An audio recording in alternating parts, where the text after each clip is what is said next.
Ms. Brooks stepped out. Nothing we need to take up? No, Your Honor.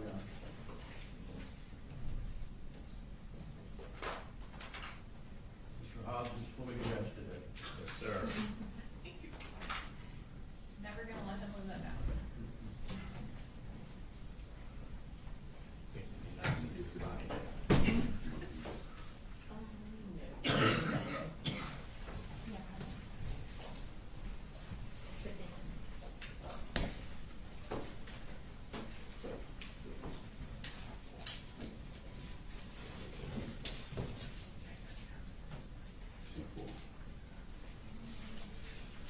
We're ready.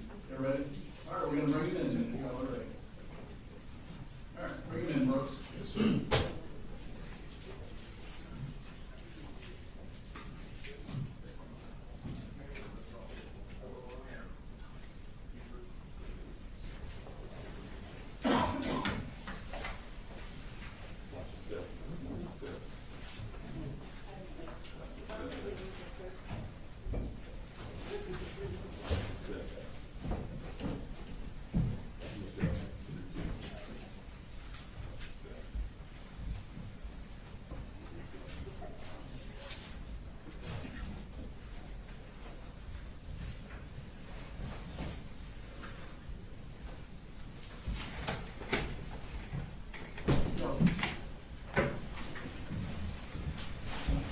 Good morning. Good morning. All right, I'm gonna start back up with witnesses. Go ahead. Thank you, Your Honor. State calls Anthony Townsend to stand.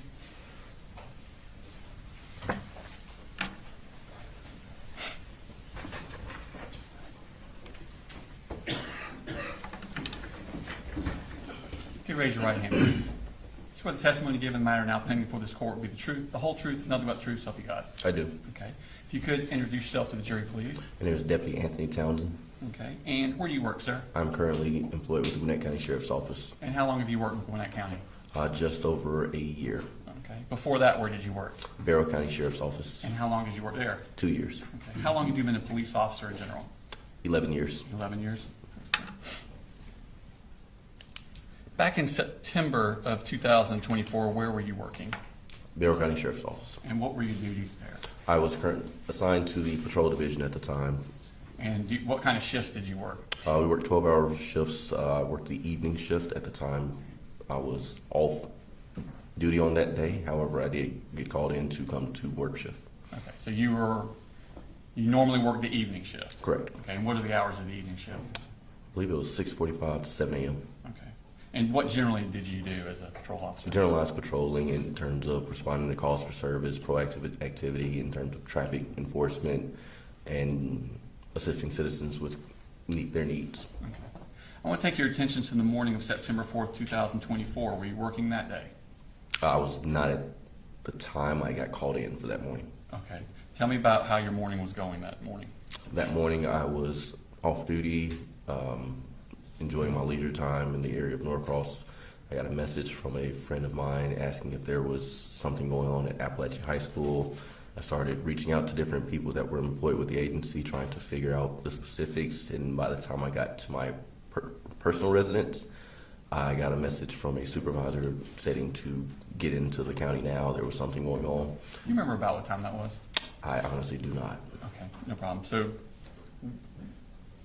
what did you do then? At that point, I was in full uniform, just waiting on that call to kind of come in anyway. I got in the patrol vehicle and drove to Barrow County, made it to Apalachee High School, at which time I was told to go to another school location due to suspicions of another incident at another location. Okay. Did you actually go into Apalachee High School? Not at that time. Okay, so how far did you get to Apalachee? I made it onto the school grounds. Okay, and then how were you told to go somewhere else? Was it over the radio, or did you talk to someone? Honestly, with the chaos, I do not recall. So where were you told to go? I was told to go to Winder Barrow High School from there. Is that another high school in the county? Correct. Okay, and what were you told to do at Winderburg High School? To go secure that location due to suspicions of a possible additional incident occurring. Were there other deputies besides yourself going to Winderburg High School? Yes. Okay. Do you remember about how many people? I do not. There were multiple deputies and other law enforcement officers from multiple different agencies that were at Winderberry when I got there. Okay, and what did you do at Winderberry High School? I began to try to approach the building in order to help secure the location, at which time I was told by a supervisor to go to a third location. Okay, so did you ever make it inside of Winderberry High School? No. Okay, so now you're told, is this on the radio or?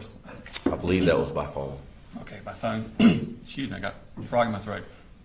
So you're told to go to another location. Do you Correct. remember where you were told to go? I do not remember the exact address. However, it turned out to be a personal residence. Okay. Were you given a location to go, or were you given an address to go to? An address. Okay. And how did you locate where that address was? I was given that address by my supervisor. I put that address in my GPS and just drove to that location. Okay. And was that location in Barrow County? It was. Okay. Did anyone else also go to that location? Deputy Bazinet. Okay. Did you know him? Yes. Okay. You worked with Barrow County also? Yes. All right. And what were your instructions to do at that location? To secure that secure the persons at that location, just secure that location.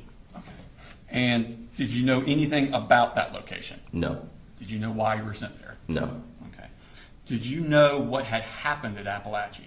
Yes. And what did you know about what had happened at that time? At that time, I was only made aware that there had been an active shooter incident in which multiple people had been injured. Was unsure if the victims, how many were deceased, unsure how many active threats there were, or if said active threats had been detained or where they were. Okay. So you didn't know if anybody had been arrested? No. Didn't know, certainly didn't know who had been arrested if No. they had been. Okay. So do you remember about what time you arrived at that residence? I would say roughly 30 minutes after I got in the county. Okay. I can tell you time frame exactly. It was about midday, I'd say. Okay. And what happened when you arrived at the residence? Myself and Deputy Bazinet approached the residence. He knocked on the front door. I went to the side entrance near the garage carport area. Okay. This garage carport, was the garage door open? Like Yes. the main car part door? Yes, open? it was open. I don't believe there was actually a door. I believe it was just more of a carport. Okay. So you're standing at the carport, and Deputy Bazinet went what To the front direction? door. To the front door. To my right, to the front door. Could you tell if he knocked on the door? Yes, he did. I could hear him knock. Okay. And did anyone come to the front door? No, they came out the garage door. Okay. Where are you positioned as far as the house? If you're looking at the house on the front left corner near the front door, front side of the building and the side of the building, I was on that corner while he was at the door to my right. Okay. At that corner, are you able to see both Bazinet and the garage? Correct. Okay. And did someone come out? Yes. Okay. And who was it that came out? It was I believe it's Colin Gray. Okay. And had you asked him to come out, or did he just come out on his own? He came out after we knocked. Okay. And did you say anything to him when he came out? I explained who we were when that we were there with the sheriff's department and that he was not free to leave at that time. Okay. And did he say anything? Did you ask him any questions? Initially, no. Okay. Did he say anything to you? Yes. What did he say? I believe it was something along the lines of he knew something had occurred. His daughter had texted him saying that the school was on lockdown and he was hoping to God that his son hadn't done anything. Okay. Did you ask him any questions about what was in the house? Yes. What did you ask him? I asked him if there were any people, animals, or weapons inside the residence. And what did he tell you? He told me there was no other people, no other animals. There were 2 firearms located inside the residence. Okay. Did you ask him any other questions? At that time, no. Okay. And what did y'all do at that time? What was your purpose to do at that time? My purpose was to simply detain him until we had additional resources there to do whatever was needed at that residence. Okay. And did additional resources arrive? Yes. How quickly did they arrive? Within, say, 10 minutes, 5-10 minutes or so. Okay. Was this encounter with Mr. Gray recorded on Deputy Bazinet's body cam? Yes. Okay. And have you had a chance to look at that body cam? Yes. And does it accurately reflect the interaction you have with Mr. Gray? Yes. Okay. Now, at this time, I would like to tender state exhibit number 126, which is on the hard drive. Any objection? Okay. All right, 126. Your Honor, for the record, we're going to play a clip. It's Deputy Bazinet's body cam, so we're only going to play the clip where he's with Townsend that we're referring to, and that's going to be at 9 minutes 19 seconds to 13 minutes 15 seconds. So it's about 4 minutes total. All right, thank you. And before we push play, is this what y'all's body cams look like, or did look like at Bear County? Yes. Okay. At the top right corner, it has a date and a time. Does that appear to be accurate about what time y'all were there? Yes. Okay.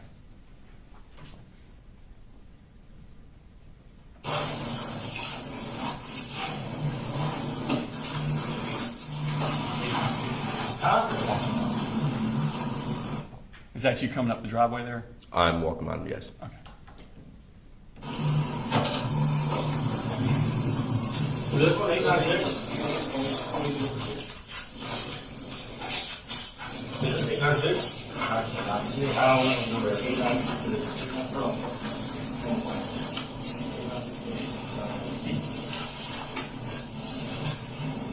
Go ahead.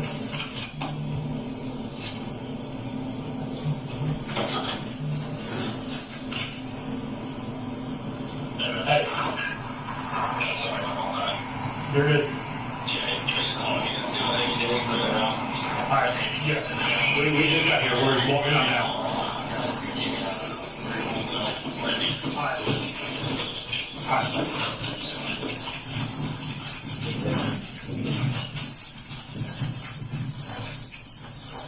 Is that the carport you're referring to? Yes.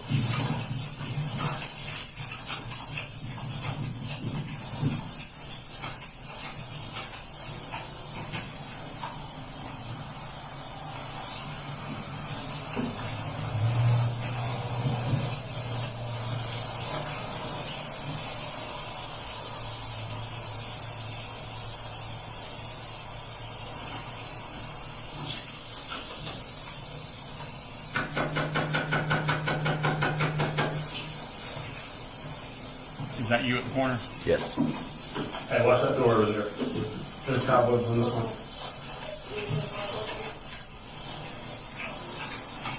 Anybody else in the room? Just you? Just you? Alright, come on here. So, right now, I'm going to discuss what's going on. I'm only here to go through and figure out who needs this moment. No, it's good. Anybody else now? No, sir. You know, The only weapons are mine up in my top of my closet in What my are they? bedroom. A shotgun and an AR. Shotgun and AR? Yeah. Okay. Nothing's loaded. Okay. We're gonna wait here until we get one more. There you go. God. I knew it was going on. One girl just texted me. She's in middle school. She said, we're in lockdown. I'm like, God, I'm like, please tell me better. Do something. So why do you think that? Why would you think that? I'm trying to get him into counseling. He just didn't fit in last year at high school, so we let him do online school. We brought him back into just doing normal school this year, and it was going okay. We reached out, talked to the school, and said, "Hey, y'all got counselors. We want him to, check in." I filled out some paperwork the other day for another, a third party. Counselor get involved. I think it was called Aware. But basically just giving them permission to go and talk to Cole. Can I use my phone? Give us just a minute.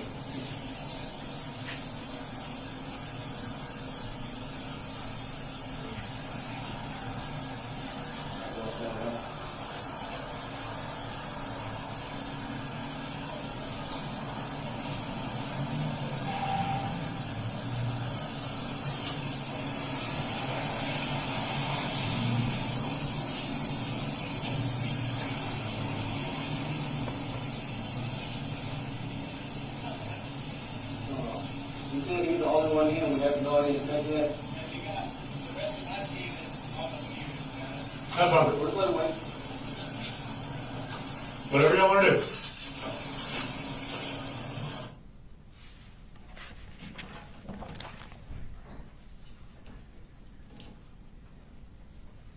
Oh, question, Adrian. All right, Cross? No cross, good. All right. Thank you, sir. You're free to go. Thanks, sir. State calls next witness. The state called Jenny Perkinger.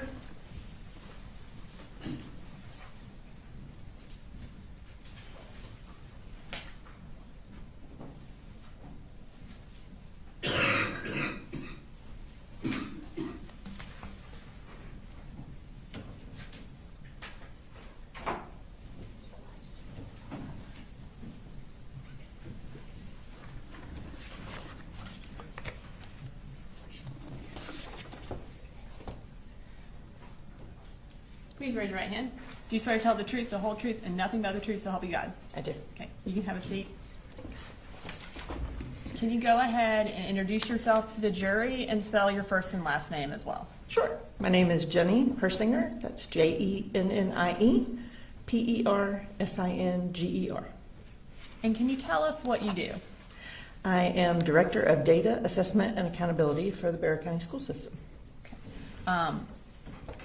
What exactly is that? So basically, I oversee our systems assessment program, accountability program, and student records and registration as part of my job as well. Okay. And how long have you worked at the Bexar County School System? This is my 29th year. Well, congratulations. So one of the things you oversee is school records. Kind of tell me about how school records are stored and how you're able to access them. Sure. So our student records are stored in our student information system, which is Infinite Campus, and that is limited therefore to who has access to a student. So a teacher on their roll could see student records, but then I have access to all the student records. Okay. And then in addition to having access to student records, do you also have access to emails that originate out of the school system or are sent to the school system? Generally, I do not have access to emails that don't involve my account. I can access emails sent from the registration system. Okay. And how are emails stored in the school system or through the school system? So I don't work in the IT department, but it's my understanding that they're stored in a Microsoft cloud. Okay. And then approximately how long are they stored? Again, I believe it's up to 2 weeks after an employee is no longer employed with us, or that account is then cut off. So if that employee is still working at the Bexar County School System, then those emails will exist while they're working there. That's my understanding, yes. Okay.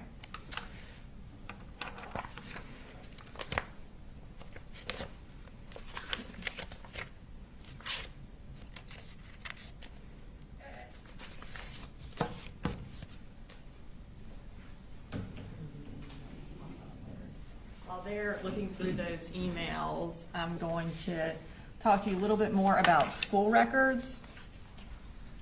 So Unicode, you have access to school records through Infinite Campus. Can you just tell us what Infinite Campus is for those of us who don't have children in this area? Sure. Infinite Campus is our school student information system. So it's where our schedules for students are, where grades are stored, attendance, but then also records that come in like during the registration process, immunization records, a student's birth certificate, things like that. Okay.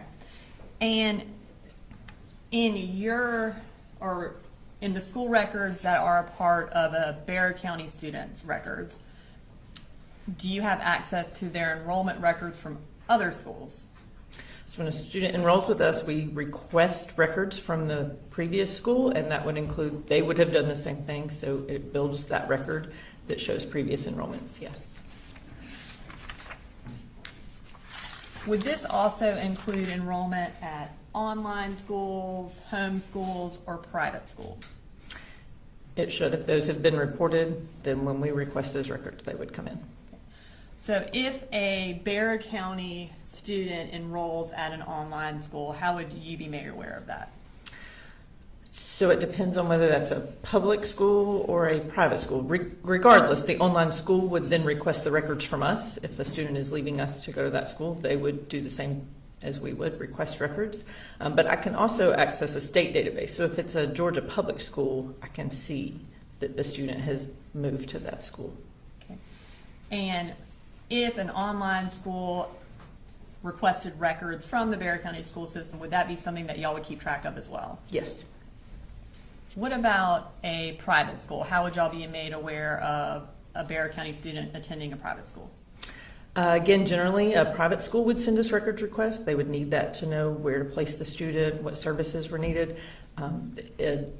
In Georgia, that's also required that Georgia private schools inform the school district that the student would attend. So any Georgia private school would let me know of any Bexar County residents that were enrolled with them. And would that include private online schools as well? Yes, ma'am. And then lastly, homeschool. Tell us about how you would be made aware of a Bexar County student being homeschooled. There's no direct indication we would get except from a parent to tell us, and then we would go look for a declaration of intent to homeschool is required by the state of Georgia if you're going to homeschool.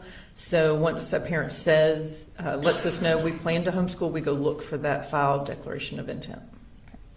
And that is something that would also be made a part of your record for that student? Yes. If a child is being homeschooled, does that new declaration of intent have to be made every year? Yes, I believe it has to be filed within 30 days of starting homeschool and then annually thereafter.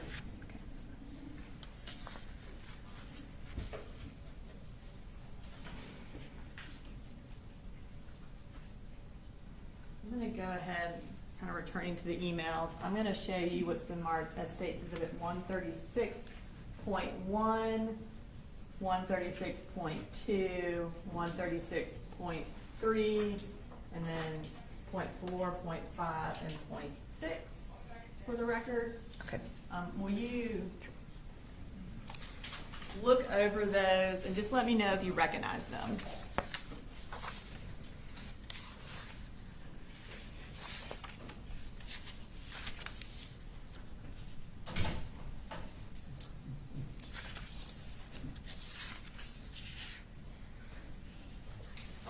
I do. And can you tell us what you recognize those as? There are various emails that were sent regarding some enrollments. And are they a fair and accurate copy of the emails regarding enrollment? And for what students are they related to? Yes, they appear to be accurate. These are in regards to, I think these are all in regards to Colin Gray. Okay, thank you. All right, this time I would like to introduce into evidence 136.1 through 136.6. Any objection? Judge, we do have some problems with some of the writings that are on those exhibits. So from the standpoint of them being able to put into evidence is one thing that I don't think would be proper, but some of those juries need to go over some of those to get something to look at. I haven't seen any exhibits. Do you know what you're referring to? Or I don't know what he was referring to. The state believes that they would all be admissible and be able to be published to the jury. We're not publishing them to the jury for a little bit. I think it won't be told towards the end of her testimony, but we do believe they would be able to be published. There are communications between Marcy Gray. Apparently she's asking for some of these records at some point in the back. So we do have some issues with that at this point. Ms. Gray is going to testify later during this trial. Also, we're not offering them for the truth of the matter asserted, but offering them for the purpose of showing that she was the one communicating with the school about registration. And so none of the wording in the emails are being offered for the truth of the matter asserted, which means they would not be subject to the hearsay rule. Well, there's still continuing testimony, so we still have a problem. I think we just need to look at them. I don't want to be going out of the improper. And when you say there's still continuing testimony, you mean your contention is they should not be with the jury during deliberations. Right. Which is not, that's not an admissibility issue, that's a, whether they go back with the jury. Right. While I saw the large notebook handed to the defense, do you anticipate us having issues needing to discuss the admissibility of whatever's in the notebook there? We've looked through this notebook. There may be a couple of things, but we'll get to that when court wants to. And with this particular witness, we're introducing, they are school records for the entirety of Colin Gray's schooling. And so we are getting into enrollment history with Ms. Persinger, but we're not getting into other details of those records. All right. And I need to see these exhibits.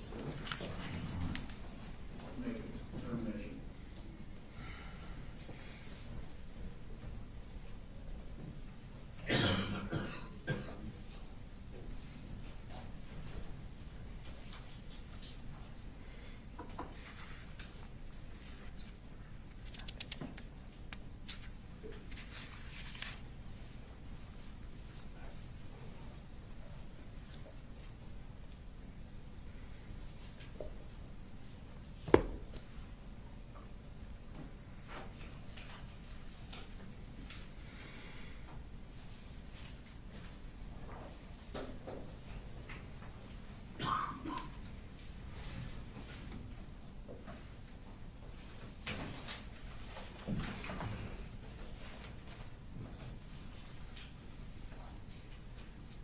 point 2 and point 3 seem to just appear to just be information passed on to a parent. Do you have any issue with those? Judge, the problem is, I think we're going to find that Marcy Gray is not communicating many of these things to Colin Gray. So, unless they can show that there's communication between the parties, where if she found out something she didn't tell Colin Gray, then that, I think, would be an issue. So, Well, I don't think that's the issue because in opening statement, it was said that Colin Gray was the one who registered Colt for school, and these records show that it was Marcy who was communicating. That's the purpose of introducing them, to point out that that is inaccurate, and we get to provide evidence of something that is different from what was said in opening. 2, is it's not about communicating, it is about when Colt was registered for school. We're not saying that it was communicated to Colin or not.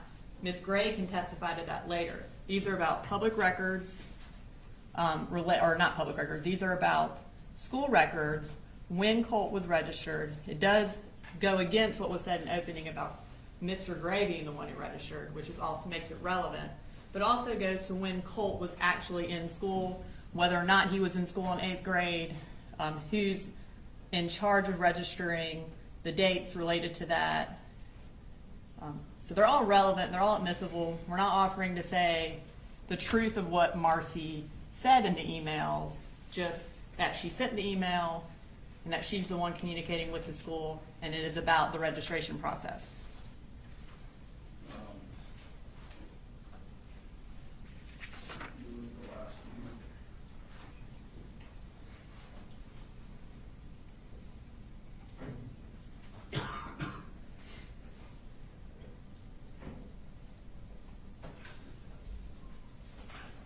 So this is a quick review.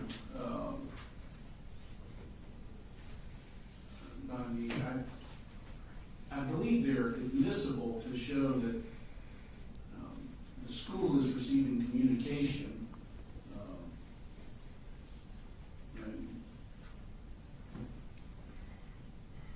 from Marcy Gray. I don't know how they, other than it says Marcy Gray, I don't know how they know which one exactly. You may want to go into that, but I don't see anything that is necessarily certain for the truth of the matter, other than Ms. Gray is reportedly reaching out, making inquiry. Now, if you go to publish one, and Mr. Berry, if you see particular content in an email that you think they are in fact offering for the truth of the matter asserted, bring that up, and depending on the ruling, I'll instruct the jury accordingly. So I'm going to at least provisionally admit 136.1 through 136.6. Thank you, Your Honor. thank you, Judge. Okay. I am next going to introduce into evidence State's Exhibits 127, 128, 129, 130, and 131. These are school records for Colt Gray for attending the various schools. We are introducing these all under the business records exception that we have filed notice of, and I will announce for the record which the various schools are. 127 is Bexar County School Records, 128 is Hall County School Records, 129 is Ben Hill School Records, 130 is West Jackson School Records, and 131 is Jefferson City School Records. Also, 194 is Forsyth County School Records. So we have business records for each one of these. They are all listed in this book, tabbed by the school name. All right. And I assume you received notice of the business record. Correct. Any objection to 127, 8, 9, 130, 131, 194? obviously, Billy. All right, there it is. All right, so, and we are not going to publish those yet, Your Honor. We will publish some of those through a different witness. You mentioned that enrollment records are a part of each student's record. Have you had an opportunity to review Colt Gray's student records as well as his enrollment records? Yeah, like the registration paperwork? Yes, yes. Okay. And in doing that, was there a kind of timeline of the schools that Colt attended created? Yes. Have you had an opportunity to review that and check the accuracy of that timeline? Yes. Okay.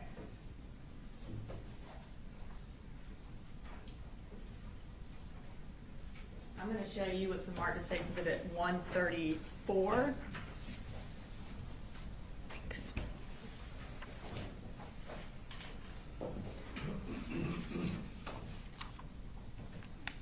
And do you recognize that? I do. And what do you recognize that as? It's a enrollment history that was put together based on all the schools that Colt had attended. Is it a fair and accurate copy of the enrollment history? Yes. Your Honor, this time I would like to introduce an evidence, say Exhibit 134. Any objection? No, Judge, if it's based on the book that we just saw, that's where that information came from. Now, I'm not clear, did you do that yourself or have someone else do it? It was provided to me and I had a chance to review it. And who provided it to you? The state did. Since she didn't do it herself, Judge, I will object to it. Ms. Brooks, do you want to just clear Yes. up any foundation for the, I believe you said it's a timeline? Yes, Your Honor. So as far as I understand that you initially did not do it, when you received it, did you check it against the enrollment records? I did. And did you make additions to it to make sure that it was in fact in line with the enrollment records? I did. So it is a fair and accurate timeline of the school history of Colt Gray? It is. And ma'am, is that based on the notebook, the large notebook that was just admitted? And I haven't seen that notebook. I looked at the enrollment history for each school system that I believe Colt has attended. And we have, the enrollment history is a part of those records. all right, can you show her the notebook to confirm that these are the enrollment?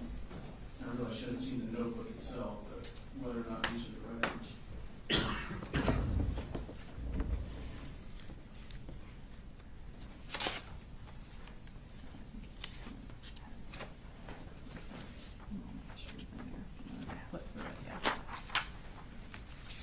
And once you flip through it and verify that that includes the enrollment histories, just let me know.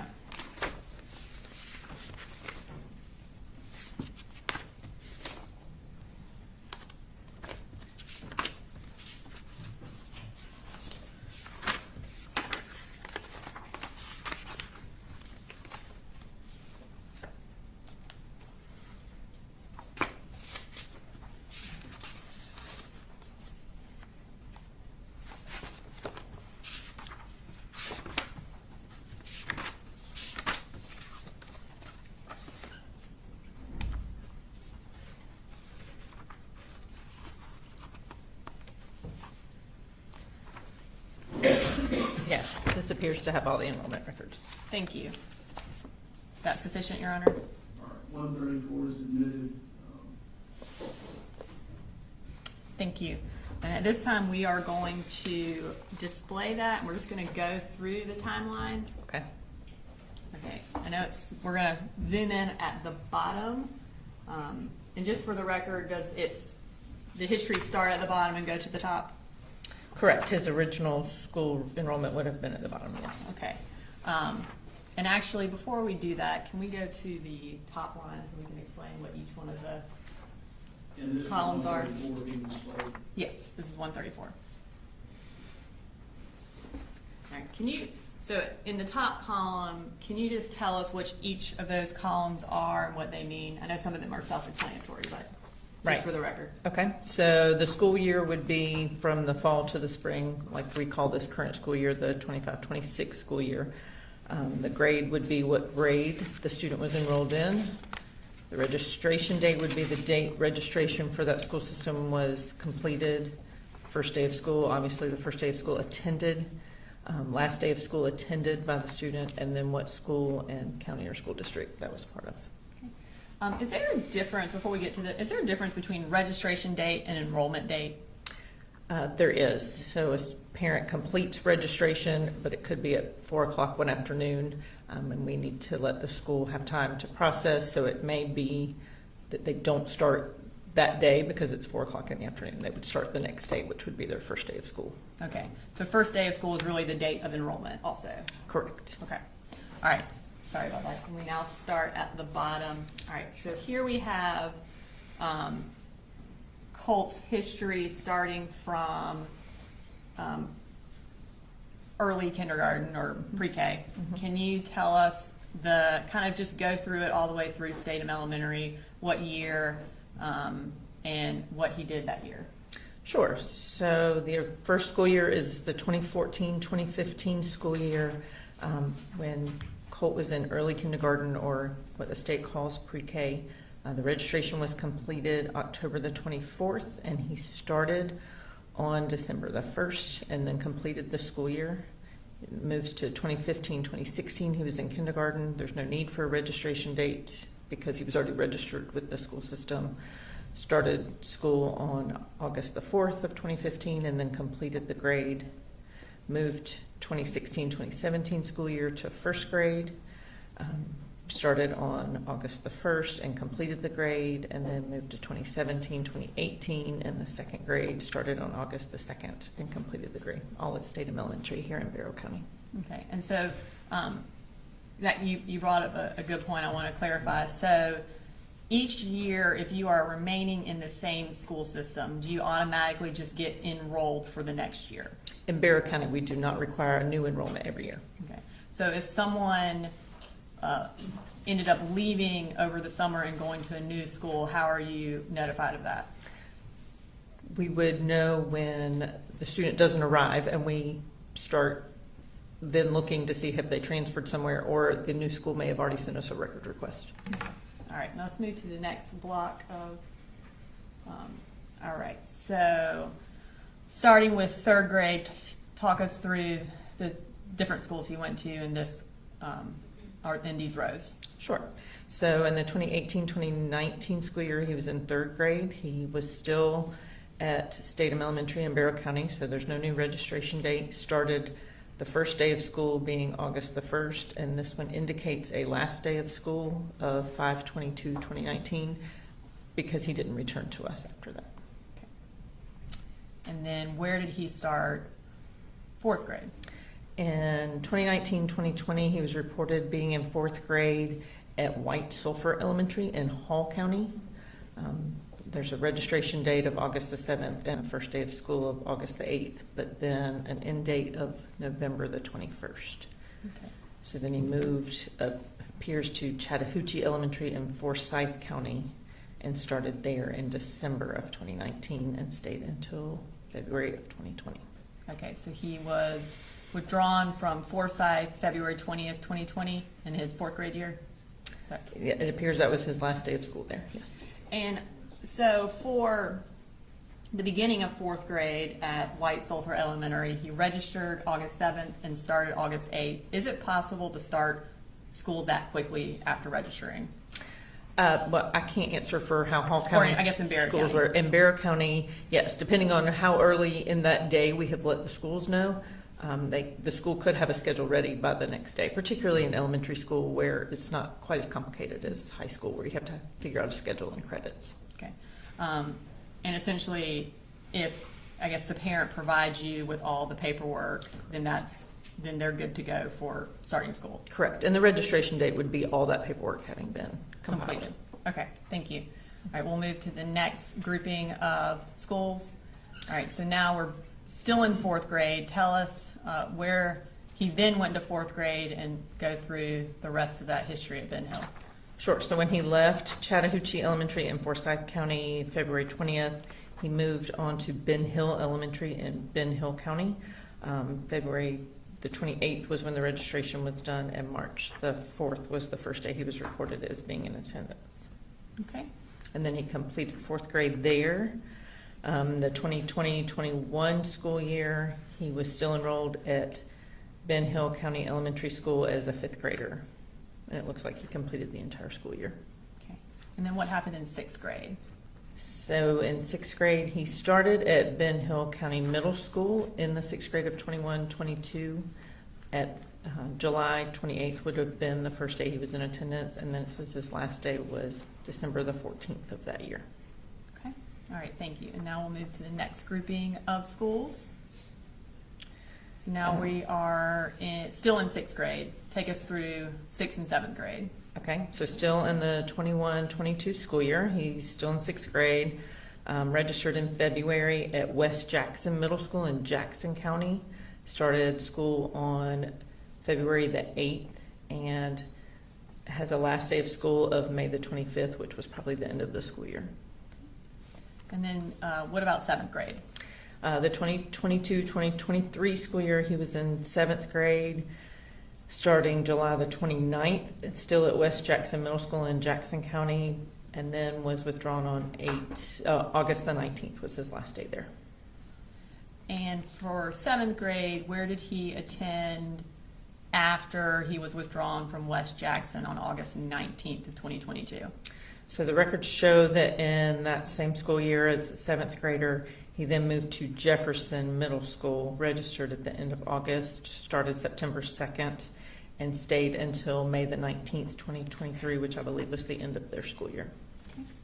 Now let's move to 8th and 9th grade. Take us through those last 3 columns. Okay, so in the 2023-2024 school year, he would have been in 8th grade, and in Barrow County Schools, we did process a registration on August the 8th of 2023, but he never actually attended school, so he's not considered enrolled. We registered him for Heyman Morris Middle School, but he did not attend. Then there was a second registration that year, again in February of 24. Registration paperwork was completed, but then he never attended school at Heyman Morris that year. Okay. So for his 8th grade year, did he attend any schools according to his enrollment records for the state as well as for Barrow County? He did not attend any Barrow County schools, and there's no history of him being in a Georgia public school in 8th grade. Is there any indication or history of him attending a public online school in his 8th grade year? If it was a Georgia public school, it would have been in the school records that I can see in the state database, and there is no enrollment there. Okay. Was there any enrollment, or is there any record of enrollment in a private online school that you could see, or any requests for records from an online private school? We had no request for records, and we had no private school report him as being enrolled with them. Okay. And what about a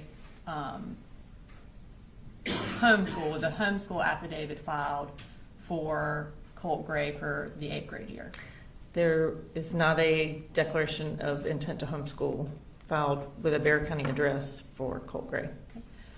As far as Colt Gray's, I guess, entire school history, was there any evidence that he ever attended any online school throughout his schooling? I have seen no indication of that. Okay. What about homeschool? Any indication that he ever attended homeschool? No, not that I've seen. Okay. Now we'll move to 9th grade. So he did not attend any schools in 8th grade, and then now we have moved to 9th grade, which is the 2024-2025 year. Tell us about that. So in 2024-2025, he was registered as a 9th grader. The registration was completed on August the 6th of 24. His first day of school was August the 14th of 2024. Okay. And when was his last day of school? September the 4th, 2024. Okay. Now, in order for a student to be registered, who has to fill out the registration? So it has to be a legal, parent or guardian that completes the registration, and it would be who the child is living with, who has Sometimes we have to read custody papers. Sometimes we have to determine who has the right to register a child. And generally it's where they're spending their evenings, where they lay their head at night, basically. Okay. All right, now I'm going to return to the emails that we introduced earlier. I want to first talk about Colt's registration in August of 2023 for the first registration for his 8th grade year. Who is the registrar at Heyman Morris Middle School? The registrar at Heyman Morris Middle School is Michelle Principe. And generally, what are her duties? She would, once the central registration department processes a registration, she would get notification of that, and she would work on with the school administration on creating a schedule for that student, making sure any services that had been indicated were provided, and then requesting the records from the previous school. If someone is registered but doesn't start, would she be the one who kind of follows up to figure out, hey, what's going on with this kid? She would start that process. Okay. I'm going to introduce into evidence 136.1, which is an email between Colin Gray and Michelle Principe from August 10th and August 15th of 2023. I'm going to just kind of show this to the jury real quick before we put it up on the stand. Is it kind of the email thread where it starts at the bottom and it goes to the top? It is. Okay. So we're going to start with the bottom, which would be the first email. Pull that up. Yeah. Okay. So can you say, as we go through these emails, tell us who sent the email, to whom it was sent, the day, and then just read the email? Sure. So this was sent from Michelle Principe on August the 10th of 2023 at 12:51 in the afternoon. I can't see on here who it was sent to. It does say, good afternoon. I was expecting to meet you and Colt this morning. Is there an issue with him starting school? Okay. And then that next email, which would be the response email, let's pull that up. So the response is from Colin Gray. The answer came at 6:08 p.m. of August the 15th. Following up on the email I thought I'd sent you regarding Colt, he has decided to move down to Fitzgerald, Georgia to be with his mother, sister, and brother. He no longer lives with me. Okay. And so was that email 5 days after Michelle's original email? Yes, I believe it said the 10th on the first one. All right. Now we are going to move to the February enrollment for February of 2024 for the 4th grade, or the 7th grade year again. Was Jenny Colt? 8th grade. Yeah. Sorry, for the 8th grade. Did I say 7th? Moving to February 2024 for 8th grade for Colt and 7th grade for Jenny Gray. Was she also enrolled at Heyman Morris around this, or registered around the same time that Colt was in February? I believe so. I don't Okay. have the dates memorized. I'm going to start with 136.2. If we could pull that up. And can you just zoom in on the top of the email kind of before you get to Apalachee High School?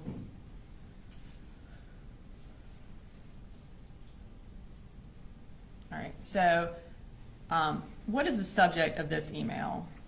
The subject says Colt Gray is enrolled for 8th grade at Heyman Morris Middle School. Okay. And who is it from? It says the account is RG notification at Barrow. That was from our registration system. It's an automatic email once we process a registration. And how does the automatic email determine what email the notification is sent to?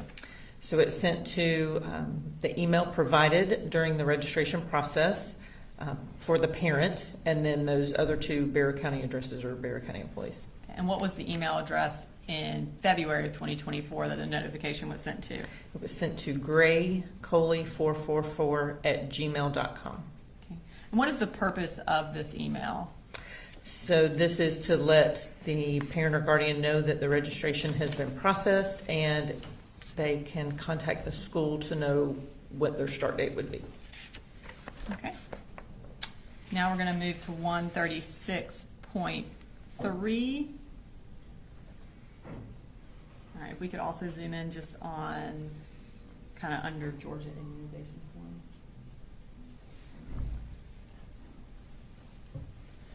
All right, kind of tell us the subject of this and who it was from and who it was to. The subject is Jenny Reen and Colt Gray. It is from Cynthia Papel, the Bear County email address, Bear County Schools email address, sent on February the 2nd of 2024 at 8:58 in the morning, sent to that Colin Gray at 444@gmail.com email address. Okay, and who is Cynthia Papel? She is one of the registration employees. And what is the purpose of this email? Just to let a parent or guardian know that we're missing some forms, that we're allowed to do a provisional enrollment while the parent provides those. So in this case, it looks like his Georgia immunization form, or both students, I guess, Georgia immunization forms were missing.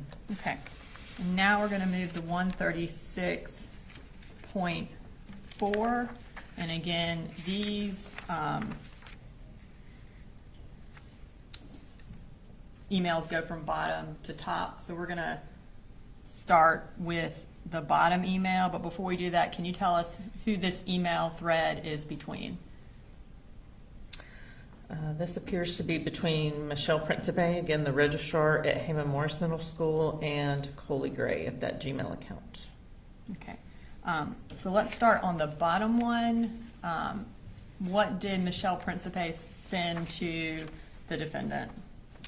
It says on Monday, February 5th at 7:57 in the morning, Ms. Principe wrote, "Sir, please confirm that both children are starting school tomorrow." Okay. And so their start date would have been February, or was supposed to be February 6th. Is that correct? Based on that information. And did either of them start February 6th? I have to go back and review records. I know that Colt did not. I'm not positive what Jenny's first day was. I Okay. have to look. Maybe the next email will help. Okay. If you could read the next email, when it was and who sent it. Okay, sorry. So Colin Gray responded the next evening, 9:52 p.m. to Michelle to say, "Good evening. Jenny received all of her updated shot slate this afternoon. She is running a fever tonight and feels nauseous. We will have her there Thursday morning. Thanks for all your help." Okay. And then, so at the night that they were supposed to start is when he said, "Hey, they're not starting today," essentially. Correct. Right. And then we'll follow up to the next one.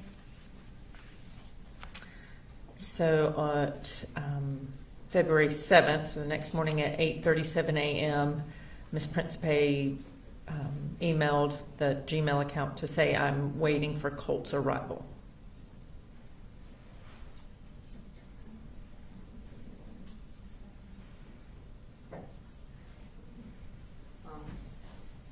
Okay, so when does she sends that the next day, say, "Hey, we're waiting on Colt's arrival." Okay. All right, and we are going to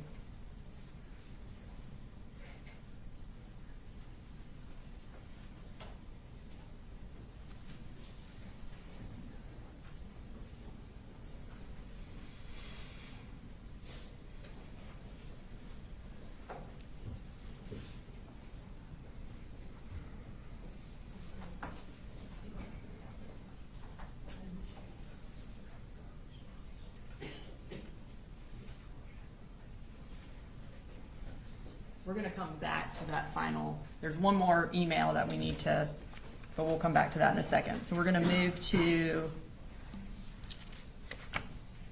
starting school in 9th grade. Okay. So I'm going to introduce 136.5. And could you again zoom in on the top? Okay, so is this that same email for when your kid is registered? Correct. It just this time says Colt Gray is enrolled for 9th grade at Apalachee High School. Okay, and who was this email sent to? It is sent to a marcy.a.gray@gmail.com, as well as to Barrow County Schools employees. Okay. And then, again, is that the email that was put in during registration? That's how y'all That's figured where that that email out? address would have come from. Okay. Now we're going to move to 136.6, which are emails related to registering for ninth grade. We're going to start with the bottom email again. So this is on August 6th from Karen Atkins. Who is Karen Atkins? So she is a retired employee who comes in contract in the summer to help process the registrations that are in a large volume at the beginning of a school year. Okay. And what is she requesting? And you don't have to read it word for word, but what is she requesting be sent for registration? She needs what we call a proof of residency. We need something that shows that you live within our district to be able to enroll. So she's looking for a utility bill or a lease, and she specifically says in Dad's name because that's whose name was on the registration. So she's looking for does the lease have Colin Gray on it? Okay. And if we can move to the next email, who responds to that, or who was that email to, and who responded? So that email was sent to that Marcy A. Gray Gmail account, and the response is signed by a Marcy Gray. Okay. And does she indicate how she's going to get that information to her? She says I attached pictures to this email, so I'm guessing that would have been of the lease to include the 24-month lease term. And then she kind of qualifies the name of why there's Colin and Coley on two different records. And does she also attach a utility bill? Yes, and says to wait for the shot record. Okay. And then the next email, and does Marcy Grace, what is her response? So at 11:12, this Marcy Gray email it says attached is the immunization form. 3231 is just basically the name of the form, saying that it's now complete. All right, and now we'll move to the next email in that chain. Is there more paperwork that they need? Yes, so the registration employee is saying we have the City of Winder bill, so basically the utility bill that we can use, but the immunizations are expired, and that we have until September the 6th to get those, or the provisional enrollment is ended. And then how does, who responds to that? Again, that Marcy Gray email replies with yes. And can we have a phone call at 2 o'clock? And is there a phone number my husband needs to call? Okay. And then what does Karen Adkins respond to that? So she indicates that she needs to talk to Dad because he is the name as the registering parent, and that she's not been able to get in touch with him and needs a number. And what is the next email? A number is provided by that Marcy Gray Gmail account. Okay. All right. And we'll move to the next email in that chain. And Karen just replies that she'll follow through on that. Okay. And then again to the next email in that chain. So the Marcy Gray emails, that user sends an email that says, thanks for your help. And how do we get Colt's schedule to log into the parent portal?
Michelle Principe asked, I'm awaiting on Colt's arrival, essentially. All right, we're going to pull the rest of that text thread. So we have back to, Right. I'm waiting for Colt's arrival. And what time was that at? She sent that at 8:37 in the morning on February the 7th. Okay. And then when did Colin Gray at vanwinkleco.com respond to the February 7th email? This email is from February the 13th at 7:20 in the morning that says, at this point, we will be signing him up for online classes. And then the Michelle Principe followed up.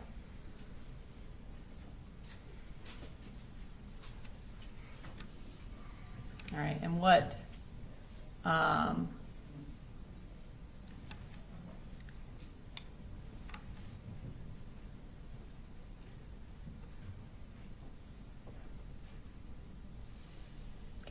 and what does Michelle Principe follow up with? So she replies about 3 minutes later that says, thank you, and I will withdraw him for now. Okay. And so when someone indicates that they are starting a different school and she says, I will withdraw him now, what exactly is the process when that happens? Do you still have to wait on records to see if they have in fact enrolled in another school? Correct. We would look for records, but technically he was never enrolled with us. So we wouldn't have received records, or then we would not have expected to be contacted to send records because he never actually was enrolled with us. Okay. And then in his history, his enrollment history, there is no evidence though that he ever signed up for an online school. Not that I have seen, no. Okay. I'm going to next show you State Exhibit 135. And then I'm going to, before I tender that, I'm going to ask you a few questions.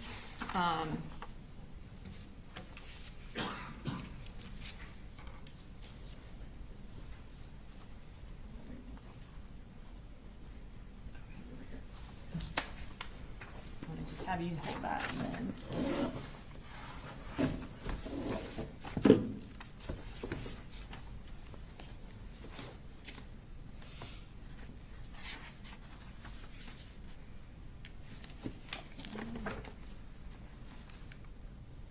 Also, in this book is State's Exhibit 132 and 133, which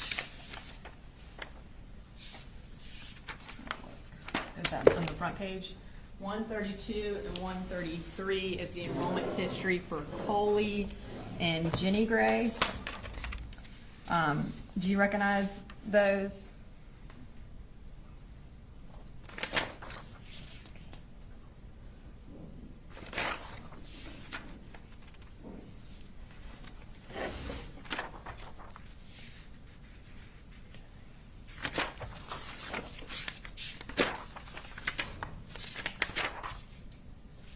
Yes, I do. And are those fair and accurate copies of the enrollment history that you provided to the state? Yes. Your Honor, at this time I'd like to introduce into evidence State's Exhibit 132 and 133, which are the enrollment histories for Jenny and Coley Gray, which are the siblings of Colt Gray. Any objection? No, Your Honor. 132 and 133. Thank you. And so for Jenny Gray, what grade was she in for the 2023-2024 school year?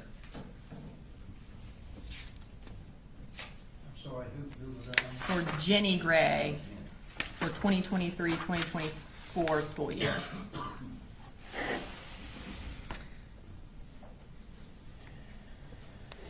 So she has 2 lines of enrollment, one for Ben Hill County and one for Barrow County.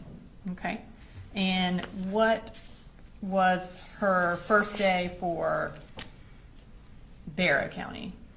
She started at Heyman Morris Middle School on February the 2nd, 2024. Okay. And I guess that was the day she was registered. That would have been her first day of attendance. Okay. And then for Coley Gray, what grade was he in for the 2023-2024 school year?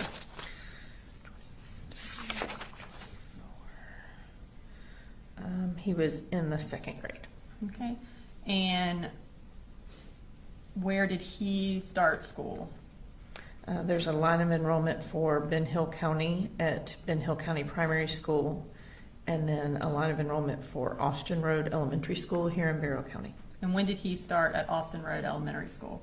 January the 16th of 2024. Okay. Now we're going to move to Colt Gray's 9th grade year. I have shown you what's been marked as State Exhibit 135. Is that can you tell us what that is? Sure. This is a calendar that shows basically the first month of the school year and indicates Colt Gray's school attendance. Okay. And is it a fair and accurate compilation of his dates of attendance? Yes. And how is it compiled and what manner does it look like? So it indicates when we started school, when his registration was completed, and then it's marked in blue the days that he attended and has red X's for the days that he was not there. And is it in the form of a calendar? Yes. Okay. Your Honor, this time I'd like to introduce into evidence State Exhibit 135, which is a calendar of Colt's attendance for the beginning of the school year for 2024-2025. Any objection?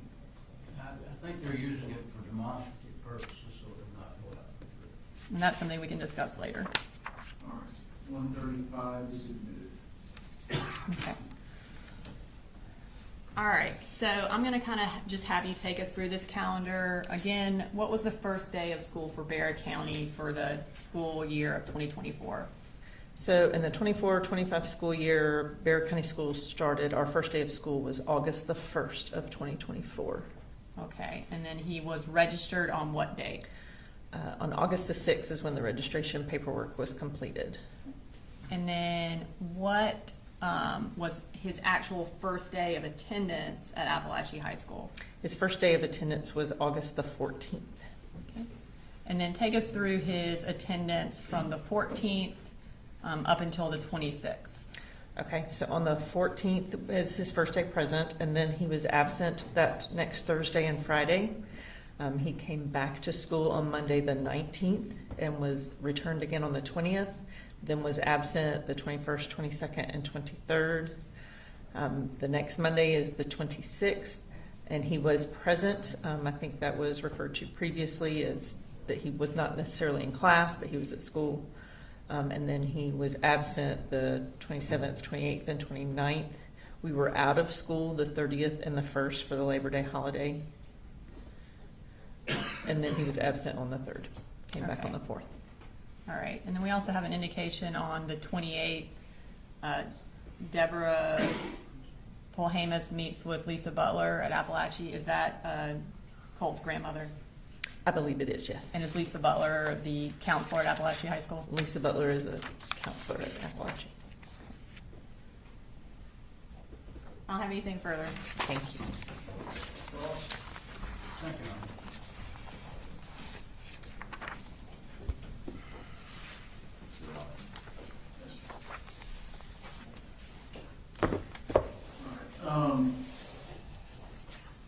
Let's go ahead and take a short break before cross. Okay. All right, 10 to 15 minute break.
like to inform that you're going to break. That's figured. You all ready for them? Yes, Your Honor. All right, if they're ready, bring them in for us. Yes, sir. Yes, sir.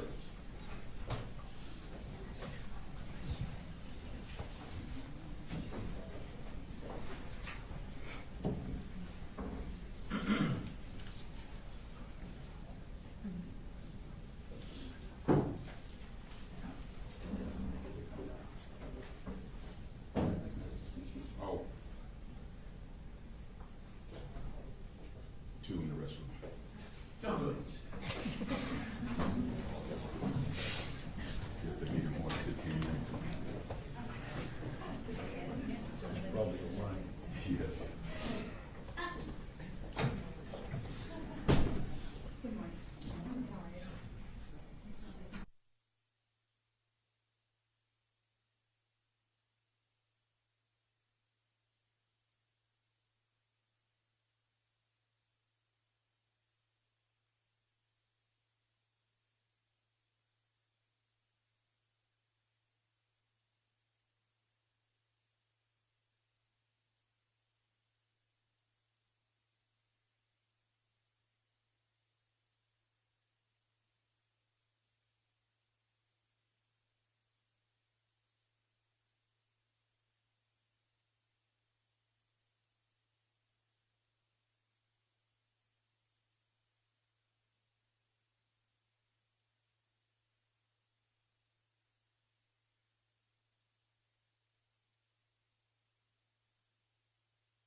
Thank you, Your Honor. Good morning, ma'am. Good morning. I want to ask you a few questions about the information that you were giving. As I understand, and I think you have State's Exhibit 134 up there with you. It's the one sheet of paper. Yes, sir. Did you provide that to the state, or did they provide that to you? I provided the state the printouts of each enrollment history from each district, and they compiled them into one piece of paper. Okay. And then they did that piece of paper, correct? Yes, and then sent it to me to review. All right. The large book that you have there, I think it's State's Exhibit 127 through 134, 166, 189, 190, and I think 193. Is that right? Yes, sir. Did you provide all that information to them? I provided all the documents. I did not put the notebook together. Well, actually, I provided Bexar County school records. I'm guessing they subpoenaed records from other districts. In looking through the book, there are school records that are sent by custodians of the various schools. Did they provide that to you, or did they provide it to the state? There may be some duplicates. If I had requested records that became part of school records in Bexar County that I provided. Okay. It appears they also subpoenaed records from each individual school district. All right. But I think you had indicated you had not seen that book until today. The book put Content, together, some no. of them you have seen, but not that Correct. particular book, right? Correct. Okay. Now, I want to be clear, the 9th grade, which would be September when this incident occurred, Mr. Gray, Colin Gray, had registered all 3 children. Isn't that correct? All 3 children were registered. I'd have to go back and appear. I do believe they were all, he was listed as the registering parent for all 3. Okay. It was not his wife, but it was he that registered all 3 children. I mean, I can't tell you who was actually doing the typing on the other end of the computer, but his name was what was listed, yes. Okay.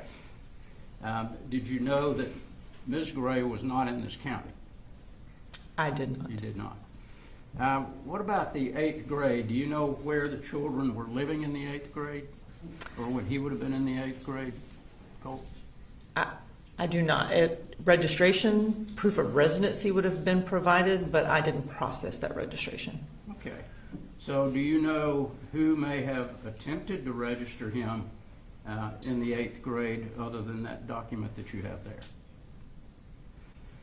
Who had attempted to register him? Again, I don't process each individual registration, so I could go back and look at those records, but I don't have that off the top of my head. Okay. You don't know in the 8th grade whether Colt Gray was living with his father or mother, correct? I don't know. I would have to go back and look at what documents were provided to us. Well, the state showed you an email which indicated that he, Mr. Gray, Colin Gray, had said that Colt was not going to be registered because he was going to be living with his mother in Fitzgerald. Yes. Is that correct? I believe that was the August of 23 registration. Correct. Which would have been 8th grade? Yes, sir. All right. So you don't know how long he lived with his mother that year? I do not. Okay. In the 7th grade, do you know whether Mr. Gray, Colin Gray, and Marcy Gray were together or not? I don't know that answer. Okay. So you don't know whether Mr. Gray or Ms. Gray went down to the school to assist in registering the children for the 7th grade? In Bexar County, it is all done online. You don't go to the school. Okay, well, in the 7th grade, they were at Jefferson Middle, right? I believe that's right.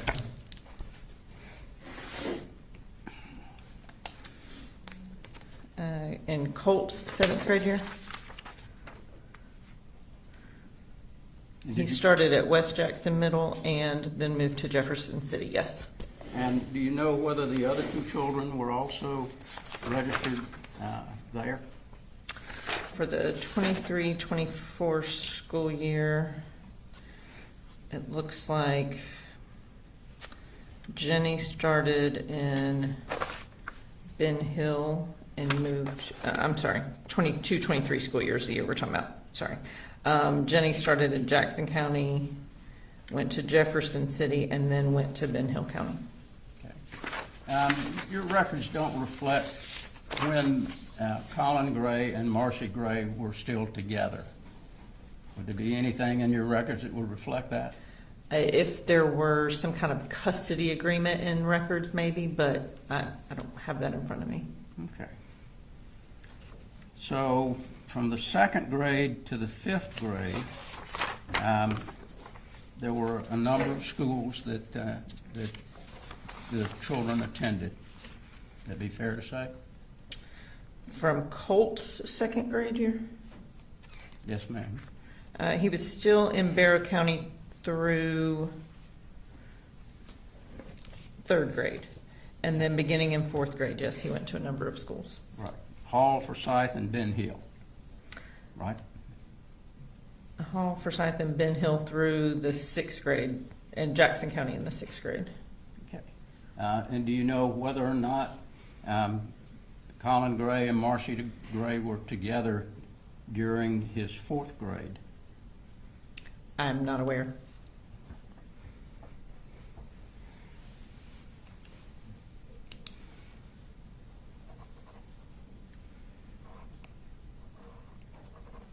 All right. I think that's all I have, Judge. Thank you. Any redirect? Just briefly.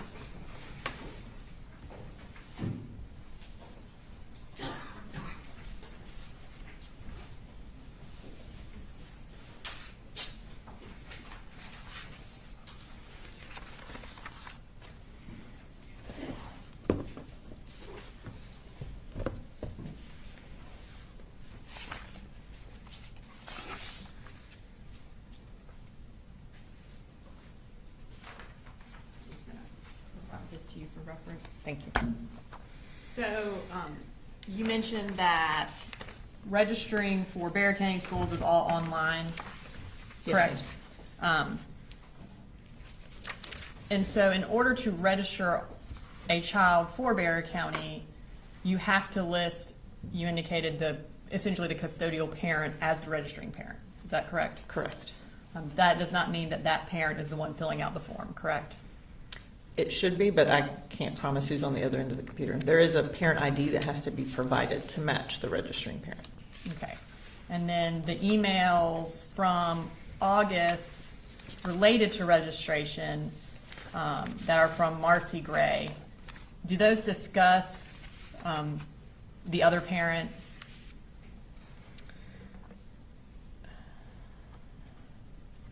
I mean, this one that is signed by Marcy Gray, she's referring to Colin and Coley Gray, saying that they're the same name and his name would be on the lease. Okay.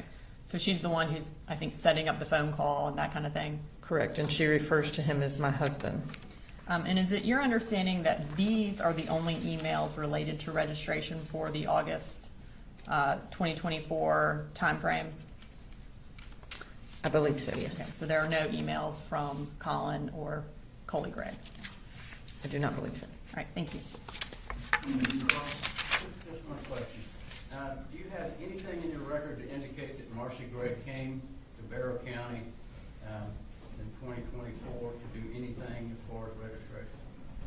I do not have record of that. Thank you, ma'am. You're free to go.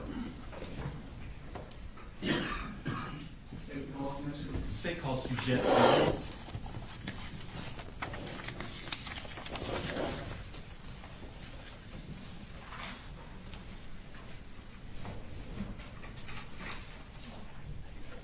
Thank you, sir.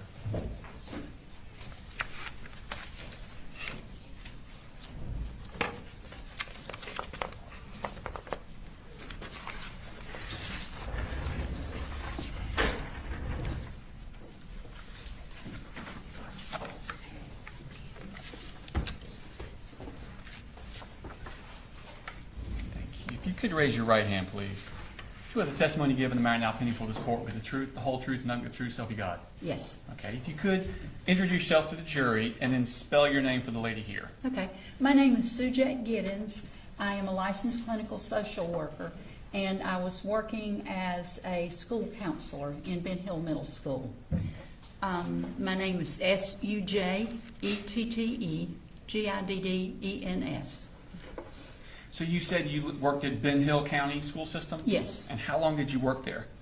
About 15 years. Okay. Do you still work there now? I'm working part-time now. Okay. I want to take your attention back to the school year of 2021 into 2022. Okay. Was Colt Gray enrolled in your school at that point? Yes. Okay. Now, what grade was he going into? He must have been 6th grade. Okay. Maybe. And is that the first grade for Ben Hill Middle Yes. School? Okay. Did you know of Colt Gray when he was in 5th grade? I know it wasn't your school, but did you know of him? I was not familiar with him. Okay. Were you familiar with his family? Yes. Okay. How were you familiar with his family? I've been friends with his grandmother for many years. And what's her name? Debbie Polhamus. Okay. And so did you know that a Colt Gray existed? Oh, yes. Okay. Yes. And did you expect him coming to your school? I saw his name on the rosters. Okay. But you'd never met him before? Not at that time, no. Okay. Now, 2021, that was during COVID, correct? Mm-hmm. Okay. What was the operating, how was your school operating? I know everybody kind of did things different. Students were working, they had their Chromebooks and they were working from home, and that's what Colt was doing at the beginning of that year. Okay. Did you have any issues with Colt, or did the school have any issues with Colt and that online, or not the online, but the at-home learning? He was not consistent with doing the assignments. Okay. And did something specific happen in August of that year? Yes. Our district has a program on all the school devices that monitor searches. And if words such as death or guns or drugs or any of those words sort of throws up a flag to the administrative staff and the counselors for us to follow up with. Okay.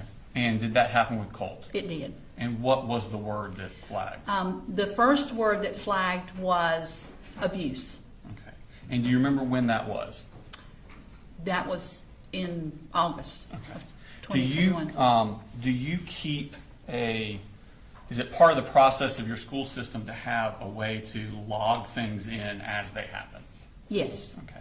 And do you participate in that system? I do. Okay. Would it help refresh your recollection if you had a copy of that? Sure.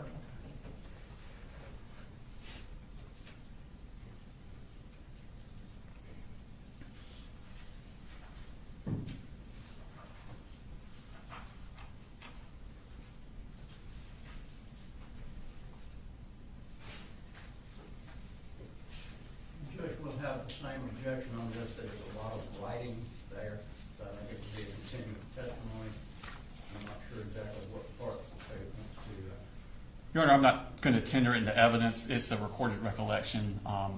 We could tender it and have her read from it, but at this point, I'm just going to use it to refresh her recollection. Is it a marked exhibit? Sir? Is it a marked exhibit? It is not, Your Honor. I'm just using it to refresh her recollection. I'm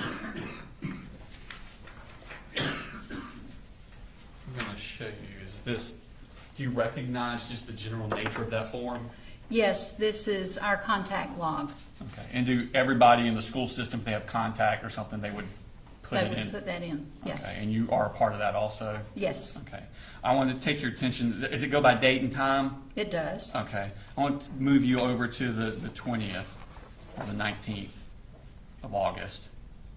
Okay, All right. And do you see where you put in a log for what had happened about the word searching for abuse? yes. Okay. Does that refresh your recollection as to when that search was done? Yes, it was in August the 20th of 2021. Okay. When was the search done? The search was done on the night previously, I think. Okay. And then when we came in that morning, we saw the alert and we began to follow up on it. Okay. And was there a second search after the word abuse? Yes, it was how to kill your dad. Okay. what is the protocol? So he's not at school when this is He happening. is not at school. Okay. So what do you do about that? Okay, if he's at school, we would immediately brought him in and talked with him. Since he was not at school, I attempted to get in touch with him, I guess by phone. I did not get a response. I tried to get in touch with his mom. We did not get a response, and so it was decided that we would send the resource officer from the school to the home to make sure that everyone was safe. Okay. And to your knowledge, did the school resource officer go out Yes. to the home? Okay. And what was your understanding of how things were at the home? He found everyone to be safe. He talked with mom, and then came back and let us know that everything was safe. Okay.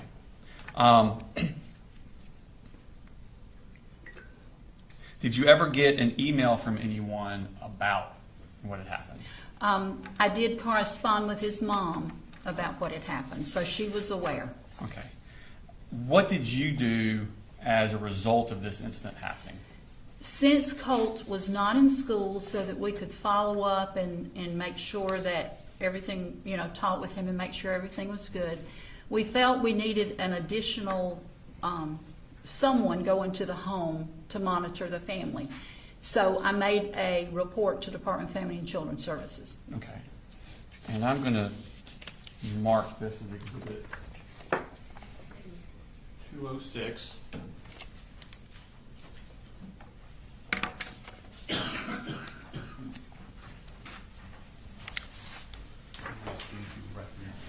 can flip through it. Take your time.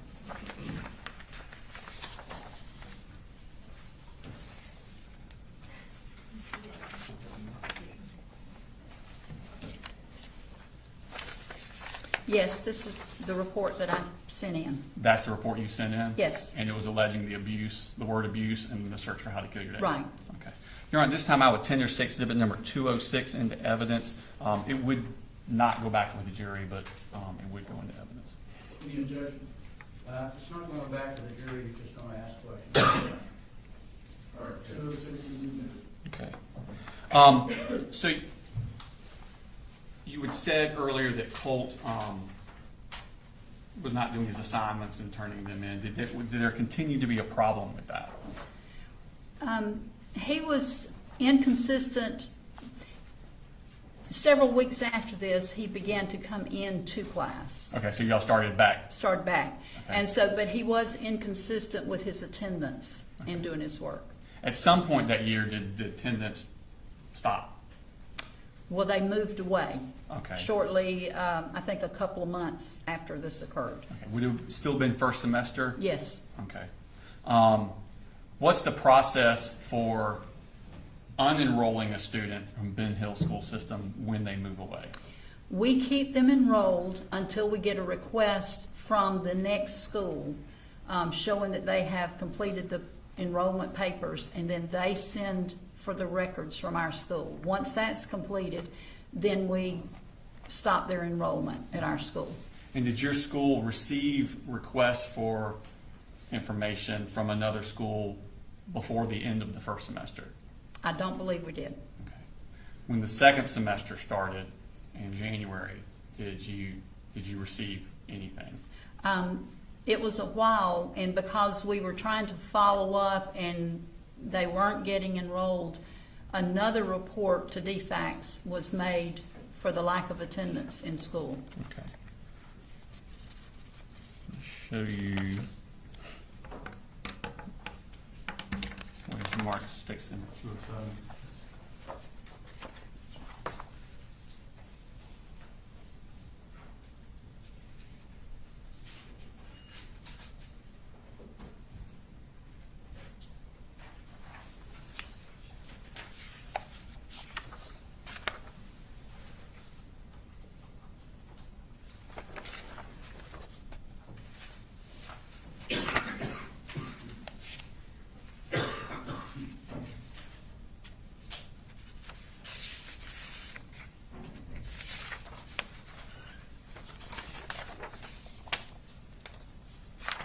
Show you what's marked stick number 207.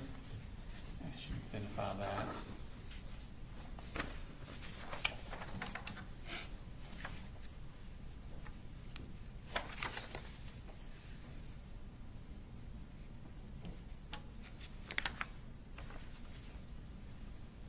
Yes, this is a report that I sent in. Okay, is that the one you sent in about they hadn't enrolled in another Right. school?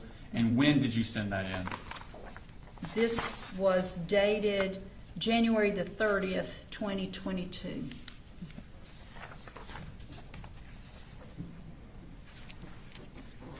Did you have any further contact with the family after they moved away? No.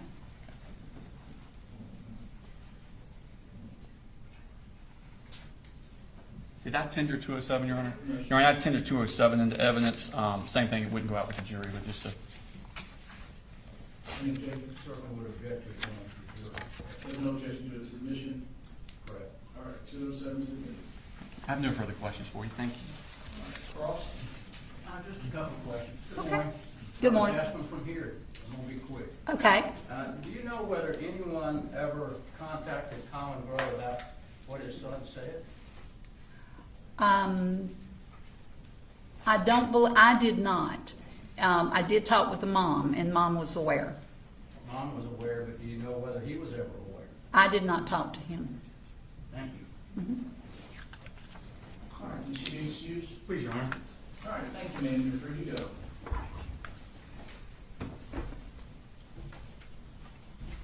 You ready for the next witness, Your Honor? Yes. They call Shonda Wolfie.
Sorry, I was trying to get my paperwork under control. Could you raise your right hand, please? Swear the testimony you give the matter now pending before this court be the truth, the whole truth, nothing but the truth, so help you God. I do. Okay. If you could introduce yourself for the jury, please. Shonda Goolsby, And could you please spell your name for the court reporter? SHONDAGOOLSBY. Okay. And where do you work, ma'am? Ben Hill County DFACS Office, Department of Family and Children's Services. Okay. Did you work there back in the fall of 2021? Yes, sir. Okay. And did you get a referral involving Colt Gray? Yes, sir. And what was the nature of that? At that time, he said his mom had slapped him, so there was some physical abuse. Okay. And did you, as part of the Department of Family and Children's Services, do you keep a log of all of your contacts and all of the things you do? Yes, sir. And is that part of the procedure of being at the Department of Family and Children's Services? Yes, sir. And is this log recorded as part of your business? Yes, sir. Okay. And do you make these logs when the things are happening while it's still fresh in your mind? Yes, sir. And is the purpose of these logs to help refresh your recollection later if something comes up? Yes, sir. Okay. Judge, I don't mind a little bit of leading, but kind of testifying. Your Honor, they didn't suggest the answer. They said, do they? Is it? All right. Go ahead with your next question. Thank you. What did y'all do once this, or what did you do once this intake came in? I wasn't the one that did the initial response time, but when I got the case, he was with his grandmother, and we had him come into the office, and we discussed everything, and basically put him back with mom, and put therapy in the home. Okay. And when you say put therapy in the home, did you set Colt up with therapy? Yes, it was Okay. contracted out. Okay. And when was that? That the meeting was 9/28/21. Okay. And was he getting therapy through DFACS? Yes. Okay. Did you, on October 22nd, did you go to the home for a visit? Yes. Okay. And did you announce that you were coming ahead of time? That I don't recall. Okay. Tell me about, did you meet Mr. Colin Gray? Yes, for Okay. the first time. Only time. Only time? Yes. Tell me about that. Where did you meet him at? At the house, it was under the little carport thing, and we discussed the family. He discussed his childhood, and he stated that he didn't like defects being in his life, and stated that they had a reason to be when he was a child because he had an abusive father, but things just got out of control with his son and his wife. Okay. And that was when they was going back up here to North Georgia. Okay. And so the counseling I had in wasn't going to work anymore, so they was going to get counseling when they came back up here. Okay. Well, you said you met him in the carport. What was he doing? They were in the house. They said they was packing up and stuff, and he came out to talk to me. Okay. And so they were packing things up? Yes, they was moving. They were moving. Okay. Yes. Is that what he told you? Yes. Okay. Did you tell him to get Colt counseling when they got to where they were going? Yes. Okay. Did he say anything about whether he would do that? They said they would. Okay. What happened at that point with your office once they That moved? was it. That was for the closing. I went to see them. I think they told me they were moving, but either way, case lasts from used to back then 45 to 60 days. Okay. And we was up on that time, so the case was closing. Okay, you were closing at that point? Yes. All right. Did you have any other contact with the family after that? No. Okay, just say it.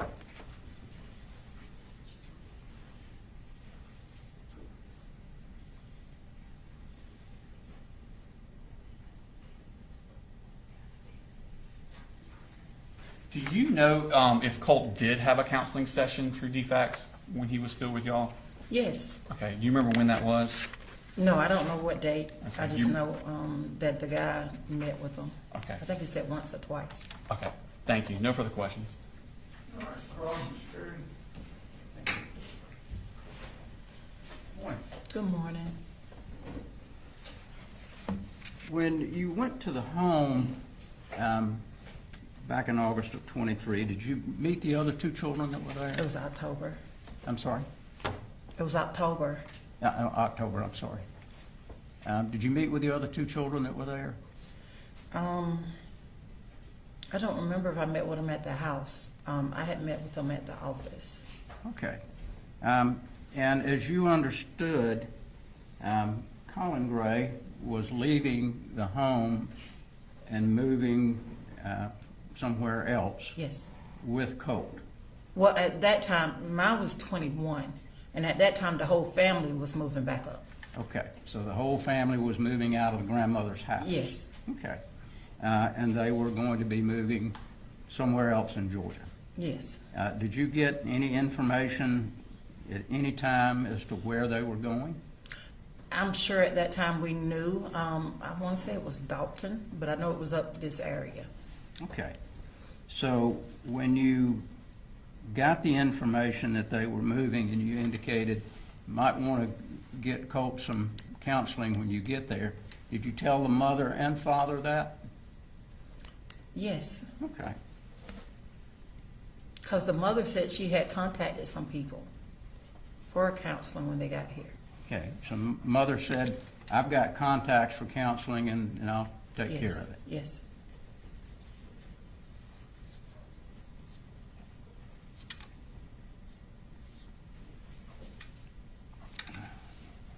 And did you do anything about this? Were you there at the sessions that Colt had? No, sir. Who would have been the counselor for him at that point? Mr. Raymond Dean. You don't have any information about what he told her? No. Okay. Thank you, ma'am. Any rewrite? Is that your honor? Yeah, your honor. Thank you, ma'am, you're free to go. State call next, please. State called Stephen Green.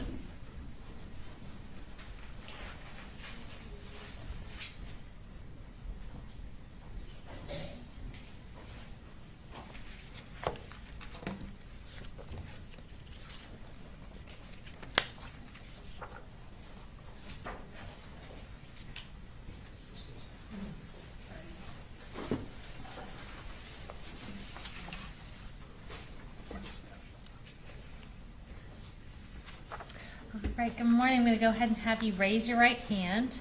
Either way. Do you swear or affirm any testimony you're about to give in the matter now pending before the court is the truth, the whole truth, and nothing but the truth, so help you God? Yes, ma'am, I do. All right, and you can put your hand down and have a seat. If you will go ahead and introduce yourself to the jury, and let's tell the court reporter how to spell your first and last name. Okay, my name is Stephen Green, STEPHENGREENE. And where are you currently employed? In Barrow County School System at Heyman Morris Middle School. All right, what's your role there? Assistant principal. And how long have you been the assistant principal at Heyman Morris? 3 years. Okay. I'll start by talking a little bit about Heyman Morris. Where is that in relation to Apalachee High School? Heyman Morris is on top of the hill overlooking Apalachee. We're on the same campus. Okay. So walking distance? Oh, definitely, yes. Okay. And what grades are at Heyman Morris Middle School? 6 through 8. Is that part of the Barrow County school system? Yes, ma'am. Were you working at Heyman Morris on September 4th of Yes. 2024? Yes, ma'am. Tell me what you remember about when you realized something had happened at Apalachee High School that day. The principal and I were like in the hallway because it was almost time for transition for our kids to their next period. And the strategics alert went off on our admin phone. We looked at it because we had just gotten the system, so we were thinking maybe Apalachee was testing it because the school campuses are linked with that emergency system. Okay. But then we realized something was wrong because it kept pinging over and over and over again with alerts, and each alert you get a dot with a name and the school map so you see what's going on. And then at the time we knew that wasn't right, so we sprinted up towards the front of our school to find our SRO to alert him, and we caught him running out through the front of the school, and we went out there with him, and then he told us to put our school on lockdown and don't come out of it until he comes back or somebody comes up to our school system. And who was that SRO? Deputy Cook, Matthew Cook. Okay. And did he go to Apalachee High School at that point? Yes, ma'am. He sprinted down that hill. Okay. And did y'all put Heyman Morris on lockdown that day as well? Yes, ma'am. We put ourselves under lockdown for several hours. Okay. And I'm going to shift your focus a little bit going back in time. Where did you work before you were with the Barrow County school system? In Jackson County School System at West Jackson Middle School. And what was your role there? Assistant principal. Okay. And similarly, what grades are at Jackson County Middle School? 6 through 8 I'm sorry, grade. West Jackson. Yeah, 6 through 8 grade. So during the during the year of 2022, was Colt Gray enrolled at West Jackson Middle School? Yes. Okay. And I'm going to give you, for your reference, some relevant experts of what's been tendered as State's Exhibit 130, which are Colt Gray's West Jackson Middle School records. I'm just going to go through a few things from there. So, looking at the first page of those records, can you tell us about what the submission date of Colt Gray's registration was for West Jackson Middle School? Yes, ma'am. February 1st, 2022. Okay. And who was listed at the time as the parents or guardians of Colt Gray that were in the home? Marcy Gray and Colin Gray. All right. Going over to the second page of what you have in front of you, can you tell us what school Colt transferred from? Yes, ma'am. Ben Hill Middle School. That's in Fitzgerald. Okay. And you said this was submitted, I think, February 1st of 22. What grade was Colt enrolled into? 6th grade. Shortly after Colt enrolls in Jackson County, did a Ben Hill social worker contact Jackson County? Yes, ma'am. Okay. And who documented that? Teresa Dearman. And can you tell us what Teresa Dearman's job was? Yes, Teresa Dearman works like in the central office area for our student information system. So they like help us get kids enrolled or find information for us, capture the GTIC numbers if they're coming from another school out of Georgia. Okay. And referring to that third page you have, which should be a contact narrative, can you tell us, and we'll just do the first part, those first couple sentences, what was documented by Teresa Dearman on February 9th of 2022? Yes, she documented, yes, we have a new student at WJMS that just enrolled, and the prior school called to confirm he was in school and said they have concerns for the child. Now the social worker from that county has called and left me a message and would like to speak to you. Okay. Now I'm going to go over to the next page and reference Rachel Duke. Can you tell us what Rachel Duke's job was at the time? Yes, but Rachel Duke is one of the Jackson County social workers, Okay. school social worker. So did she create a swarm referral for Colin Gray, or I'm sorry, for Colt Gray? Yes, And what date did she do that on? February 9th, 2022. Okay. And just so we don't get too bogged down in the school system jargon, does SWARM stand for Social Worker Activity and Referral Module? Yes, ma'am. In this context? And tell me about what kinds of situations lead to a SWARM referral being created. A swarm will be created like if there's a concern. It could be like housing insecurity, attendance, behavior, trauma, Okay. things of that nature. Gotcha. And I do want to talk a little bit about a couple documented incidents involving Colt Gray during the spring semester of 2022. I'm referring to his behavior detail report on the next couple pages. Can you start by telling us about an incident on March 10th of 2022? Yes, there's a discipline referral. Colt had drew swastikas in profane language and Nazi and Hitler on a school calculator. Okay. And what was, I guess, were his parents notified about that? Yes, but the parent was notified by email because the voicemail was full. Okay. And what was the consequence for that? 1 day of in-school suspension. Okay. And then going forward to, that was March 10th, going to March 29th of 2022. Tell us about the incident that was documented that day. Yes, another referral was written. The student had left the cafeteria without permission. He was supposed to serve silent lunch in the lunchroom, and the teachers went on a hunt to try to find Colt, and it took him about 10 minutes to find his whereabouts. He was actually outside an empty classroom. Okay. And were his parents notified on that day as well? Yes, parent was contacted. Okay. And what was the consequence in that situation? 1 day of in-school suspension. All right, and lastly, can you describe an incident that was detailed on April 13th of 2022? Yes, a student ran into Colt during bus dismissal, and Colt put his hands on the other student, and they started attacking each other, and the teacher had to physically separate them. The teacher spoke with another AP, and they had figured out that the student was mad at Colt for bullying his friend and decided to take matters in his own hands. And Colt felt differently about the cause of the issue and came back at the other student for shoulder checking him. Okay, so it was a physical altercation between Colt and another student, and what was reported to them was that Colt had been bullying that kid's friend. Is that? That's correct. Okay. And I'm going to refer you to the last page of that reference material you have. Can you tell us when Colt was withdrawn from Jackson County Schools? Yes, August 24th, 2022. Okay.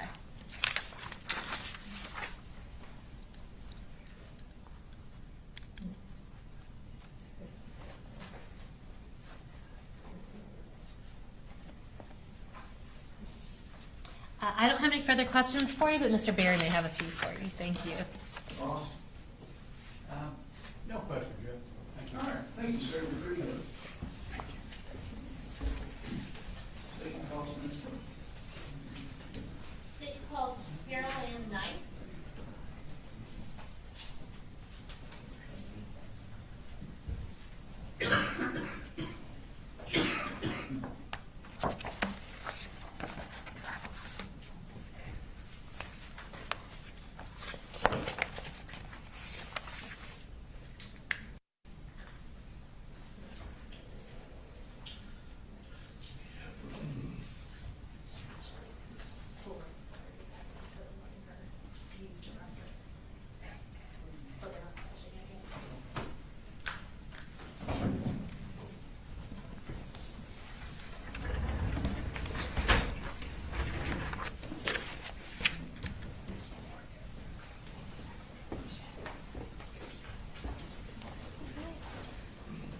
I'm going to have you go ahead and raise your right hand. Do you swear or affirm any testimony you're about to give in the matter now pending before the court is the truth, the whole truth, and nothing but the truth, so help you God? I do. All right. And if you can start just by introducing yourself and tell us where you're employed. Sure. I'm Carol Ann Knight, and I am the principal at Jefferson Middle School in Jefferson, Georgia. Okay.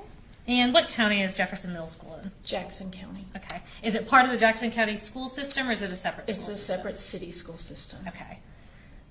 And what grades are part of Jefferson Middle School? 6th through 8th. Okay. You said you're the principal there. How long have you been there? About 5 years. Okay. And tell us what you did before that.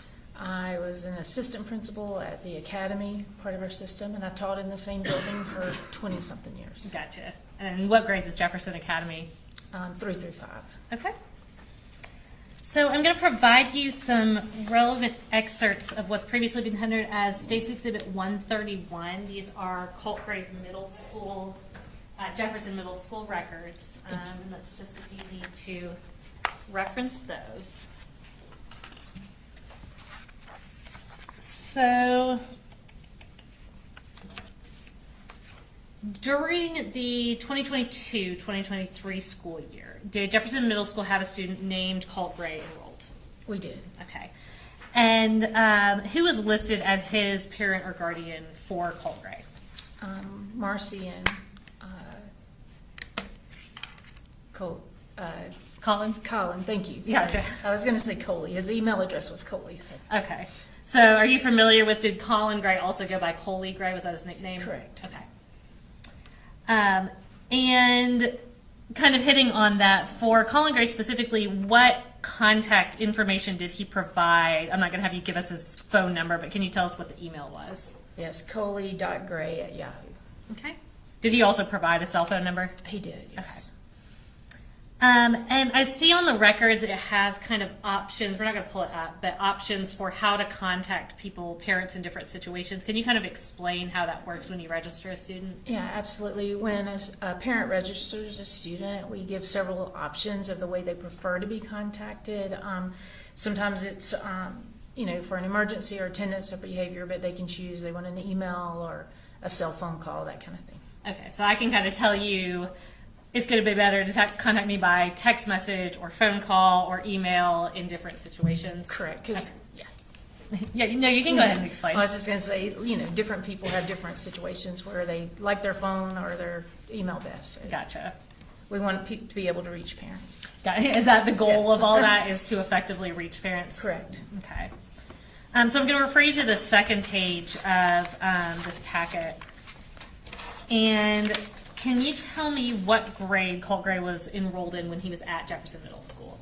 Yes, he was in 7th grade. And what were the dates that he was enrolled?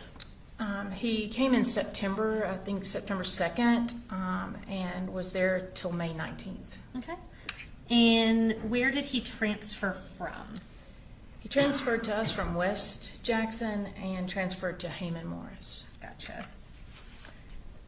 So he was enrolled on September 2nd. What date did school start that year? A good bit earlier, July 29th. Okay. Now, going over to the third page of those records, not including the month before he enrolled, so not including up until September 2nd, during that 22-23 school year, how many days was Colt absent? Approximately 25, according to this, but there were different amounts for different periods, too. So there are a few more in different situations. Okay, so is 25 kind of the lowest common Yeah. denominator, to use middle school terms, the lowest Yes. common denominator, but then different periods had different numbers? Exactly. Okay. So going over to the next page, I do want to talk about a few specific incidents that occurred while Colt was enrolled at your school. Sure. We're going to start with September 22nd of 2022. And can you tell us about that incident? Yes, there was a situation where he went into actually 2 different restrooms and used markers, and I think a pink marker. He defaced some chalk pens to do graffiti and different things. They were on the walls, the stalls, the toilets, and just sort of destroyed the bathroom that way. Okay, so this was a little under 3 weeks after he started at the school? Correct. Okay. And give me one moment, let me show this to them.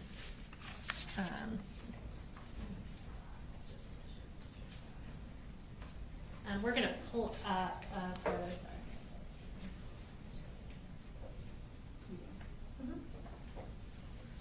this should appear on the screen in front of you and behind you. So is that a picture of the some of the graffiti that he put on the walls? Yes, it is. Okay. And these are photographs from within 131? Yes, sir. Was the graffiti, I know you said it was in multiple areas, was it pretty extensive? It was. Okay, was it, like, what did y'all have to do to get that taken care of? It was, I actually had my husband come in and repaint and clean off things. Gosh, that's a good husband. Yes, he is. And did y'all ever determine, so looking at this, did y'all ever determine what the wording was referencing or what it was or anything like that? Not really. Okay. We could not really find a common denominator there. Gotcha. So what was Colt's punishment for the graffiti in the bathrooms? He was in ISS for 4 days, and we invoiced his parents to help pay for the painting. Okay. Is ISS, is that in-school suspension? It is. Okay. Now I'm going to jump over to, it's page 7 of what you have in front of you. Did you personally reach out to Marcy Gray by email about the vandalism? Yes. Okay. And was the defendant included on that email thread? Yes, she copied him on that thread, and then he replied back to it. Okay, so Colin Gray sent a response to the school about the vandalism? Yes. Okay. Now, after Colt began at Jefferson Middle School, I guess I'll start by asking you, what is Brittany Cohn's role at Jefferson Middle School? She is one of our school counselors. Okay. Did she make kind of a concerted effort to keep him on her radar? Yes, she Okay.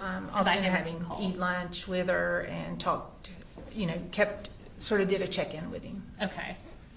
And is that kind of part of her role? If she has a student that she feels needs extra attention, she tries to, you said, eat lunch with her and that kind of thing? Yes, we felt like he was struggling to fit in and needed a person to check up on him. Okay, and Brittany kind of filled that role when she Yes.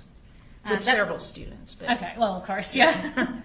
And that being said, did Colt's attendance become an ongoing issue when he was enrolled at Jefferson? Absolutely. Okay. If a child has repeated unexcused absences, is that something that the school reaches out to the parent or parents about? Yes, we have a set policy at certain things for 5 days, 7 days, 10 days, that kind of thing. Okay. And tell me a little bit about what it was like for your school trying to make contact with the defendant and Marcy Gray about Colt's attendance. It was very difficult. The number that we had didn't work at times, and we could not always make contact. Okay. And I want to talk a little bit more about Colt's ongoing attendance issues and that communication. I'm going to reference, it starts on page 11 of that packet in front of you. Kind of talk me through the specific attempts to contact the defendant and Marcy about Colt's unexcused absences. And the time frame I'm referencing is October 28th of 22 through January 4th of 23. So about, I guess, a little over 2 months there. Sure. Mr. Cuddy is our attendance person and our student success coach, and he began at 5 unexcused absences, which is on our policy, and we could not get mom. The number was not in service. Okay. At 5, he calls for several days trying to get her. Called dad, could not get anybody there. Was asking for excuses, that kind of thing, medical excuses. On the 11th, he called Colt in and talked to him just to let him know that he didn't call him in. He called them and said he's been out 4 days. We wanted to check on him. The first, he called both parents, no answer from either parents. Both mailboxes were full and unable to leave messages. On the first, he also was at 7 unexcused absences, so he expressed concern and asked for medical excuses or parent notes when Colt returned to school. Okay. Was that one via email that he was reaching out at that Yes. point? And Yes. you said the first, is that November 1st of 2022? Yes, November 1st, sorry. Okay. November 2nd, he called both parents, no answer, mailboxes were full. The 2nd, he provided all the unexcused dates, requested medical excuses again by Friday at the latest. Okay, so this is November, sorry to cut you off, that's November 2nd, so we're about 2 months into, or right at 2 months into Colt being enrolled in your school. He's at 7 unexcused absences? Correct. Okay, you can continue.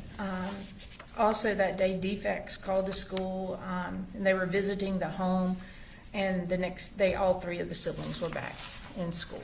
Okay. And I guess that was, you said, on November 2nd. Correct.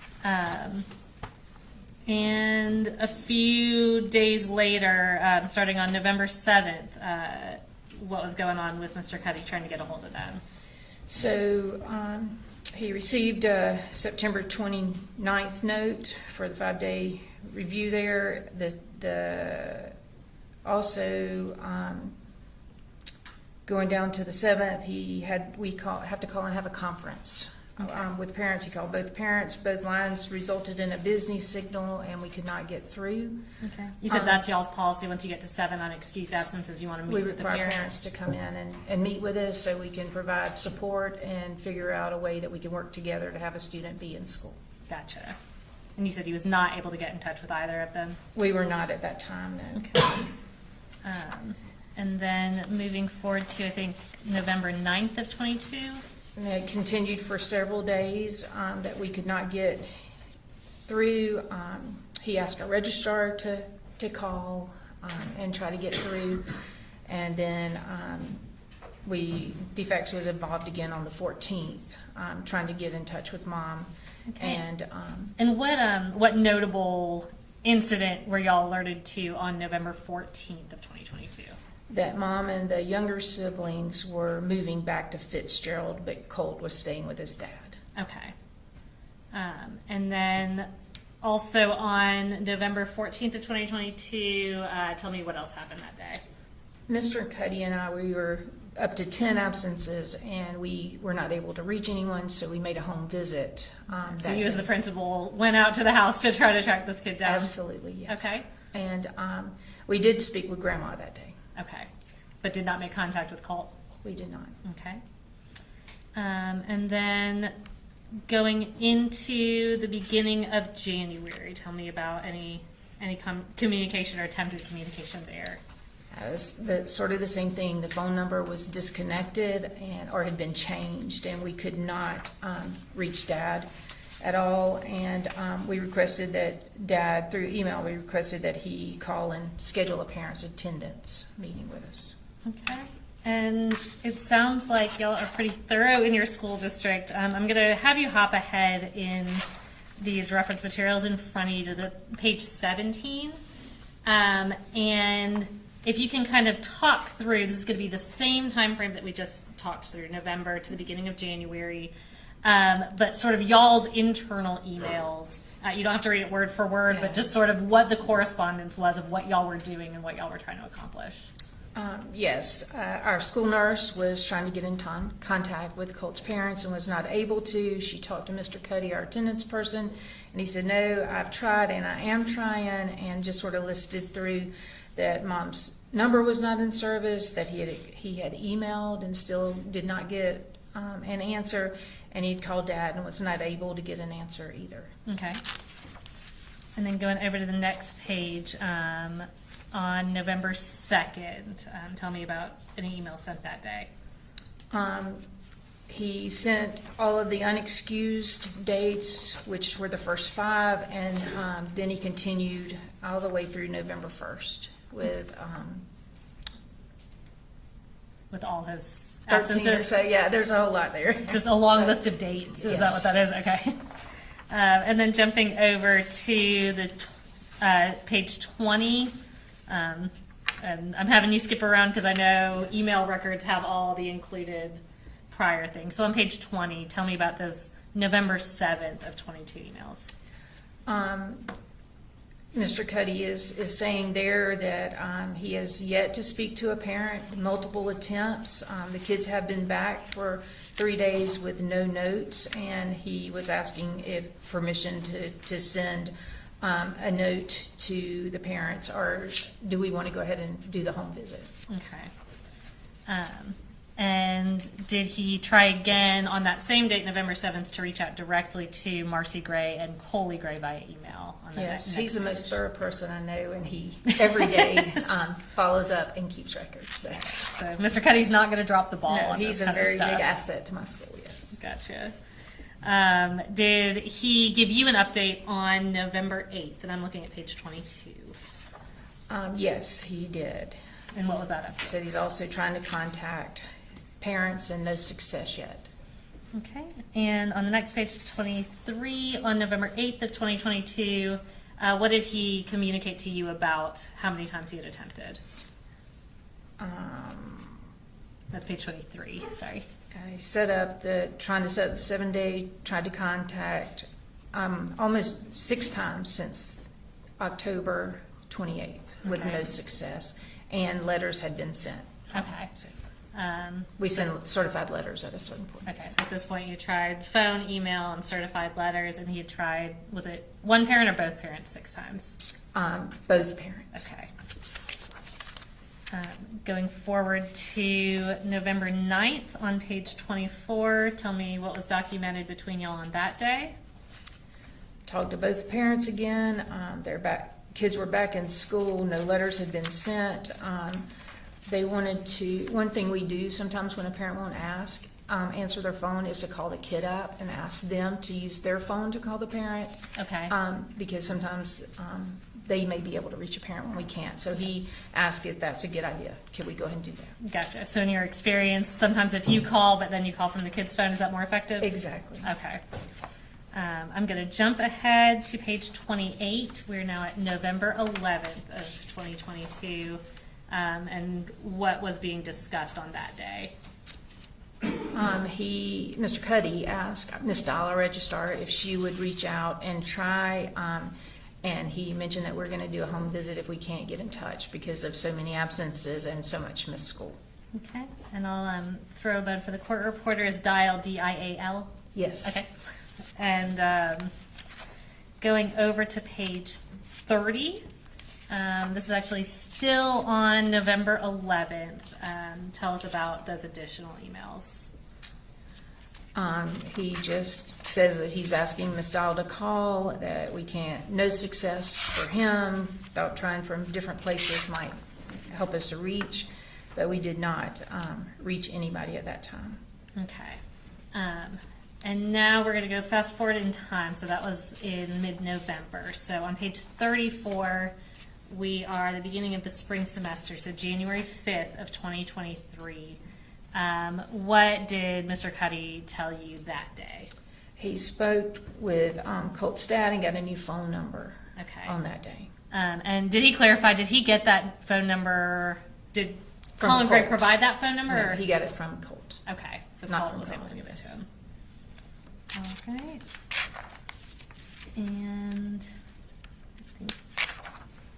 And so once he had that phone number, was an in-person meeting set up finally with the school administration and Yes. Colin Gray? It was. Okay, and just for a reminder, since we just talked through a bunch of stuff, at that point, y'all had been notified that Marcy Gray and the other kids had moved out, so Colin was the custodial parent? Yes. Okay. Let me catch up on my notes. Tell me about that meeting that y'all had. If you need to reference it, I think on page 14 are the notes from that meeting. Sure.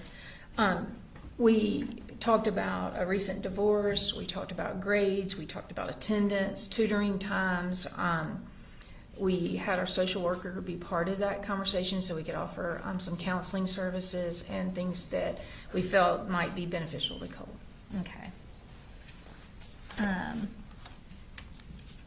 Now, so that was, I'm sorry, what date did y'all have that in-person meeting?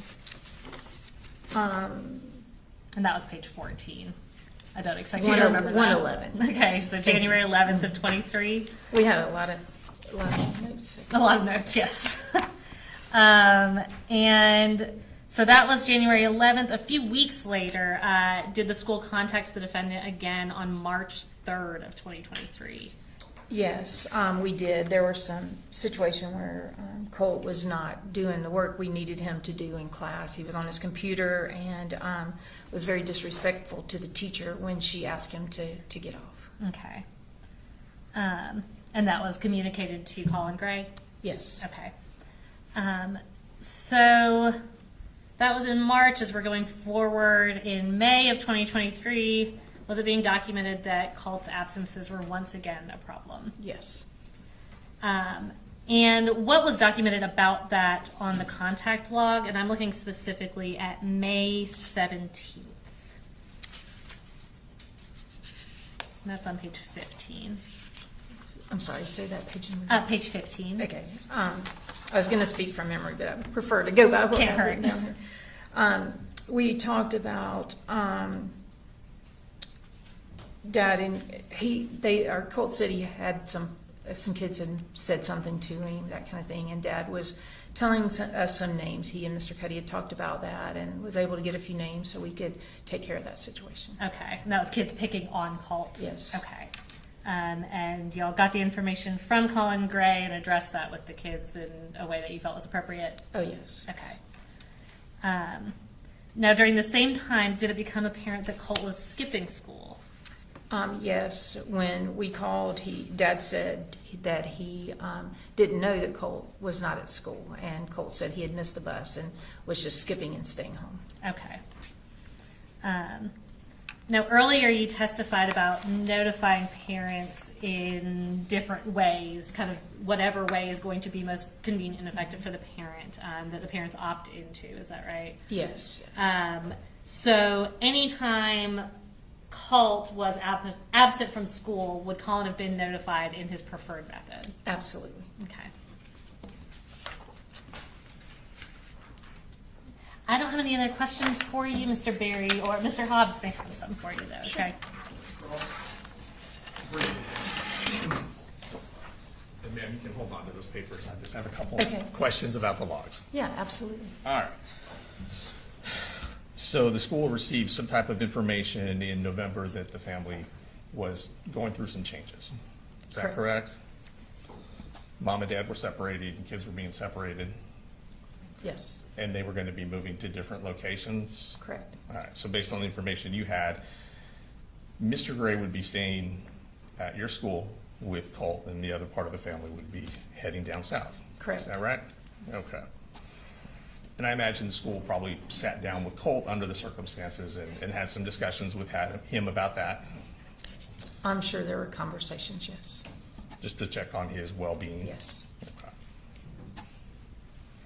And you said that obviously the semester probably ended towards the end of the year, middle December, towards the end of December. Is that right? Correct. So the new semester would have started in January. Yes. So that would have been after the parents had separated. Correct. Based on the knowledge that you had at that time, obviously. You probably didn't drive out there and check to make sure everyone had moved. Right. So on January 5th of 2003, is there a notation in the log about Mr. Cuddy speaking with Mr. Gray?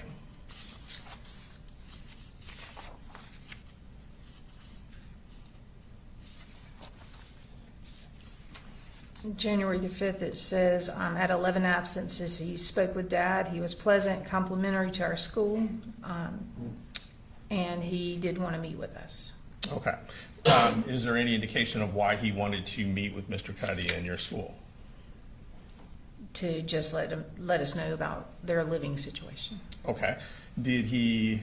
Are you aware if anything was discussed in order to, without telling me what was discussed, but were there any conversations had about how to assist Colt or make his school experience better for this new semester?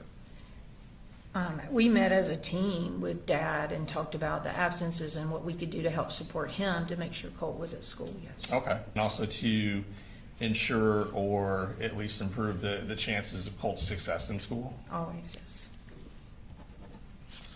And did that meeting in fact happen on January 11th of 2023? Yes. So Dad would have been present with Mr. Cuddy and probably several other members of the faculty as well. Yes. So kind of a team approach to make sure that Colt had the best chance of success in school. We have an attendance team that's set that meets in situations like that. Okay. And let's see, is there a notation on the 20th about how things had gone since you guys had that meeting? On January 20th from Mr. Cuddy. Is there any notation if there's been improvement or if things have gotten worse or how things are going? Yes, he said attendance had improved immensely, and Colt was positive and optimistic about the second semester, was working to pass his classes, and things were a little bit better. Okay, so this would have been in January after the change in his family circumstances, yes. Correct? And was there further contact with Dad on February 2nd? Yes. Was there further contact with Dad on March the 3rd? Yes. And that's the incident you detailed about not doing With great Grandma. in school, but Dad and the school had a conversation, correct? Well, for February 3rd, it was a conversation with Grandma. With Grandma, okay. And then an email would have been sent on March 3rd to Dad, is that correct? Correct. All right. And would there have been a meeting on May 1st of 2003? Would there have been a meeting with Dad? Or a phone call? I'm sorry, I'm flipping. Take your time, take your time. Yes. Dad encouraged him to come by and tell Mr. Cuddy the names of the classmates. Okay. And what about on the very next day, May 2nd? We followed up with the situation, and Ms. Shields was able to report to Mr. Colin that we had taken care of. Okay. And then is there a response from Mr. Colin Gray on May 17th?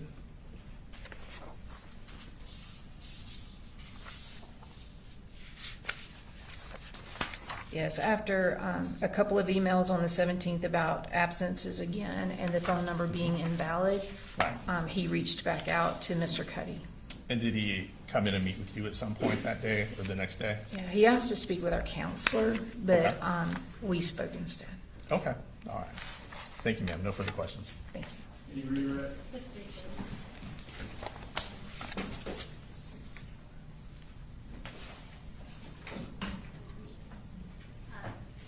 So you said that the counselor did not meet with Colin Gray. Why not? She felt that it was a sort of a weird request because he said he only wanted to meet with her, and she did not feel comfortable doing that. Okay.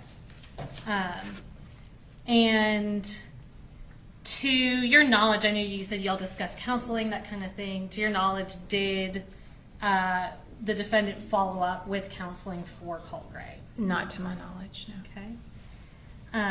And just to reiterate, that January 11th meeting that y'all all had together, was that the meeting that y'all set up after trying to get in Yes. touch with Colin Gray? So y'all have, how many students are at Jefferson Middle? About 1,025. Okay. And that being said, is this a situation that you have an independent recollection of? Very much so. And why is that? It stood out that over and over the attempts to call Mr. Cuddy comes to my office every day and gives me an update on students and where we are and making the home visit and seeing the graffiti and knowing that Colt was troubled and needed some help. Okay. Nothing further. Thank you. Any further cross? Yes, yes. So with the further help and the other issues, I guess that would have been very concerning about these allegations of bullying that came up in January 23? Or would have been later in 23? It was in toward the end of school in May, but they the really end of weren't. Bullying is somebody over time continuing to do things. These were just instances that were sort of isolated that we dealt with. And who did you speak to about that bullying? Did you speak with Mr. Colin Gray or was it someone else? About the bullying. Actually, he shared the names with Mr. Cuddy. He shared the names with Mr. Cuddy. Okay, and in y'all's opinion, it didn't rise to the level of bullying? No, we treated it as bullying because we do not allow that. Okay. I just want to be clear because you said it didn't necessarily meet your definition, but you still treated it as bullying. We did. Okay. Just because Colt was struggling a little bit and we wanted to make sure he felt safe. And you had actually gotten that concern from his father as well? I believe Colt had spoken to Mr. Cuddy and then to Colin, and Colt didn't want to tell us any names, but he shared them with his dad. Okay. Who then passed those on to you guys? Okay. Thank you, ma'am. You're No welcome. further questions. Nothing further. All right, thank you, Amy, for the, Thank you.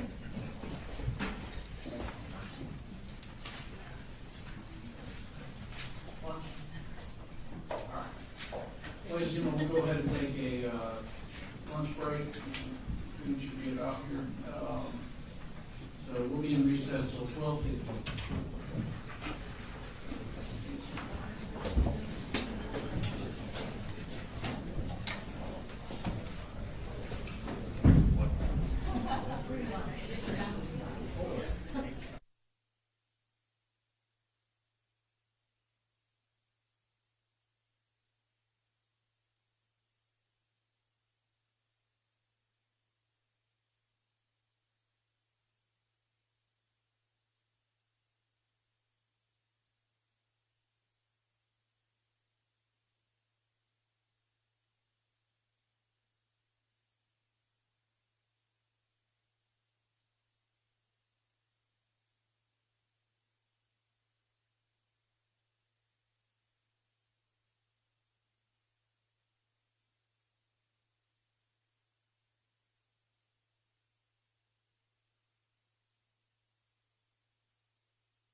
call us next witness. They call us Daniel Miller.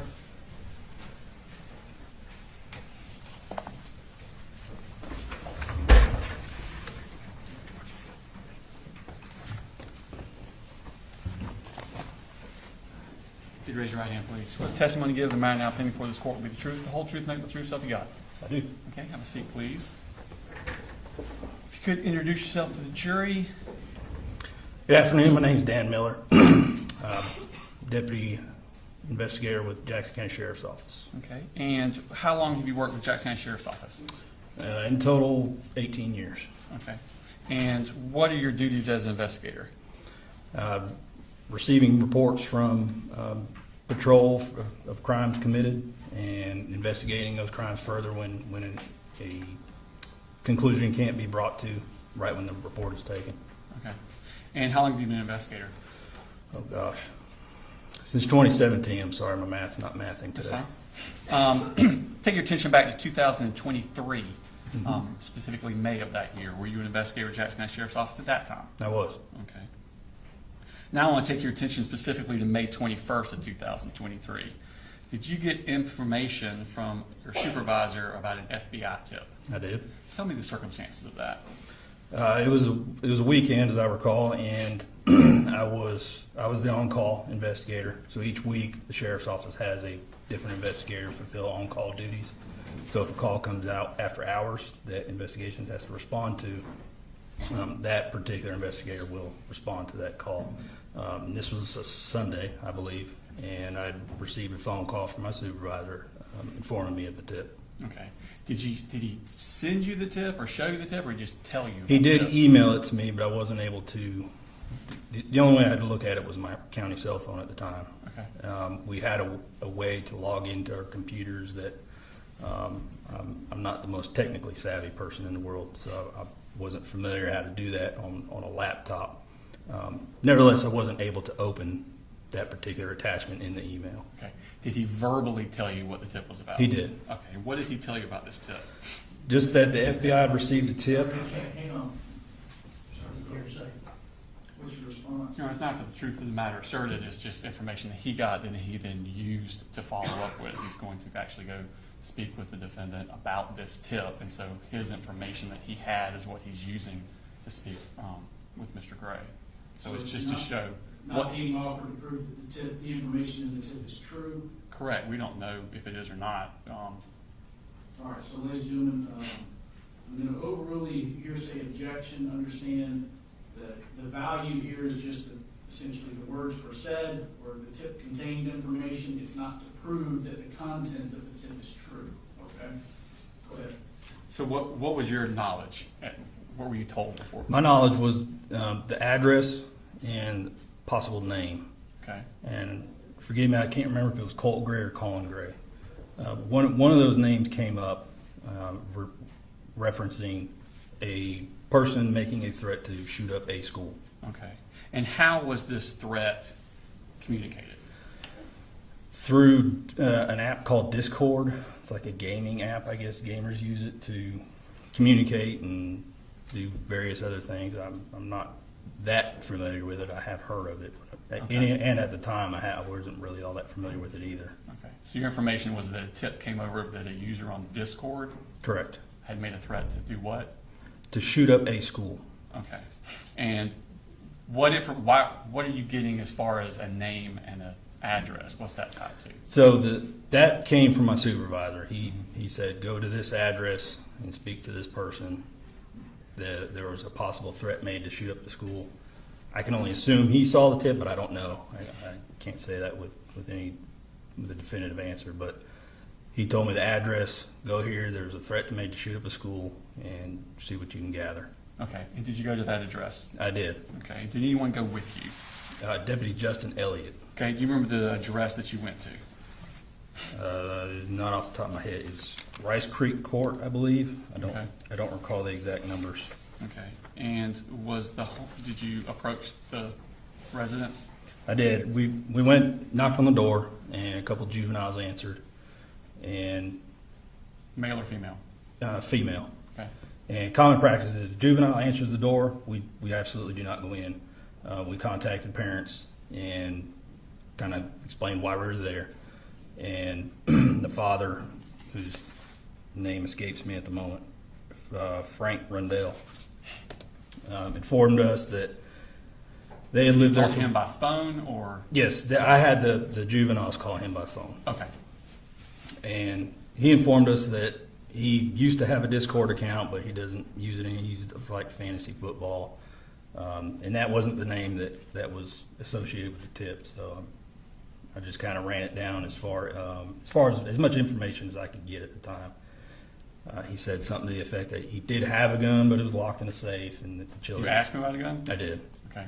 Said it was locked in a safe, and that the kids did not have access to it. But then he went on to say that the previous tenant got evicted from that address, I believe 3 months prior, and that they still were getting mail. So they had some of that mail there. One of the juveniles gave it to us. That's where we got the name from. And what name was on the mail? Colin Gray. Did it have a different address? Not on the mail, no. Oh, that's right, because it went to that house. That makes Correct, sense. yeah. Sorry. At some point, did you find out where Colin Gray lived? Yes.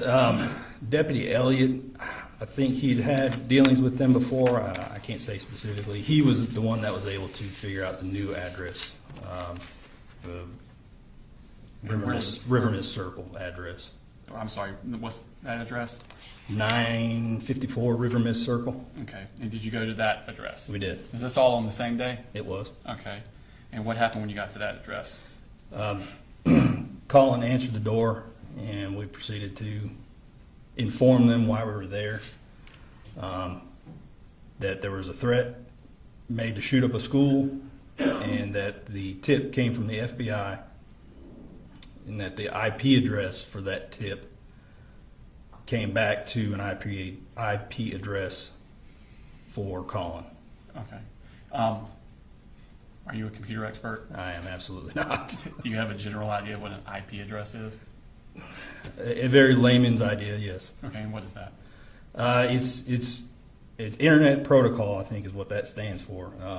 It basically, everybody's internet address, they have a specific address for their Wi-Fi router. That's about the extent of my knowledge. Okay, and that IP address from the tip came back to Colin Gray? According to the information that I was given. Okay, and you told that to Mr. Gray here?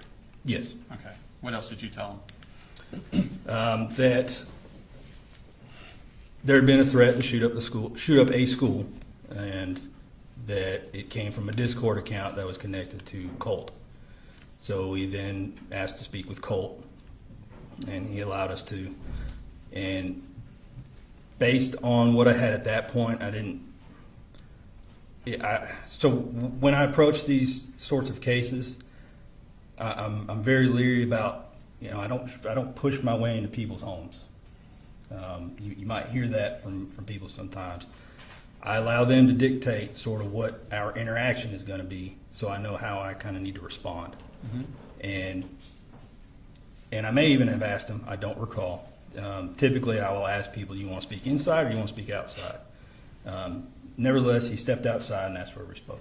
Okay. And did you speak with Colt outside also? I did. He had went and got Colt and brought him outside. And when you spoke to Colt, was that in Colin Gray's presence? Yes. Okay. And what did Colt Gray tell you?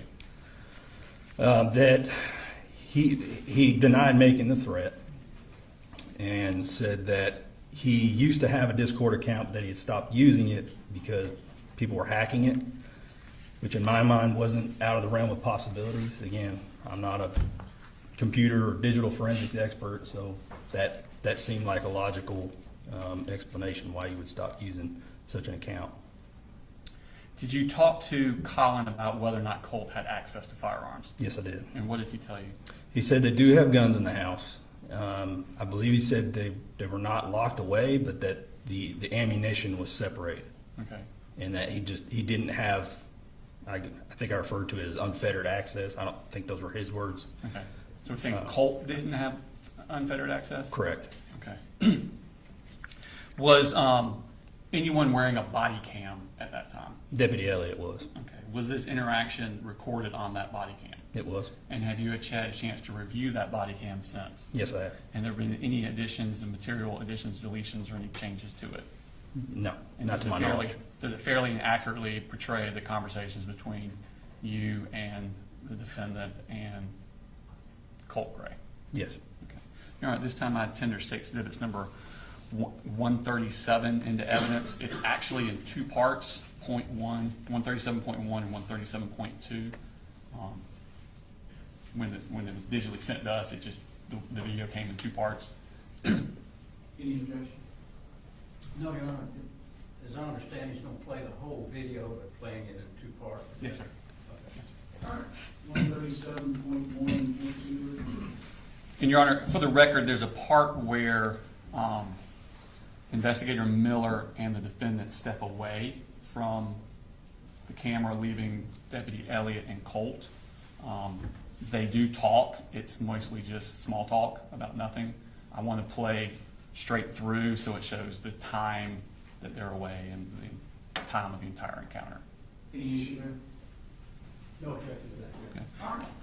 Your Honor, the first clip is 15 minutes and the second clip is 4 minutes. And is this you here? It is. Okay. Colin, you want to step out where you can talk real quick? Yes, you know what this code is? So we got a tip from the FBI saying that somebody from your old address, over there in Traditions, they made a threat to shoot up school. Your Honor, excuse me, it's pretty low. Your name was associated with that address, and you weren't living there.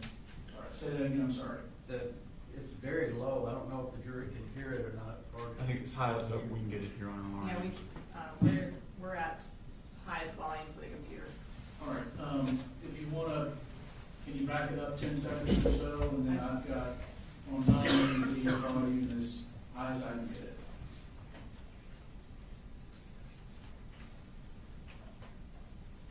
Colin, you want to step out where you can talk real quick? Yes, you know what this code is?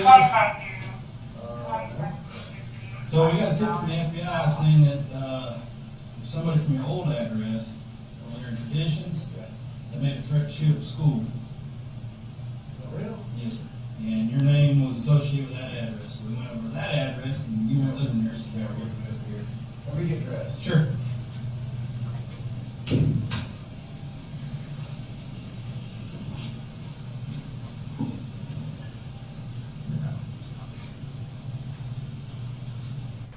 And we're going to fast forward a little bit until he comes back out.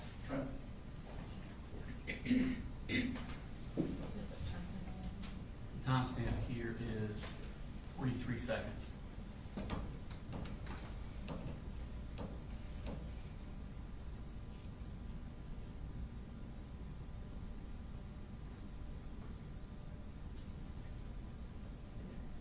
And we're starting it back up at 2 minutes, 8 seconds. That's all right. Started, got up, watched the golf tournament, and sat back down. That was it. So what, tell me what. You have any kids or anything living there? Yeah, Colt, right?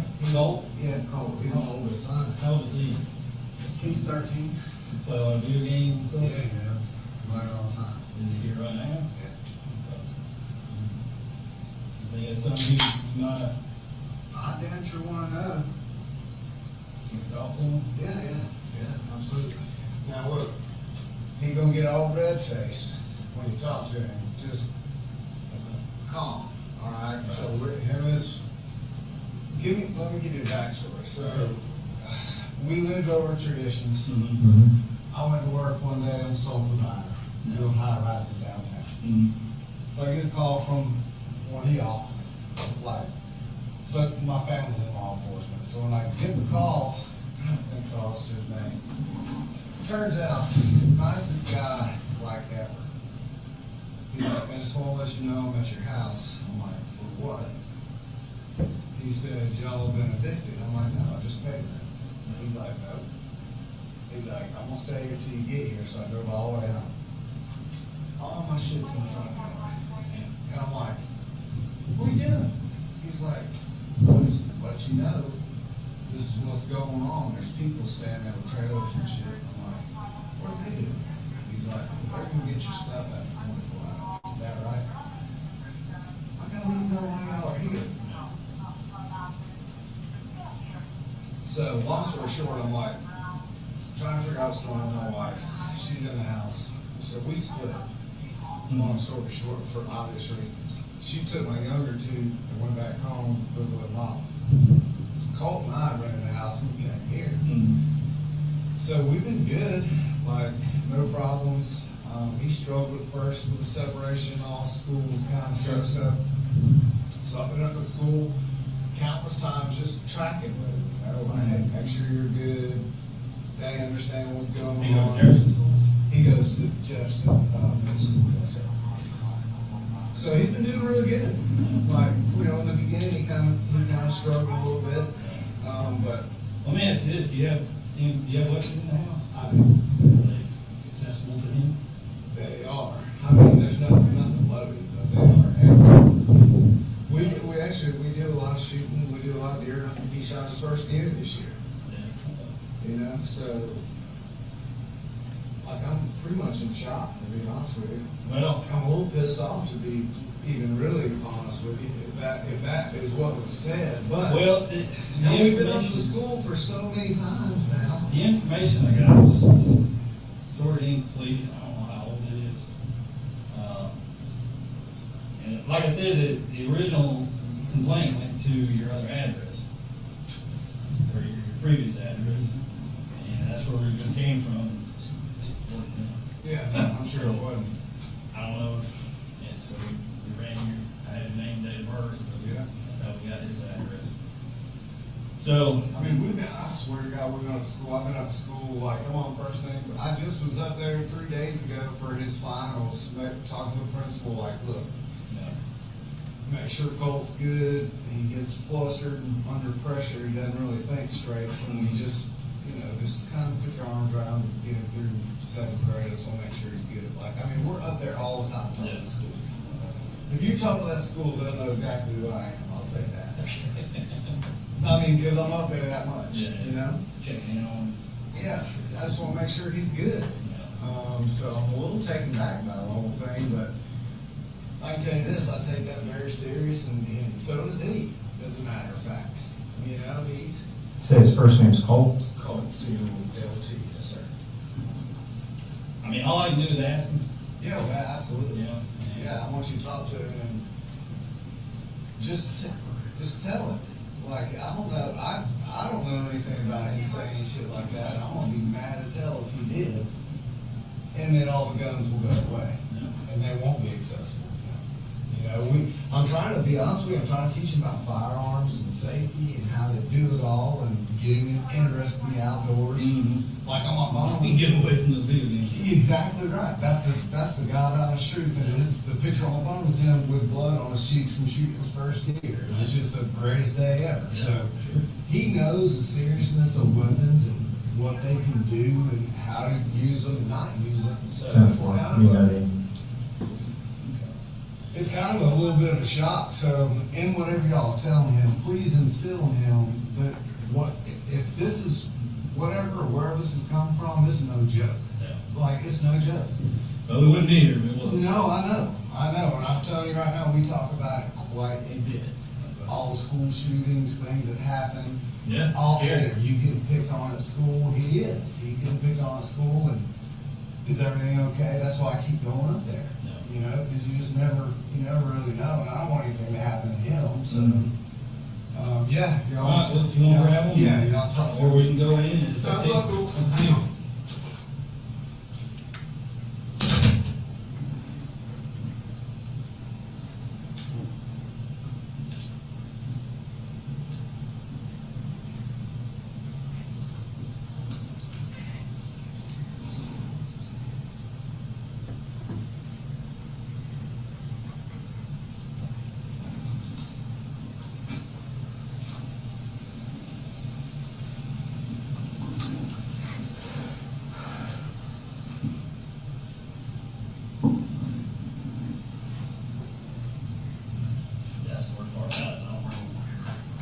One information and another.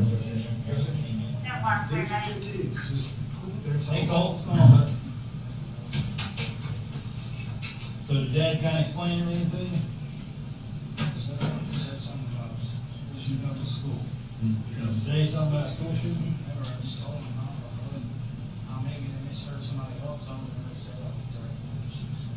You never ever said. No, I swear. Do you use Discord? Discord? Yes, sir. I used to not have it. When's the last time you used it? Really? Was it at Traditions, or was it here? No, it was at Traditions, because in that Discord account that I had to muted it before. Because Before you moved here? Yeah, because I think it got like, it made a cash report or something, or I got it put on something. Have you heard anybody on Discord when you were using it say something like that? Remember? Like, at that time? Yeah. I don't think so. I don't think I ever had anybody that. Never. And I mean, I'm not trying to get anybody pinned up, but like, this is some serious stuff. Oh, he knows how serious it is, trust me. I hate to, you know, my boss was leaving, like, you know, I don't know how old this information is, and if you want to wait till Monday to follow up, I was like, no, I gotta do it now, because So would we. God forbid something happened, I didn't have my job, I'd feel pretty bad about this, so I just want to make sure you understand that if something like that happens, or you hear something like that, report it, tell their dad, tell teachers. Like I told him, I would promise I would never say something. So you haven't used Discord in a few months, and you're saying you didn't say anything? No, the only thing I have is TikTok, but I just go around there and watch videos. All right, well, fair enough. What's your birthday? January 14th, 2007. He's just gonna do a little report saying that, We talked. we've done in reference to this, and that we talked, and you saying that we didn't say anything like that. And I gotta take you at your word, and I hope you're being honest with me. I'm not saying you're lying, but it's not unusual for people to lie to police. He's terrific. Hey, Colin, what's a good phone number for you, sir? It's 706 706 590. 59. It's a new number. I think it's 2876. We'll get it fixed. That's what we're doing. About ready to get done with it? I already finished. Oh, you did? Yeah. When was your last day? Wednesday, Sunday, so Friday. Right. What grade you going into? Eighth grade, almost high school, man. The last 4 years, really, the last 4 years is what matters. Get them good grades, man. Set you up for risk. 590-2768.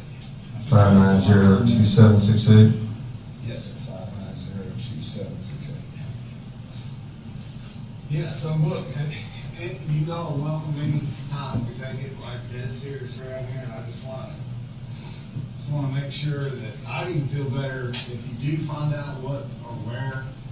Like, can someone let us know? 'Cause Sure. He's going to be full of anxiety until this gets resolved.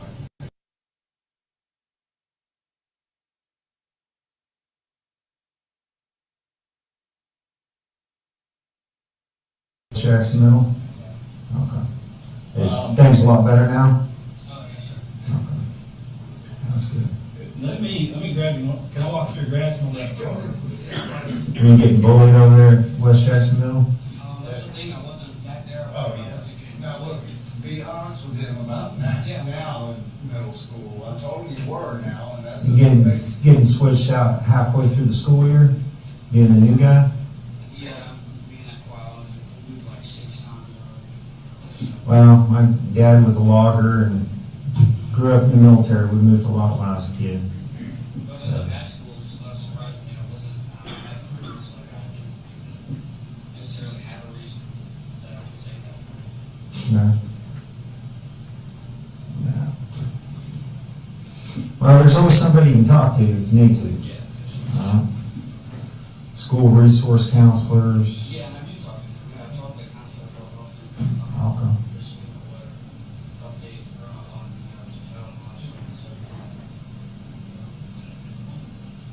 Yeah, start looking out and making goals for yourself. You interested in anything? A what? A philosopher. Yeah. Well, do what you enjoy. I mean, I did 20 years in the military, you don't have to settle on just one thing. Did 20 years in the military, retired from that, and been doing this for 7. So you don't have to fit everything inside the box. Yeah, I might branch out. Yeah. We got guys at the sheriff's office are full-time plumbers, full-time police officers, and, you know, do what pays the bills, do what they enjoy. But everything's going good. Well, that's good. You got a phone? What's your phone number? Like I said, I changed my phone number. Okay. All right. Dad said you went deer hunting for the first time this past year. What'd you get? 3-pointer? Fork on one side and one on a palm on the other, or? Yeah. Yeah, fork on one side and one on the other. Spike? Yeah.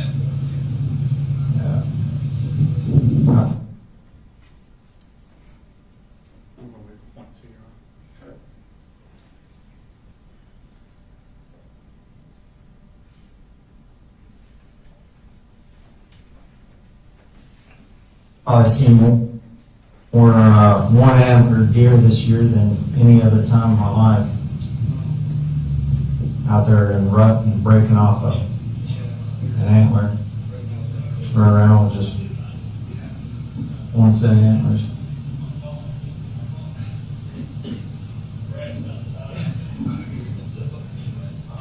Well, look, Colin, I appreciate it. Your dad got my card.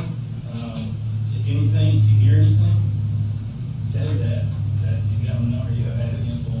It's serious. He knows how serious it is, and he'll, like I said, we'll have a long conversation here in just a little bit. And it's something, you know, it's a pretty traumatic thing that him and I both went through now. He was at school, I was at work, come home, and I mean, every ounce of what we had was under tarps and sitting in that yard. You saw it. Yeah. You saw the clientele, the neighbors that lived there. It was like fully embarrassing. So it was very traumatic for both of us, and living here, just us, is like, dust is finally settled, he's making good grades, so. That's good. We'll keep that up. That's important. We'll start talking about traditions in West Jackson and just see if something jogs his memory like that. But certainly we'd like to know if something, if you do find. Well, my thing is this, so more than likely they track the IP address. Okay. And that's why we went to that address. Okay. Because the IP address is usually location specific. Yep. You know, within the area, so. If it came from that house, then either somebody there's lying, or the information's just so old. Yeah. And, you know, maybe it was something he heard or did on Discord months ago. I don't know. I have no idea. Okay. But he's telling me he didn't. Yeah. Telling me he can't remember anything like that. Yeah. I take that at your word. But if you look me in the eye and tell me that's what you're telling me, I got no choice but to take your word right now. But like I was telling your dad, find out otherwise, man, it's a different story. But It's a really different story. Okay. and got any questions? No, sir. You have any questions? No, sir. All right. Now enjoy the rest of your day. Appreciate it. Appreciate it, sir. Y'all be safe. Good luck to you.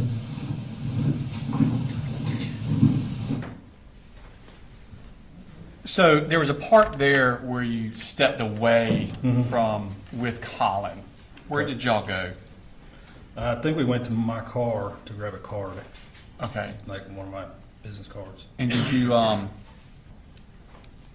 any further conversation with him there? I did. I honestly couldn't tell you what was said. Okay. Unless it's in the report somewhere. Okay. Did you write a report about that also? I did. Okay. Did you write your report in close in time I to when did. it happened? It was that. I think it was that Monday. So you wrote it that day or the Monday? Mm-hmm. Okay.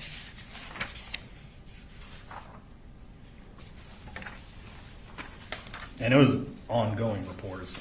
Wasn't all done at one time. Okay. I'm going to show you Martin State Exhibits number 138. You have a copy of your report? I do. Oh, okay. That's what I was going to show you.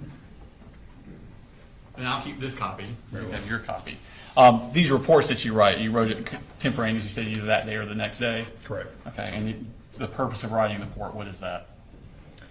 Document everything that went on, everything you can remember, whether it be something you were thinking at the time or something, maybe you smelled something weird at the time. In case you have to testify about it 3 years later? Correct. Okay. Is it reflected in your report what you talked with Colin about? Honestly, I'd have to go through it. I believe there are some instances where it is, yes. Yes. All right.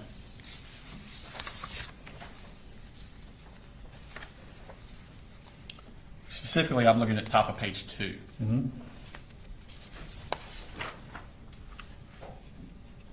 Okay.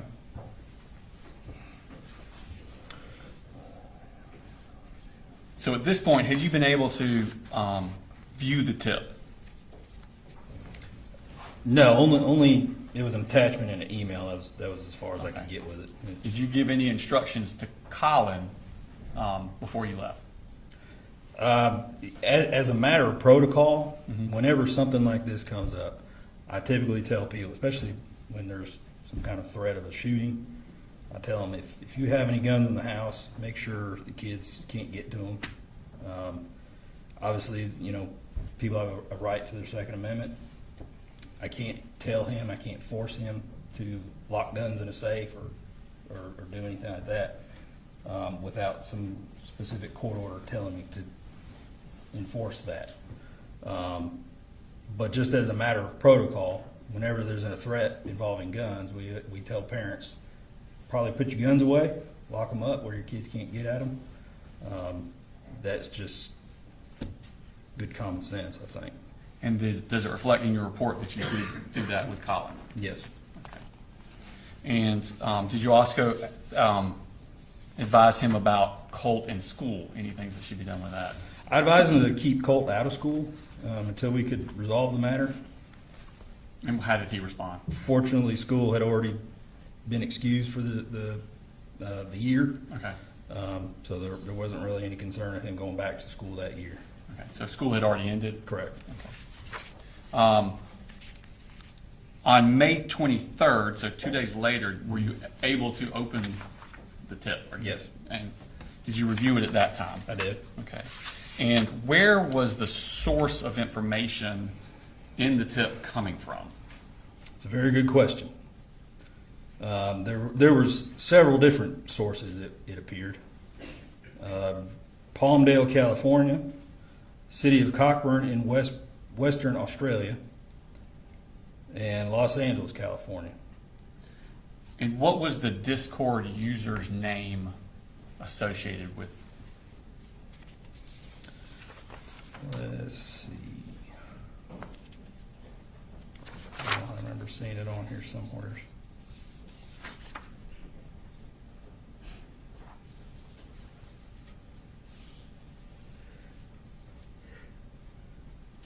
So I know I have the email. I don't know that There wasn't like a username? I don't know that I recorded it or not. And if I did, do you have a copy of the tip with you? It's probably in this case, probably is. I'd have to dig through and find it.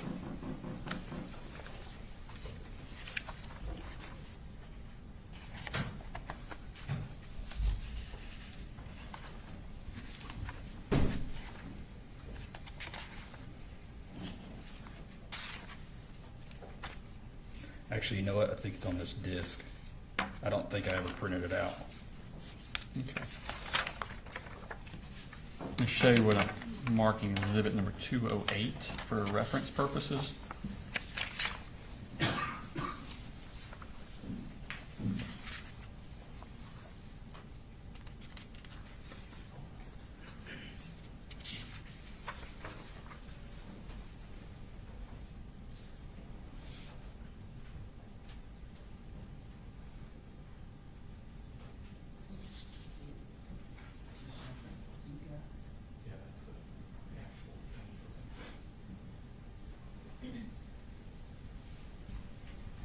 See if you recognize what that is. This appears to be the tip that I'd received. Okay. Okay, and on page 7 of that tip, does it refresh your recollection as to what the Discord username was?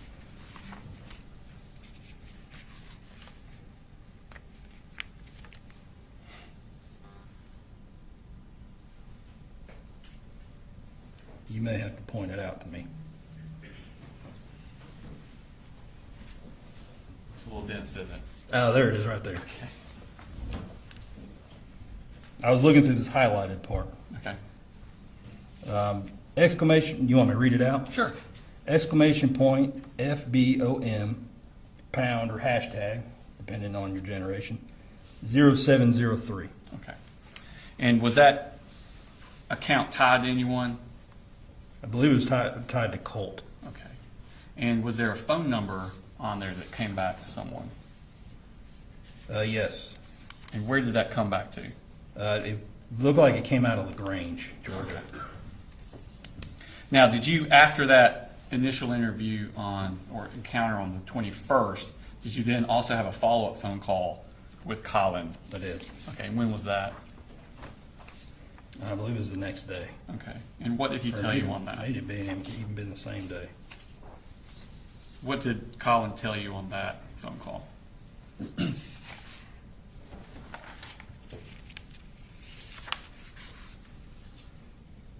I'd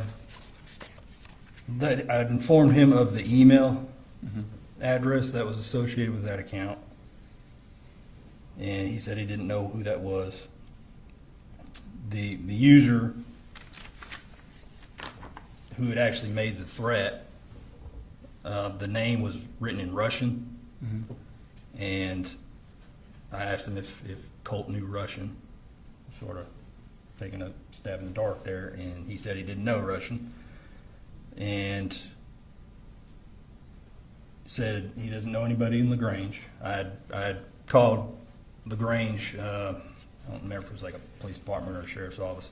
Anyways, I'd given them the phone number and asked them to track it down and see if they could figure out who this person was. They were able to make contact with somebody down there, and I think the phone number had since been reassigned to somebody else, and it was no longer the person that was living at that address. Were you able to substantiate the case at all? I was not. Okay. Did he? I'm sorry. Did Colin tell you anything about his conversation with Colt about on the phone? He did.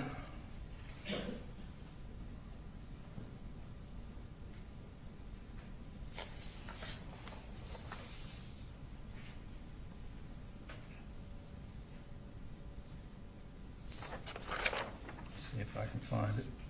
I believe it's on page 4 of your report. Mm-hmm. The last paragraph.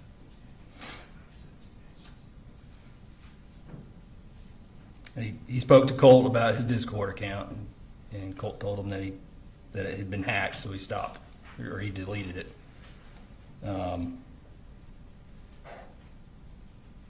Because he didn't want anybody to use that account for nefarious purposes, is what I wrote.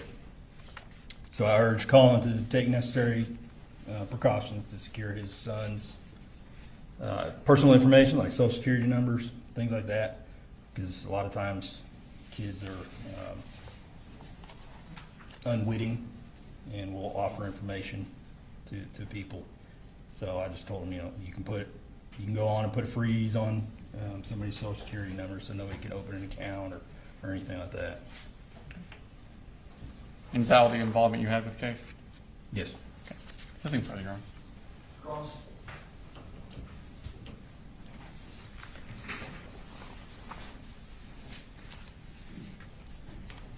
Good afternoon. Good afternoon, sir.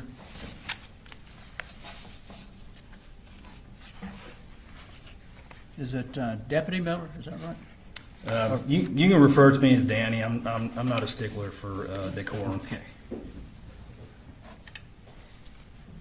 You indicated to us, and I think we saw the movie, that you and another officer went over specifically to ask Colt if he were the one that was involved in this apparent email or text or something that had come through on the internet. Is that right? Correct. Okay.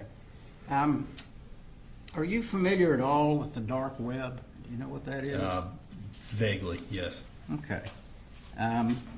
Did you ask Colt if he was involved in the dark web, if he got on it, knew what it was, or anything It of that nature? didn't really occur to me. Okay. But you knew that this Discord was a part, could be a part of that dark web network? I wouldn't say I knew that, no. Okay. Were you given any information about how this threat was communicated, other than the fact that it came up over the internet? Can you be more specific? I mean, how was it communicated? Was just something put out on the internet, or was it directed to a particular person? I believe it was like a chat room. Chat room. My understanding of Discord is it's like a group chat. There's often many people that are within this chat room. Okay. And they just have conversations.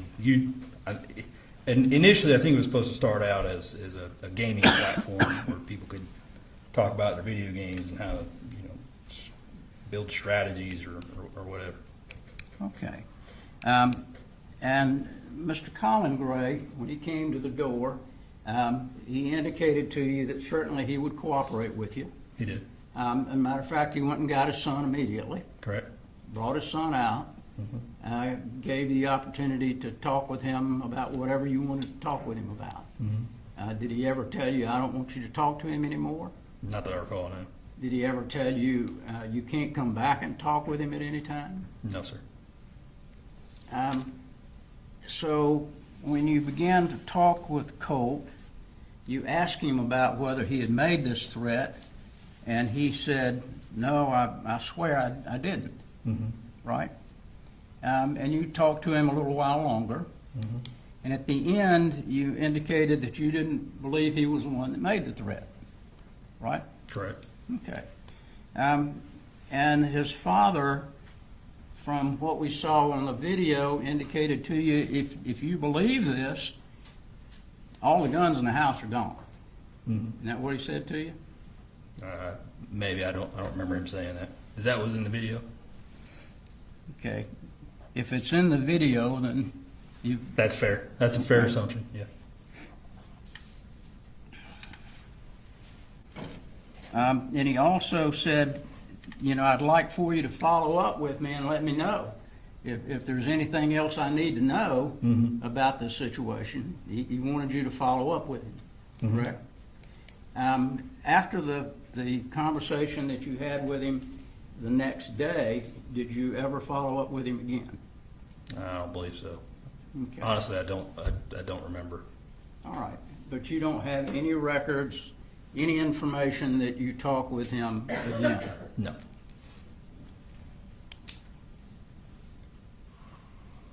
And the conversation that you had with him the next day, was it recorded? I believe so. I usually recorded my phone calls. Okay.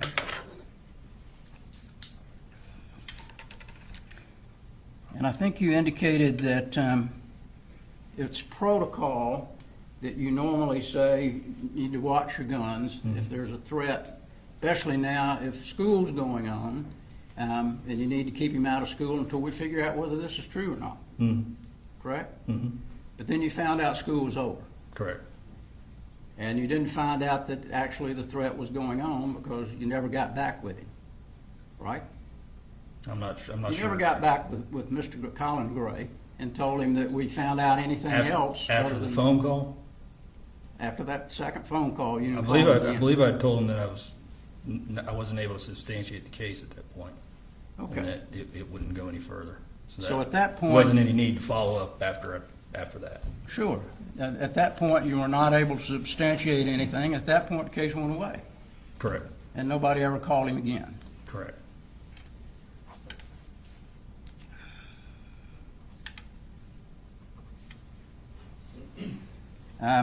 And you saw in the video, I don't think you were there, but Colt was talking with the other officer about deer hunting, about shooting his first deer. You recall that? Yes. Okay. Is that something that Colin or Colt had indicated you that they bonded by hunting together? Do you know? He had indicated that he was trying to get him interested in outdoors and involved with some sort of outdoor sports. Whether or not that was a bonding moment, I can't speak to what their relationship was like, but one could assume as much, yes. Okay. Well, when you had a conversation with him outside of the view and sound of the camera, did he indicate to you, and that's Colin Gray, that they bonded that way, that they went hunting together? Honestly, without hearing a recording, that conversation was 2.5 years ago. Been a day or two. I can't recall. All right. I apologize. No problem. And Colin Gray also indicated in that video that we saw that this is no joke. You know, I want to know. Mm-hmm. You remember him saying that? I do.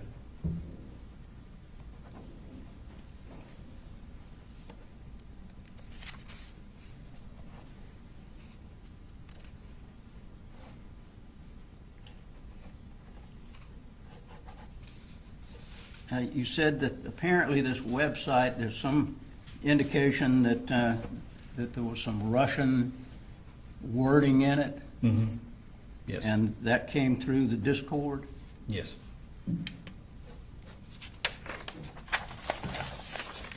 Did you ask Colin Gray if you could take the computer that Cope had and check it to see if there was anything in it? No, sir.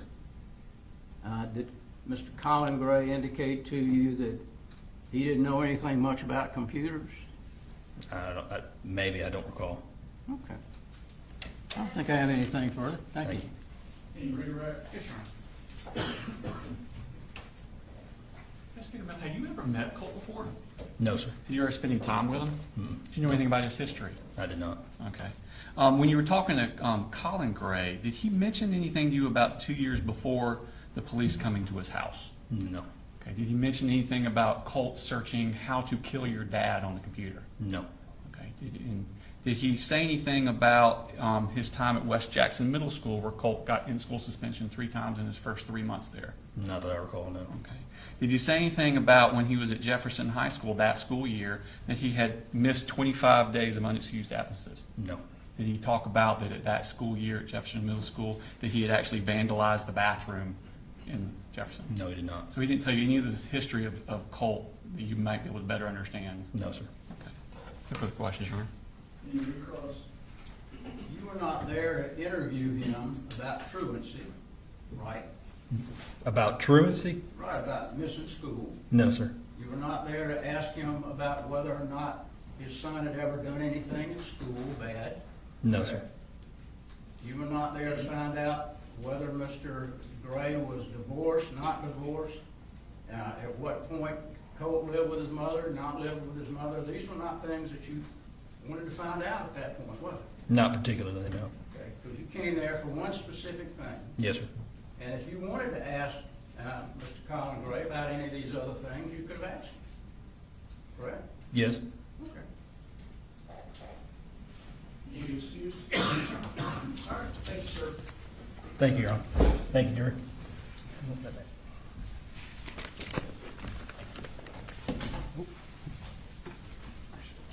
Stay called next witness.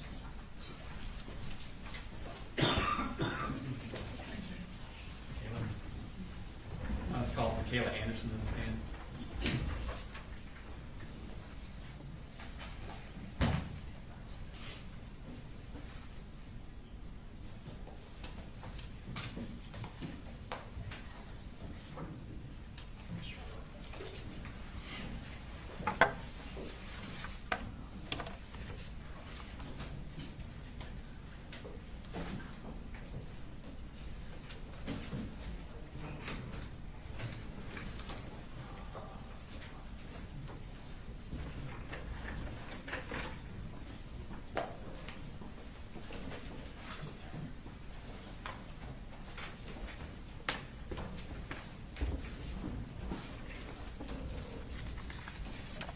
Would you raise your right hand, please?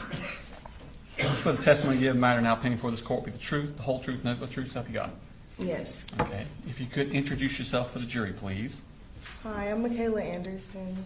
And if you could spell your name for the court reporter. Mykayla, Anderson, Anderson. Miss Anderson, where do you work?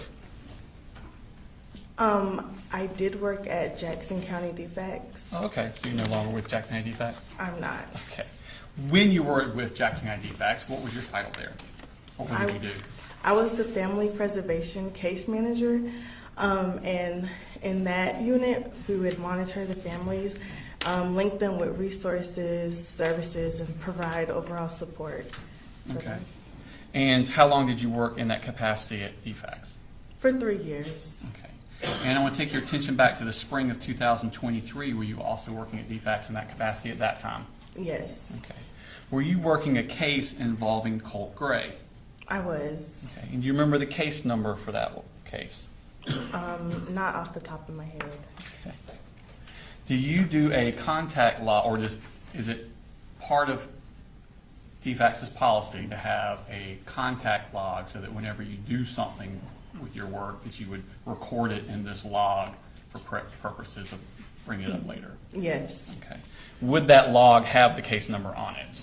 It would. Okay. I want to show you Smart 6 exhibit number 201.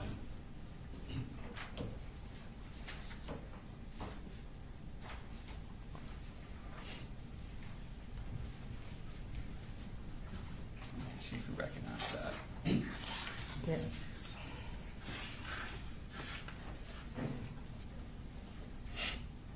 Is that, would you recognize yes. that? I'm sorry, yes. And what is that?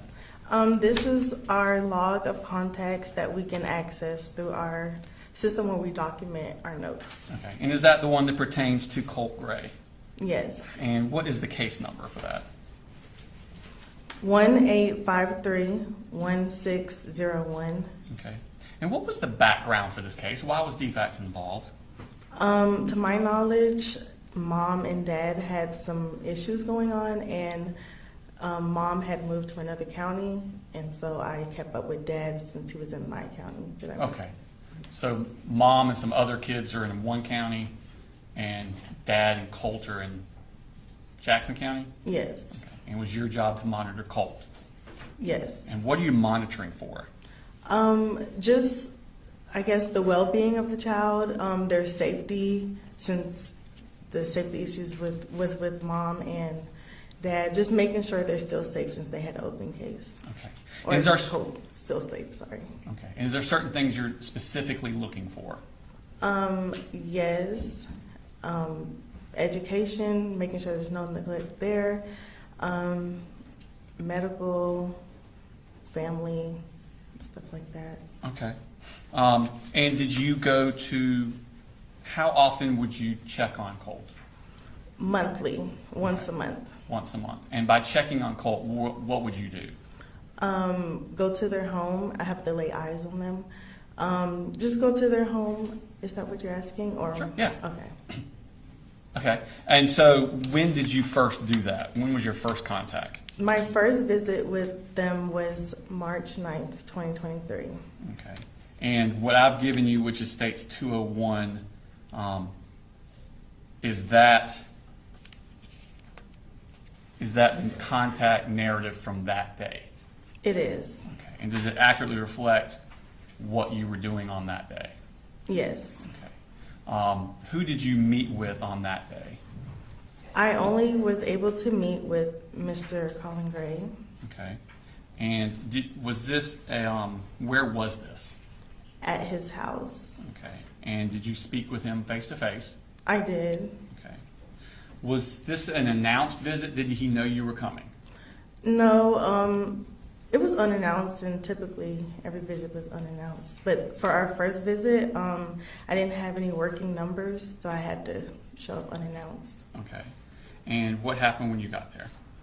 I introduced myself. I explained that I was with DFACS and that I had to see him and his son monthly. He told me that he already talked to another case manager and did not want to speak with me. So I just asked if we can just exchange numbers, which we did. Okay. And was that the end of the contact on that day? Yes. And that, again, was what day? March 9th, 2023. Okay. When, Your Honor, this time I tender State Exhibit number 201 into evidence. Any objection? I'm sorry, that's what I just showed you. But, Oh, that's fine then. No objection? No objection. 201's admitted. and when was your next? When was your next contact? April 12th, 2023. Okay. And again, where was this? At his residence. Okay. And who did you speak with? At this visit, I was able to speak with Colin and Colt. Okay. And what did Colin tell you about how things were going? Mr. Collins said that his son was doing fine. He doesn't really get in trouble. He said that Colt is shy, and his behavior has been much better since his mom's been gone. Well, let me do this. Show you State Exhibit 201.1. What is that? Is that a copy of your contact log? Yes. And does it accurately reflect your conversation with Mr. Colin Gray on that day? Yes. Your Honor, that tender State Exhibit number 201.1 in evidence. No objection. All right, 201.1. And we'll go ahead and pull that up.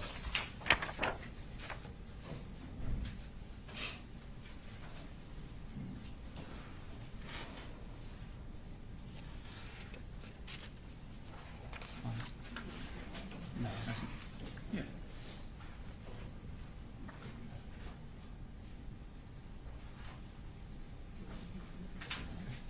Yeah, it should be 412.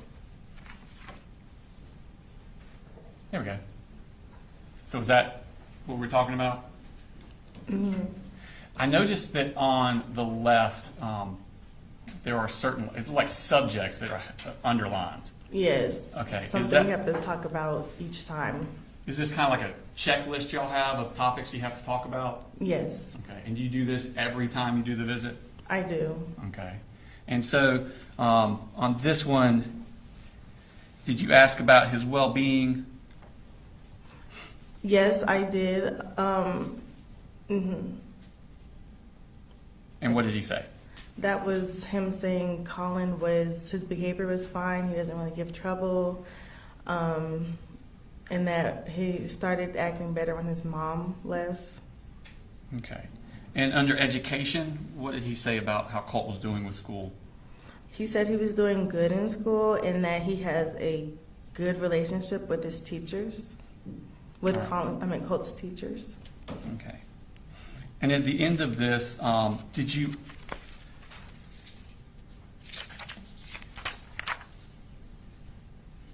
under the very bottom, it says case planning services, drug screens. Mm-hmm. Did you offer any services for Colt? I did. I asked if he thinks Colt needs therapy to address the issues going on in the home with his mom, and he stated no. Okay. But we'll keep an open mind. Okay. Is that on the second page? Well, it's on the first page. Well, the end of the first one and the top of the second one. Did he make any mention to you of any bullying Colt was getting at school? No, not at this time. Okay. So then I want to when was your next contact? March 5th, 2023. Okay. I'm sorry, maybe I've got dates wrong. I had first visit March 9th, second visit. Oh, I'm sorry. April 12th, she just said March 5th. May. I'm sorry. So your next one is May 5th, 2023? Yes. It shows 201.2. And is that a copy of your contact log from Yes. that day? Mm-hmm. And does it accurately reflect your conversation with Colin Gray on that day? Yes. Okay. And like, Your Honor, I tender State Exhibit number 201.2 in evidence. No objection. All right, 201.2 is admitted. And again, this contact, was it face-to-face? Yes. And was it at the residence? Yes. Okay. And was it unannounced? Yes, and it was typically, well, every time it was unannounced because every time I would call, I could never reach him on the phone by text or voicemail, so I just had to show up. He wouldn't answer phone calls? No. Okay. So what happened when you arrived? I had to ring the doorbell a few times. When he did answer, he was in his towel, his chest was out, and he said that he had to go back and change his clothes, but before he was confused why I kept coming back, and I told him, like I did the first visit, that I had to see them monthly. Okay. And did you go through that checklist with him also? I did.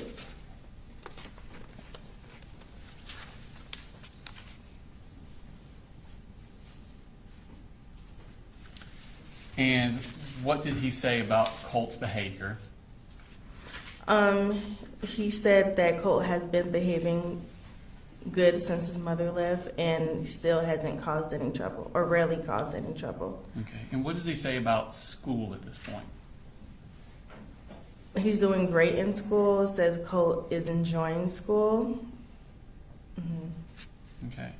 Does he make any mentions of problems with bullying at school? No, not at this time. Okay. Did he tell you that the 2 weeks prior he sent an email to the school on April 17th about bullying? No, he did not. Okay. Did you talk to him about further services? Yes, I would ask if he, well, at this time, I told him that the other case manager that was working with Miss Marcy, that they want Colt to do counseling. And when was your next monthly visit? June 9th, 2023. Okay. Let me show you. What's marked as 201.3.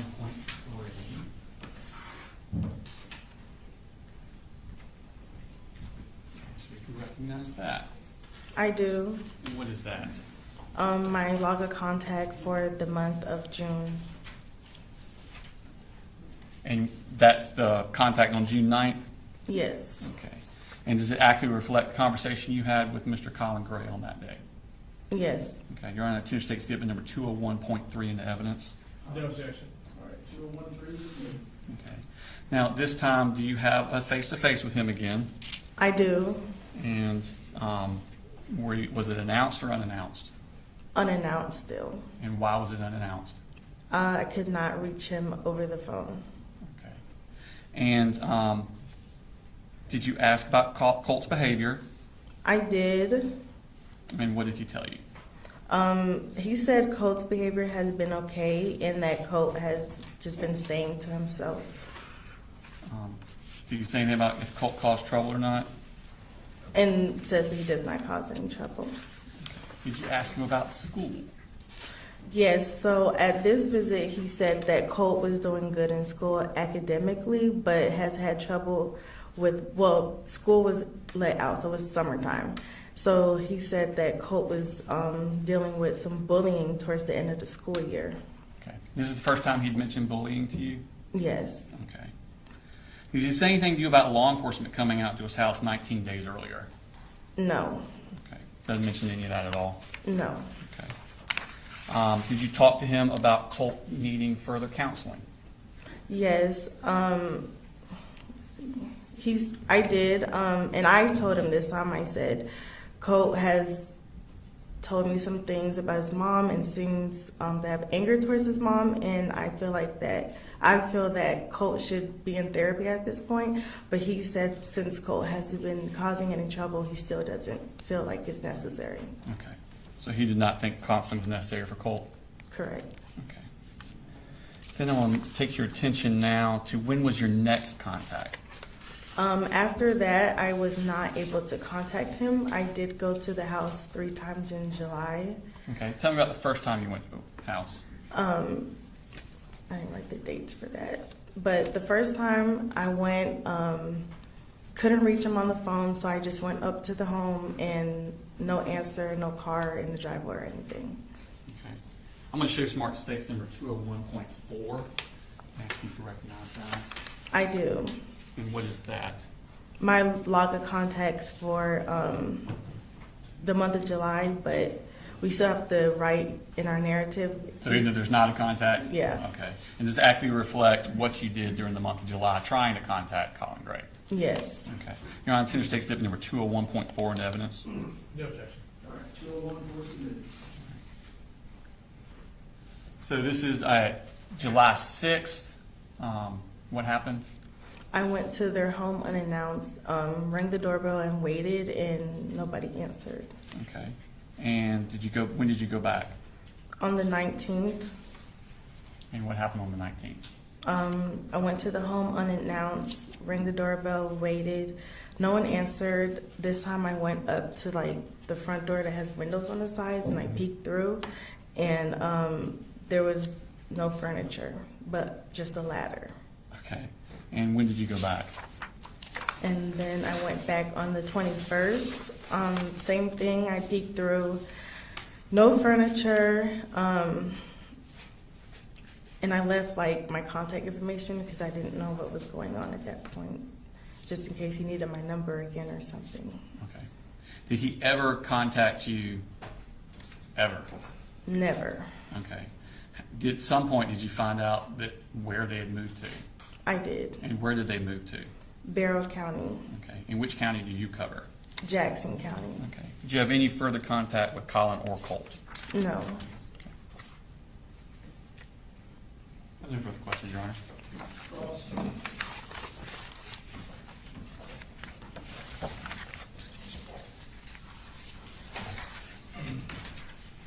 Good afternoon, Ms. Anderson. Hi. All right, I have a few questions. I know this is from a ways ago, so if you need to look at some of these logs, just let me know, okay? All right, so you met with Mr. Gray on April 12th of 2023, is that correct? Yes. Okay. And you go through this kind of a protocol you have where you make sure that you cover all the different topics you're supposed to. Mm-hmm. Is that fair to say? Mm-hmm. Yes. Okay. So when you got to the part where you asked about case planning services, things like that, you referred to talking about counseling and therapy. Mm-hmm. Is that right? Yes. Okay, and I just have to say yes or no for the court. I'm sorry, yes. You're fine. Okay. And these are suggestions that you make based on information that you have received from other sources, is that fair to say?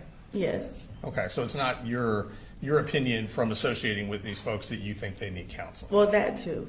Okay. Mm-hmm. So you had received word from someone, and I don't want you to tell me what they said because that would be hearsay, but you had received some word from someone in South Georgia or in another county that there may be some anger issues with Colt and his mom. Yes. Okay. And had you ever met his mother? I have not. Did you ever spend any time with her? No. Ever interviewed her? No. Okay. Now, it looks like you met with Mr. Gray again on May the 5th? Yes. Is that right? Okay, and if we look at that, there is a section where it says private F/F. Can you tell the jury just what the F/F stands for? Face to face. All right, so that means that would have been done outside the presence of his dad. Mm-hmm. Is that right? Mm-hmm. Okay. So you spoke to Colt Gray in this private meeting about the need for services, correct? Yes. And you let Colt know that his mother's case manager was recommending some kind of therapy for him. Or counseling.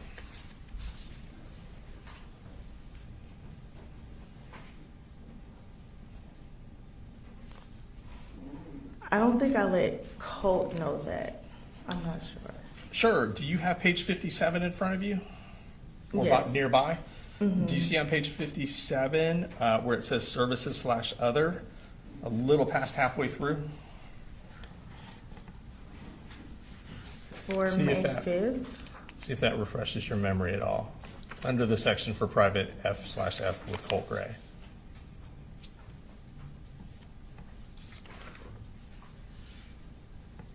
Okay. Does that help refresh your memory at all? It does. So did you have a conversation with Colt about counseling and therapy in that private meeting? Okay, you're talking about page 57/84? Yes, ma'am. Okay, so that is blank. I'm sorry? This one? Give me 1 second.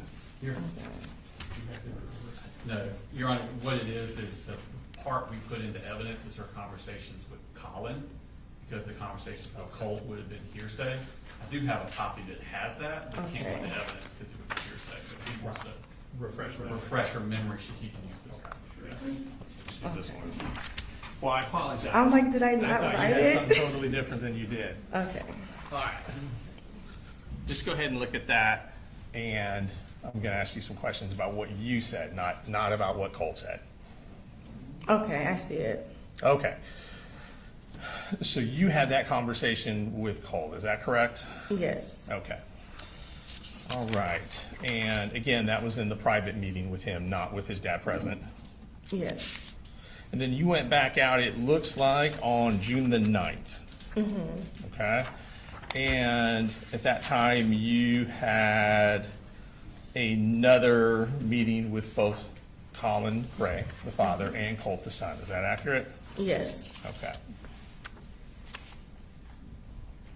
Once again, you brought up the anger issues with the mother with Colin Gray, correct? Yes. Okay.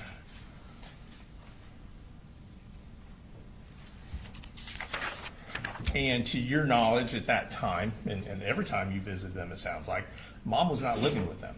No. Mom was not there. No. Okay. All right. Let me grab that back so I can give that to the DA. Okay. And he may have some other questions. Thank you. Any redirect? Thank you, Your Honor. All right, thank you, ma'am. There you go. Thank you. Do you want these papers? These leave there, I'll come to them. Okay.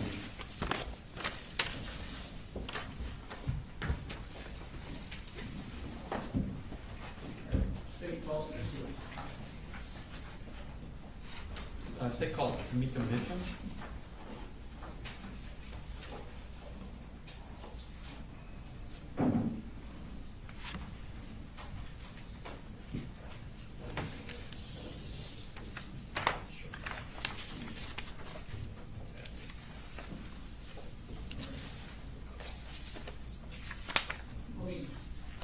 Can you use the restroom?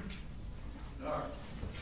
Thought I got, I didn't see the note. All right, we'll take a 10-15 minute restroom break.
is today. They are not very long witnesses. It is possible we will end early. Okay. But the witness who would come next is Heather Lashley, and she is the crime scene person from the house. And we do think she would be relatively long. So we don't want to start her like at 4 and then not be able to finish her. So I just kind of want to make the court aware. But that wouldn't mean we would get through 16 witnesses. So I think that's good. And Judge, I was going to say, there is something that Jimmy and I need to speak with Mr. Gray about. We were hoping to get out a little early so we could have that conversation here before they send it back. So that kind of would work out to help us as well. Sounds like it all lines up. Thank you, Judge. Y'all ready for one? Yes, sir.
So sometimes I get a message that a juror needs a restroom break, but this phone doesn't, when I have it on mute, doesn't tell me. Yeah, it doesn't flash, it doesn't light up, so I don't know.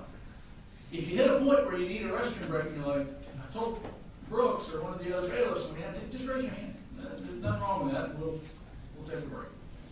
All right, you can call your next witness. State calls Tamika Mitchum to the stand.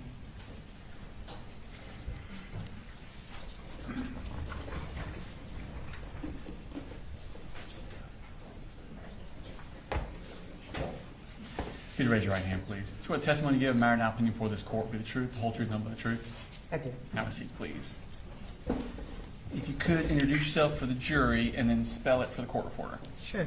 My name is Tamika Mitchum. It's spelled TAMEKAMITCHEM. Excellent. And what do you do, Ms. Mitchum? I work for the Department of Family and Children Services as a supervisor for foster care. Okay. I want to take your attention back to 2023. Where were you working then? I worked in Ben Hill and Irving County DFAC's office as a case manager. Okay, so back then you were a case manager? Correct. What does a case manager do in general terms? They would go out and see families in the home, work a case plan. In the program that I was in, which was family preservation, I helped families to prevent foster care, work with kids that are still in the home. Okay. I want to take your attention back. Were you working in 2023 a case involving Colin Gray? I was. Okay. And was that case number 185311601? Yes. Okay. What was the background of that case? But I got the case. It was started in Jackson County, and they got transferred to Ben Hill County when the mom and the two younger children moved back to Ben Hill County. Okay. And so your job was to do what? To work with mom, to help her work her case plan. The perpetrator was the mom, so we were focused more on mom and helping her work her case plan through therapy, making sure the kids are taken care of, and things like that. Okay. And what two kids were down there in Ben Hill County? Jenny and Coley. Okay. And what child was still up in Jackson County? Colt. Okay. And who was watching Colt? I'm his father. Who DFACS-wise was watching Colt? Jackson DFACS. Okay. So it was a different caseworker? Yes. Okay. Do you know Michaela Anderson? I didn't know her, but we had conversation over email and Okay. things like that. So yes, Okay, and she was the one following Colt? yes, Okay. As part of your job with DFACS, do you keep a log of all the contacts you have with people? that's correct. Okay, and is it made at the time of the contact? Yes, And is it kept in the ordinary course of your business with DFACS? correct. And is it used to refresh your memory years later? Yes, Okay. Now, at some point, did Colt also come down to Ben Hill? he did. You remember about when that was? It was during the summer. During the summer? Yes. Okay. I want to take your attention to specifically September 29th of 2023. Did you meet with Marcy on that day? Yes, Okay. Do you have a copy of your contact log with you? I do not. Okay. I'm going to show you this.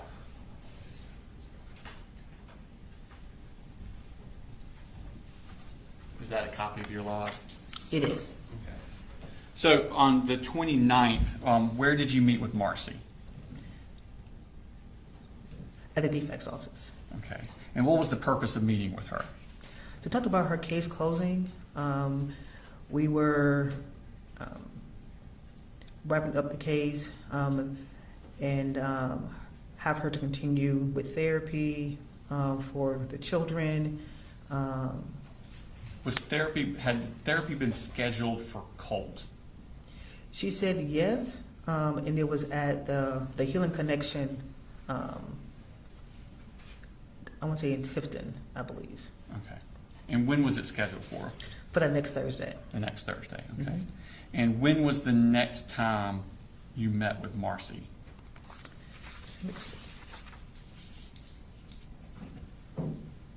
That will be in October. Okay, and what date? That'll be the 5th. All right. And where was this meeting at? This was at Marcy's residence. Okay. And was Colt still living at Marcy's residence on October 5th? No. Where was he? He had moved back with his father. Okay. And was that before the Thursday he was supposed to have therapy?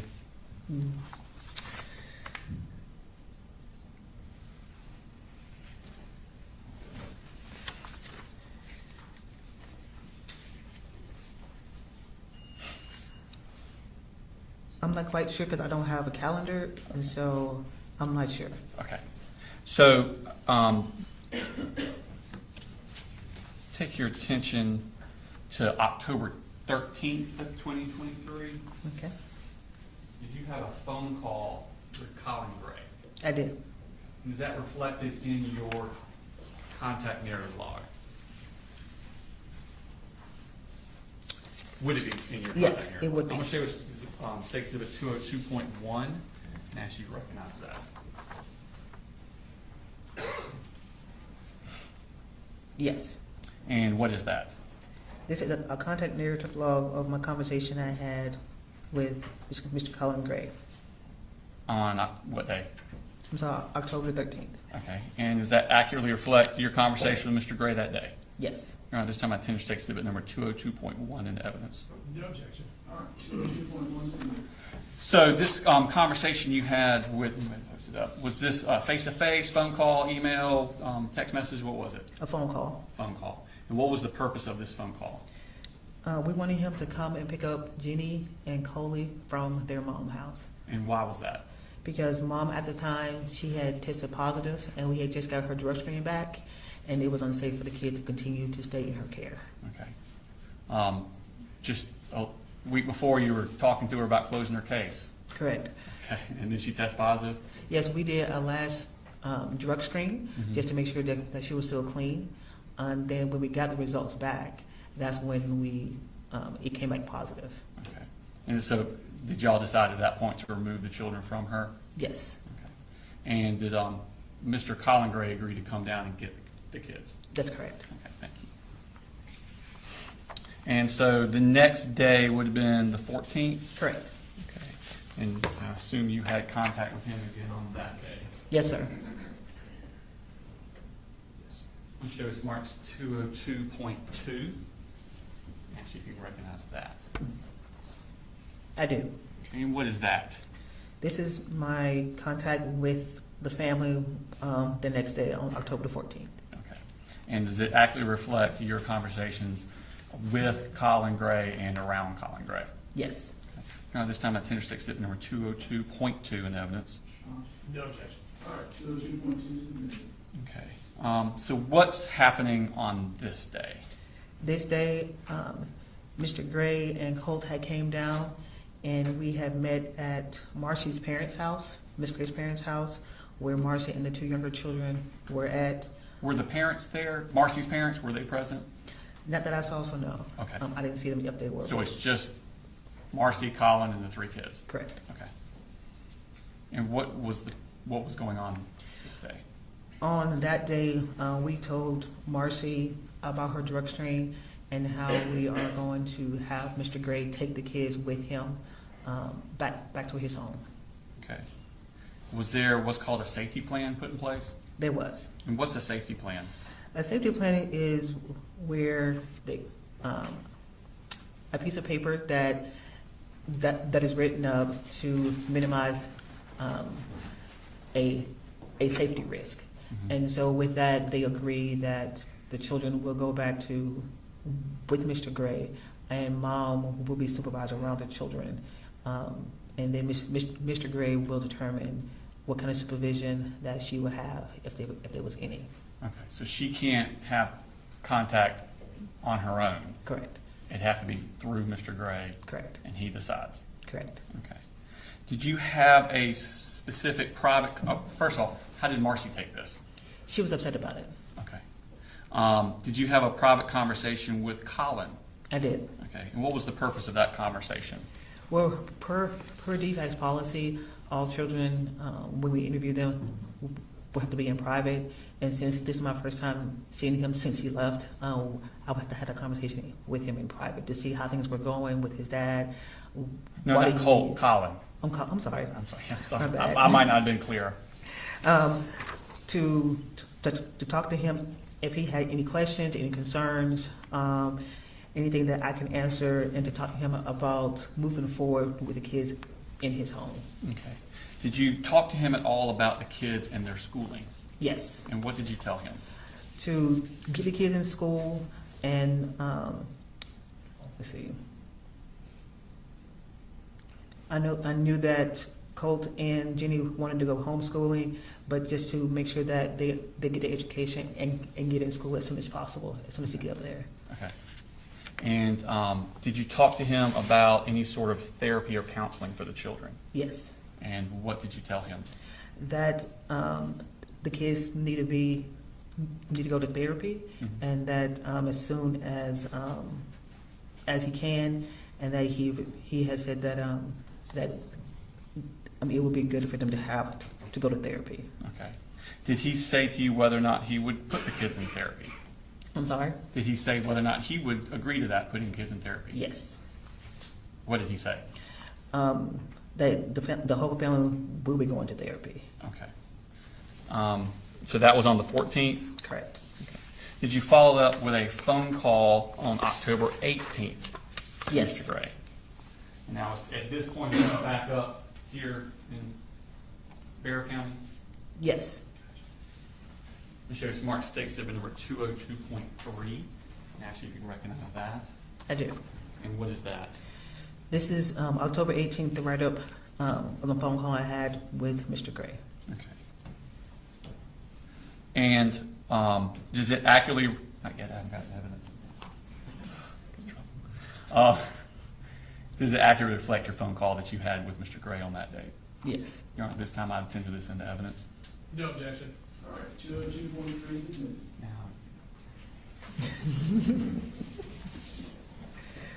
All right, so in this conversation, do y'all talk about schooling for the children? Yes. And where are the kids doing for schooling? Coley had gotten into Austin Road Elementary, and even though Jenny and Colt wanted to do homeschooling, but the school district didn't have the space for them, so they were going to attend school physically. Okay.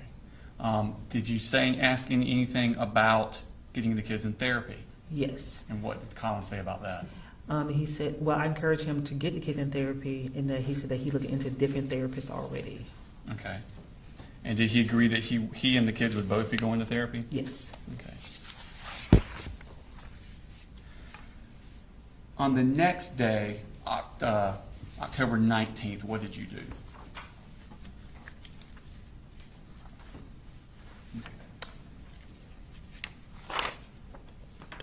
What I'm specifically referring to, did Barrow County DFACS assist you in any way? Yes. In this case? And what was their assistance? We asked them to go and to assess the home, to check on the kids, to talk to the kids about school, about therapy, and then we'll close our case afterwards. Okay. And did you ask them to do this on the 19th, the day after that phone call? Yes. Okay. And did someone from Barrow County DFACS go out to the home and talk with Colin Gray? Yes. Okay. Did that person write a report? They did. Okay. And was that report sent to you? Yes. When did you receive that report? On the 30th. Okay. And when DFACS does a home check like that, a safety, would you call it a safety assessment? Yeah. Okay. Is there like a checklist they're going down of topics they're supposed to be covering, looking for? They are. Normally it's a walkthrough of the home, make sure there is no safety issues, things are put up, make sure that all the kids have beds, there's food in the home, things like that. There's no wiring, exposed wires, infestation, stuff like that in the home. Do they also talk about education for the kids and counseling and therapy and other services for the kids? Yes. Okay. Tell me about weapons. Do you ask about that sort of thing, weapons in the home? We do. Okay. And was that done in the safety plan that you got back from the person from Barrow County? Yes. And were all of those issues addressed? Yes. Okay. And based on that safety plan that you got back, what did you do with the case? We closed the case. Okay. And when did you close the case? I'm going to say October 30th or 31st was the last day. I sent it to my supervisor to close when he shift. Okay. And was it closed based on the information you received in that home assessment? Yes. Okay. I have no further questions, Your Honor.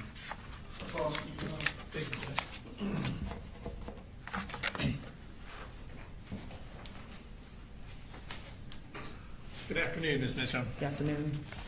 I've got a few questions. I know this is all quite a while in the past. So if you need to refresh your memory or look at anything, let me know and I'll see what I can do to help you with that, okay? All right. So when did you first become involved in this case personally? January of 2023. And so your total exposure was almost, it sounds like almost a year, 10 months? Correct. Okay. And you were down in Ben Hill County? Correct. So the majority of your contact was with Marcy Gray? Correct.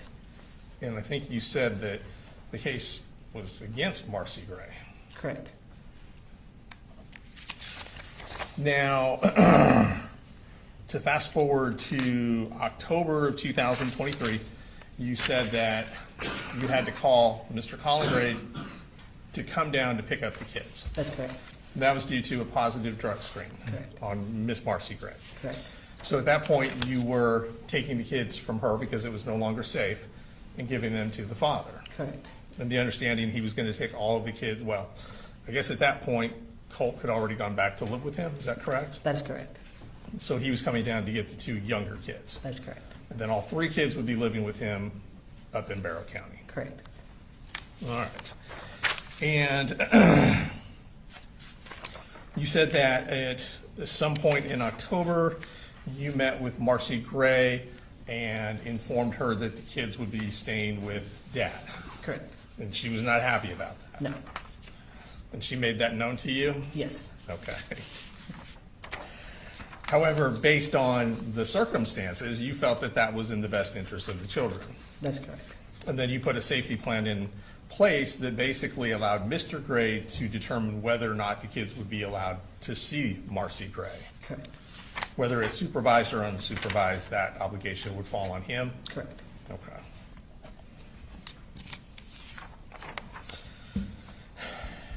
Did you inform her that if she was unhappy with the access she had to the kids through Mr. Gray, that she would have to work that out with Mr. Gray. Correct. That wasn't going to be your job. Correct. Okay. Did she seem upset about that? Yes. I imagine she was. All right. And to go back to the meeting in September of 2023, I believe you indicated that, so September 29th, 2023, at that point, Colt Gray was in Ben Hill County with his mom? That's correct. Okay. And did you ask about schooling at that time? To see if the kids were in school? Yes. And I assume the answer you got was from Marcy? Yes. Okay. Did it indicate if there was any homeschooling? Yes. Was that for all the kids or just some of the kids? Just Colt. Just Colt, okay.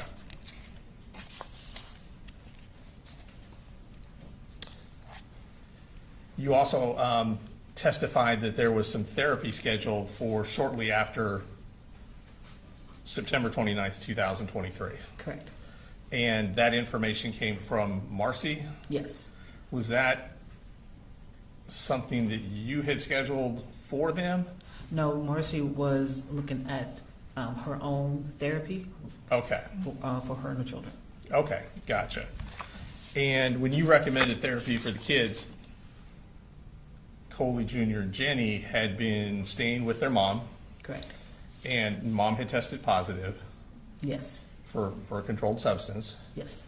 And were you concerned that they might need therapy for what it was they were seeing while living with mom? Yes. Okay. Thank you. No further questions. Just to clarify, Your Honor, we have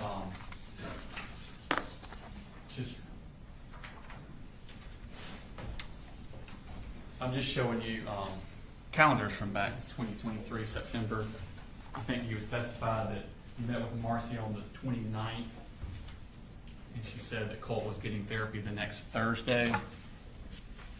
And then what would be the next Thursday? The 5th. October 5th? Yes. Okay, and was that the day you went out there and Colt wasn't there anymore? That's correct. Okay. No further questions, Your Honor. No, Your Honor. All right, thank you, ma'am, for your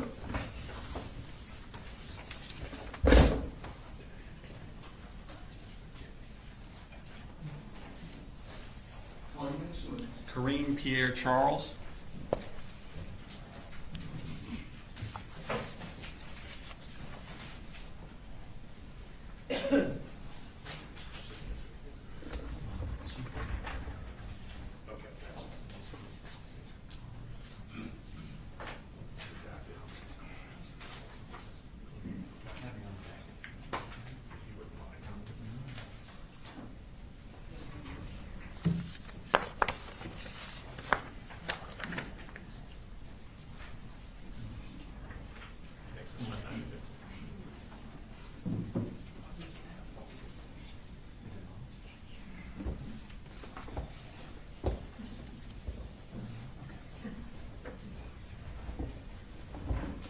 Can you raise your right hand, please?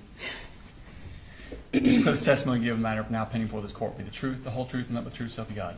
I do. Okay. If you could introduce yourself to the jury. Hello, I'm Kareem Pierre Charles. Okay. And now if you could please spell your name for the court reporter. KARINEPIERRE-CHARLES. And what do you do, Ms. Pierre Charles? I am a CPS investigator. Okay. And what is a CPS investigator? Child Protective Services investigator with Bell County defects. Is that the same? Child defects is Yes. CPS defects? Yes. Are they kind of interchangeable? Did y'all change names or? No, we just CPS investigators, case managers. Oh, okay. So that's the title of your thing. Okay. Yes. But you work for defects? Yes. Okay. I was confused. Sometimes agencies change their names and don't tell anybody. So were you working in that capacity back in October of 2023? Yes. Okay. Did you get asked to do an agency assist for the Ben Hill County defects? Yes. And what is an agency assist? A courtesy visit where a county will ask to do a home visit and ask questions, and then report back to the county that requested the home visit. Okay. And did you do a home assessment? Yes, I did. Okay. Is that a routine thing for you to have done for your job duties back then? Yes. Okay. And is it something where you're generally doing a list of things for every single one, and then you add a few things if it's something specific? Yes. Okay. So there are certain categories you're always looking for? Depending on the case, but we do ask questions. And what general categories of things are you looking for? You know, who lives in a home, find out if there's anything in the home, like any safety concerns in a home. We ask questions about the children, you know, like school,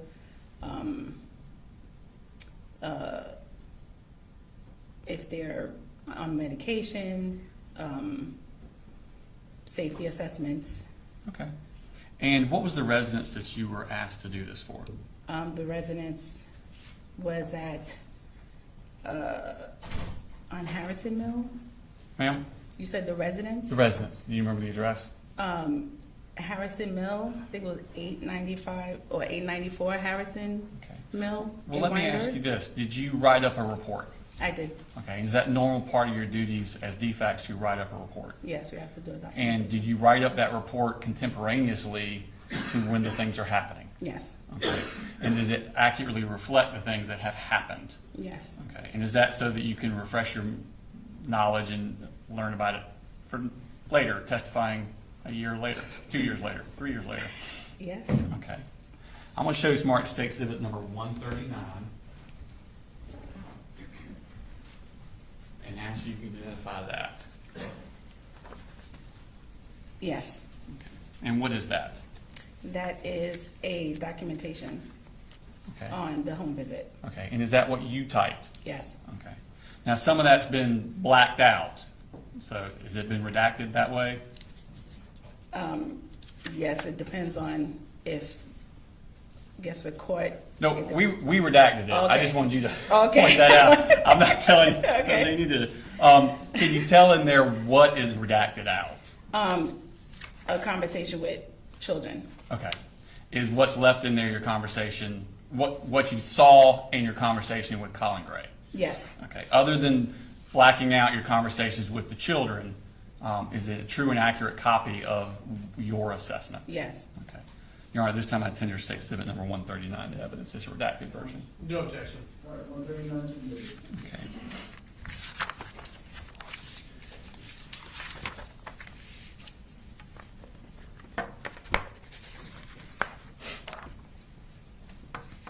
So, with your conversation, can we what's that?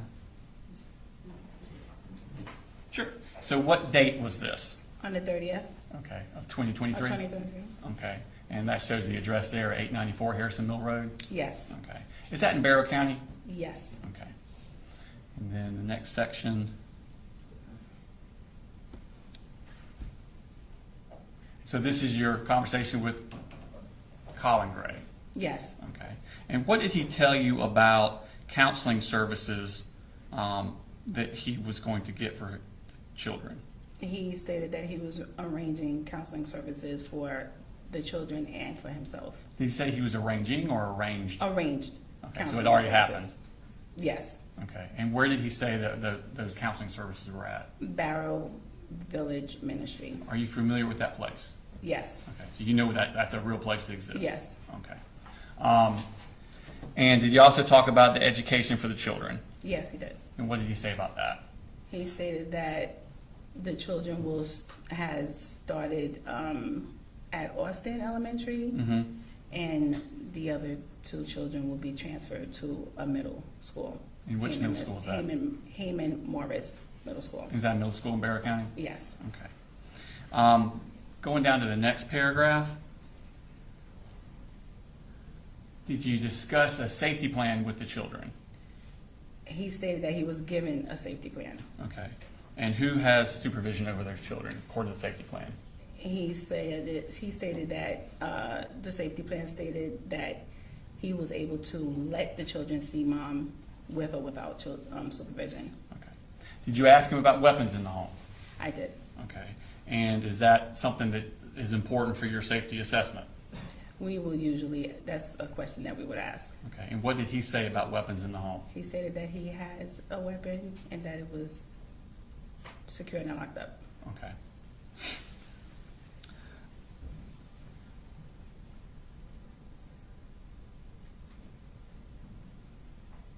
And, yeah, sorry.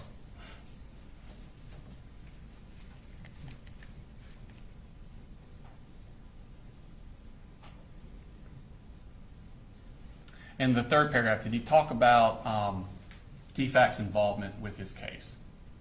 He did. What did he say on that last? He paragraph? said that he had never been involved with DFACs. Okay.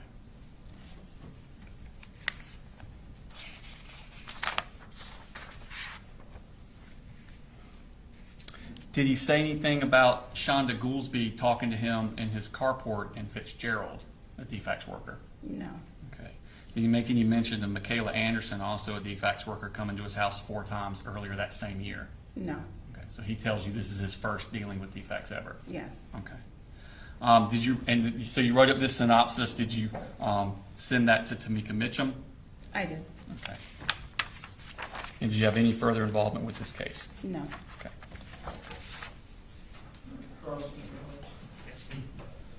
Good afternoon. Good afternoon.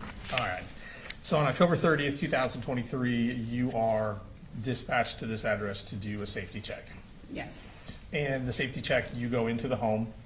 You speak to everybody, is that correct? Yes. You do a walkthrough of the home, presumably? Yes. So you're able to observe the condition of the home? Yes. I assume you're looking to make sure there's food in the home? Yes. The house is clean? Yes. Things are put out? Yes. You asked Mr. Gray about guns?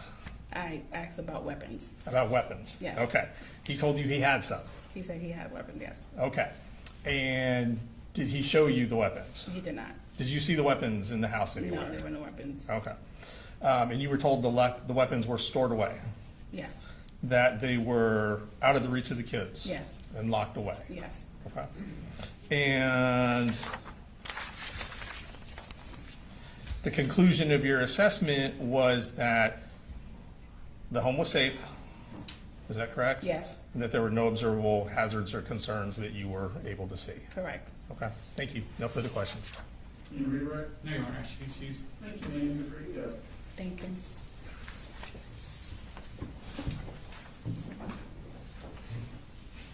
State calls next week. The state calls Scott Dakin.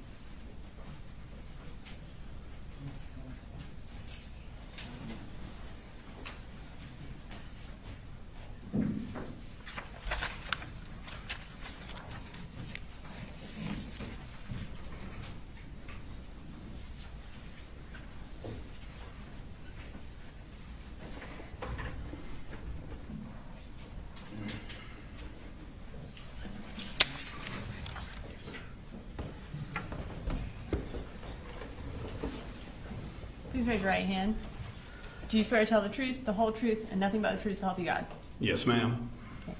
Can you introduce yourself to the jury and go ahead and spell your last name for the court reporter? My name is Scott Dakin, D-A-K-I-N. And what do you do currently? Currently, I am the executive director of the Ministry Village here in Winder, which is a Christian counseling nonprofit and a resiliency center. Okay. So prior to working for Bear Ministry Village, what did you do? I spent almost 30 years in fire and EMS here in Barrow County. Okay. We've had some teachers testify about training regarding like Stop the Bleed, that kind of thing at school. Were you involved in that? Yes, ma'am. In the summer of 2017, I met with the school administration about the Stop the Bleed program to try to get help set up. In 2017, we actually taught every staff member of Barrow County schools and have continued to teach staff members since then. We also started implementing it in the high schools as well, teaching students, some of the students. And when did you retire? February 6th of 2024. And when did you take over as executive director of the Barrow Ministry Village? Towards the end of February of that year. Okay. So February of 2024, you took over. What do you do as executive director of Bear Ministry Village? I'm responsible for the overall management of the organization. And you indicated that it's counseling services. Can you just tell us a little bit about who you offer counseling to? So we have numerous programs and numerous counselors. We offer a lot to victims of crime. We do a lot of teenage anxiety and depression. We offer it depending on how we have sliding scale fees and everything else to help as much as we can. We want to make it accessible to everybody. So that would include adults, teenagers, and children? Yes, ma'am. Okay. As part of your duties as executive director of Bear Ministry Village, do you have access to their records? Yes, I do. Okay. And do y'all keep records for each individual person that y'all treat, or that has been referred for treatment, or has filled out a referral to get treatment? Yes, ma'am. We are required to keep, especially if they come in as clients, we are required to keep their information for many years. Okay.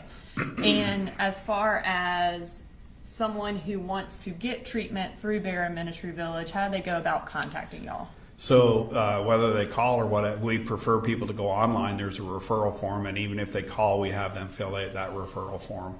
That referral form goes into our system at that point. Okay. And then does that create a record of a patient or potential patient for y'all? Yes, ma'am. Okay. And how far do those records of yours go back for referral forms and also for patients? So at different times, but both of them date back to about 2019. Okay. So if someone had been a patient at Bear Ministry Village in 2023, specifically sometime after October of 2023, would you have a record of that? Yes, ma'am.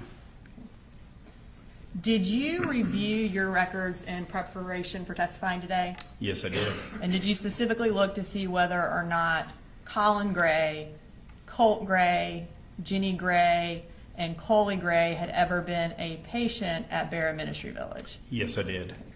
And did any of those individuals ever receive treatment at Bear Ministry Village? There is no mention of any of them individuals in any of our systems. So would that include also them never having filled out a referral form for Bear Ministry Village? Yes, ma'am. Okay. And is there any records that suggest anyone on that list ever contacted Bear Ministry Village for any reason? No, ma'am. The way we search, it should have showed up if any of them even just filled out a referral form. Okay. Nothing further. Thank you. Just a couple of questions, and I'll do it from here. Don't waste any of your time. Your records would not reflect if somebody called in and got asked questions. It would only be when somebody filled out a form. Is that correct? Yes, sir. All right. Thank you. Can you be excused? Yes, Your Honor. Thank you, sir.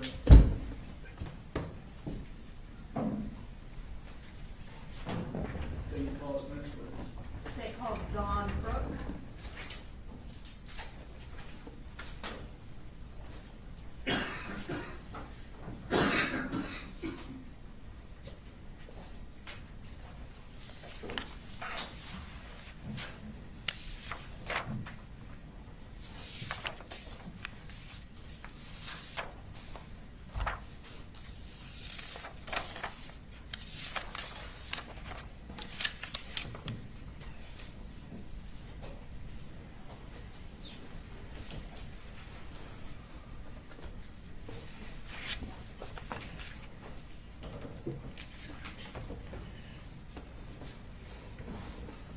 Hi, can you please raise your right hand? Yes. Do you swear to tell the truth, the whole truth, and nothing but the truth to help you God? I do. Can you introduce yourself to the jury and spell your name for the court reporter? Yes. My name is Dawn Crook. My first name is spelled D-A-W-N. The last name is C-R-O-O-K. And what do you do, Ms. Crook? I'm a therapist in the mental health field. And can you tell us a little bit about your qualifications that allow you to do that? Yes, I graduated from RBC University Atlanta in 2006 with my bachelor's degree in psychology, and I also have graduated with my master's degree in 2009 in community counseling from RBC University Atlanta as well.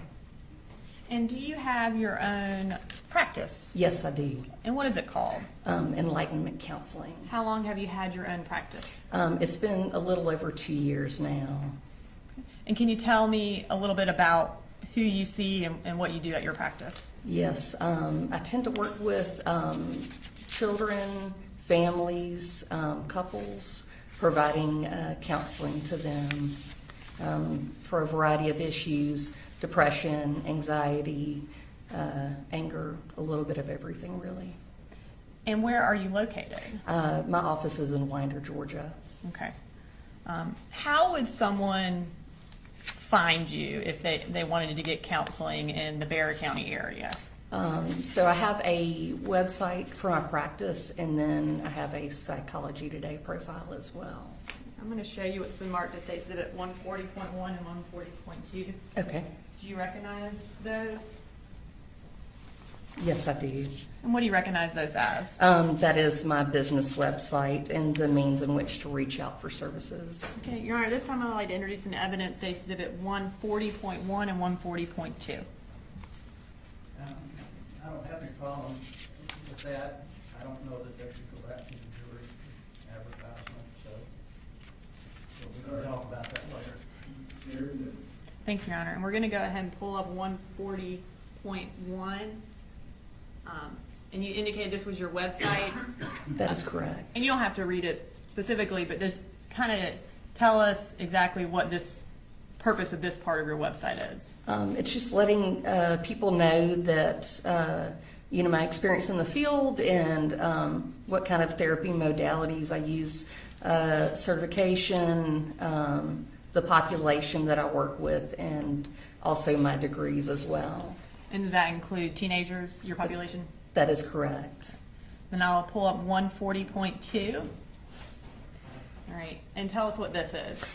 That is the form to fill out in order to reach out for services through my website as well. And how are you notified if someone fills out that form?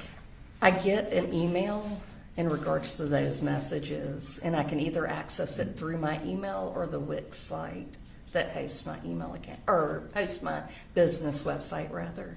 Okay. And if someone contacts you through this form and that you get an email, how do you respond? I typically respond by acknowledging their email and letting them know I'll reach out, or sometimes people would just fill out the information and what kind of services they're looking for, and they may not necessarily provide me with a phone number, so sometimes I will respond asking them for a phone number to reach out and talk with them by phone. And before you meet with someone, do you generally want to talk with them by phone? Correct, I do. And why is that? Just to make sure that we're a good fit in what type of services they're looking for, that I have experience working with that population, to make sure that our schedules align as well, because sometimes with children, teenagers, families, they have busy lives and busy schedules, and they need evening appointments, and I may not always have those available. So. Okay. And I'm going to show you what's been marked as States Exhibit 141.1, 141.2, and 141.3. Will you look through those and tell me if you recognize them? Did you say 141.1, 2, and 3? Yes. Yes, I do recognize these. And what do you recognize those as? Those were emails sent to my private practice regarding services for Colt. Okay. And are they, I guess, a fair and accurate copy of those emails that you provided to the state? Yes, they are. Your Honor, this time I'd like to introduce into evidence State Exhibit 141.1 through 141.3. Any objection? Yes, Your Honor, I think they are continuing testimony, so I'll object to them going out. And no objections to their admissibility? No objection to questioning this witness about them. All right, they're admitted. Thank you, Your Honor. And we're going to go ahead and pull up 141.1. All right, so I want to kind of just, before we read what the emails are, that first message up there, is that from the initial contact submission? That is correct. Okay. And so how do you know who it's from? I can see his father's name at the beginning of the message. Okay. Is this how it shows up? You indicated on the Wix website. Is that correct? Is this how it shows up when you are reviewing referrals? Yes. Okay. So what did the defendant write to you initially when he filled out the contact form? It says, I'm a working dad of 3. Colt is my oldest 14-year-old. We've had a very volatile, difficult past couple of years, and he needs help. Anger, anxiety, quick to be volatile. I don't know what to do. I have United Healthcare. Can you help? Thanks. And do you accept United Healthcare insurance? Yes, I do. Also at the bottom, it says message via email, and it provides an email address. Can you tell us that email address?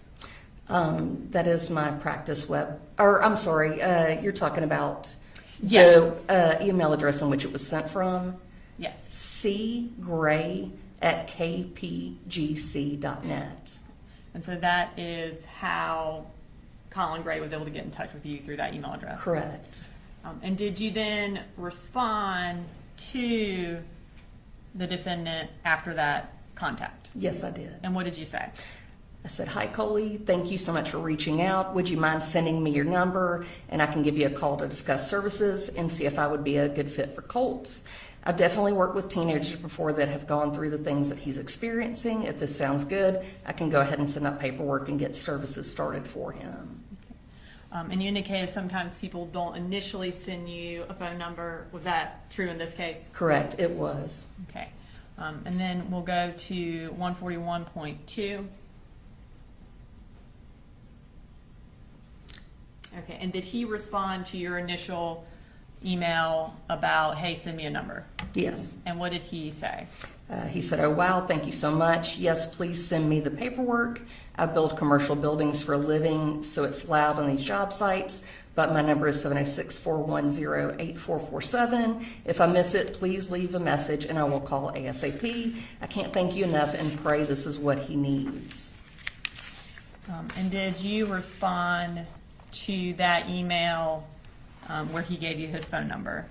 I did not, but I did call him. Okay. And did you make that call at approximately 4:30 on August 16th? Don't remember the exact time, but that I'm guessing is accurate. Okay. And that would have been, you would have called the same day that he contacted you, correct? I did. Okay. Your Honor, we have State's Exhibit 150, which is a voicemail that Ms. Crook left for the defendant. Have you had an opportunity to review that voicemail? Yes. And when you indicated that you called him, did he answer the phone? No, he did not. And you left him a voicemail? I did. Was that voicemail a fair and accurate recording of the voicemail that you left for the defendant on August 16th? That is correct. We'd like to introduce it in evidence, Your Honor. You say that's August 16th? Yes. Any objection to 150? No, Your Honor. 150's in there. Thank you. And that would have been August 16th of 2024, just for the record. All right, so at this time, we're going to play that voicemail.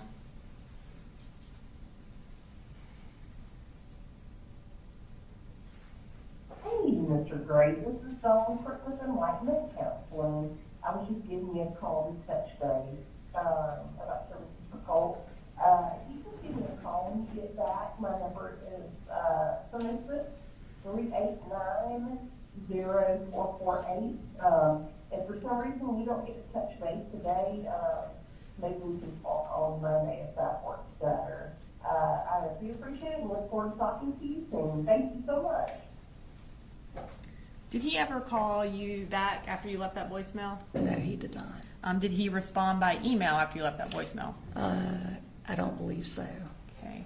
And did you, again, follow up with another phone call to him? I did. Okay. And was that phone call on August 21st? That is correct. Okay. And again, I think the call, does it sound around 4:30 sound about right? That is probably accurate. When you called him again, I guess 5 days later on August 21st, did he answer that day? No, he did not. Did you leave him another voicemail? Yes, I did. Okay. Have you had an opportunity to review that voicemail as well? Yes, I have. And was it a fair and accurate recording of the voicemail that you left for Colin Gray on August 21st of 2024? Yes, it is. And Your Honor, this time I'd like to introduce into evidence Exhibit 151, which is a second email that Don Crook left for the defendant on August 21st of 2024. Voicemail.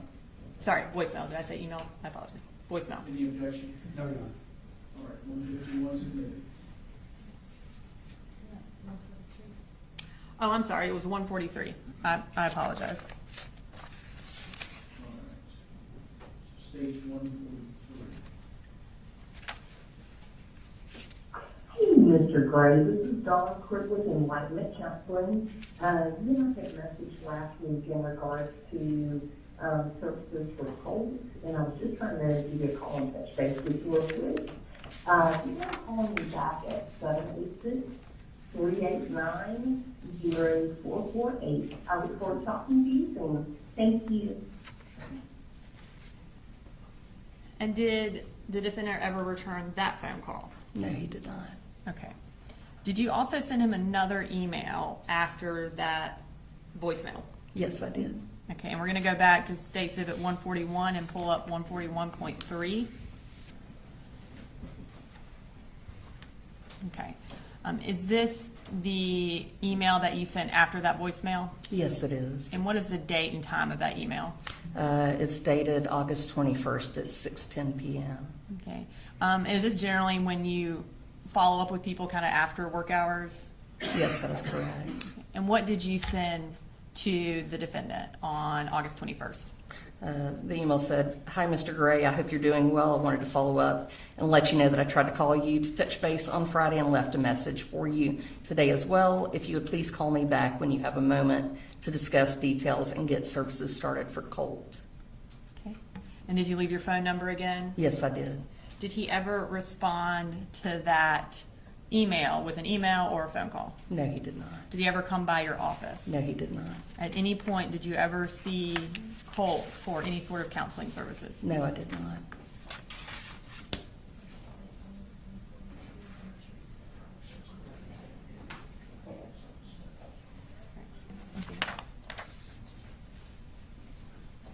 Cross. No question, Your Honor. All right. Thank you, Major. Free to go. Thank you, sir.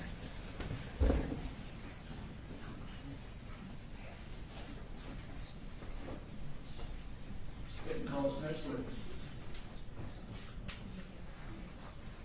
State calls Mackenzie McCorkle.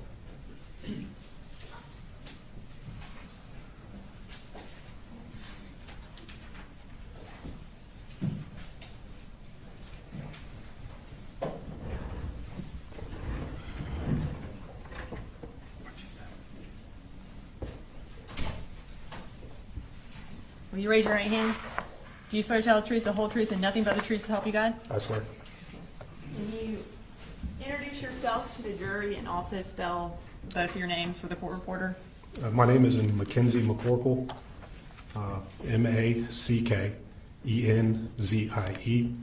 Last name Mccorkle. I'm an investigator with the Sheriff's Office. I investigate crimes against persons. I internet crimes against children, and I do digital forensics. So you indicated that you work with the Sheriff's Office. How long have you worked with the Sheriff's Office? 13 years. Okay. When did you become a member of the investigations unit? In July of 2021. And when did you start doing the digital forensics? Around 2022. Okay. And kind of tell us that part of your job. What does that entail? I do cell phone extractions. I do computer evidence, USB thumb drives, anything that stores data. And can you just sort of tell us a little bit about what you mean by cell phone extraction? Yeah, it's also called a phone dump is the more common term, but it just takes all the evidence, everything on a device and puts it into a readable format. Okay.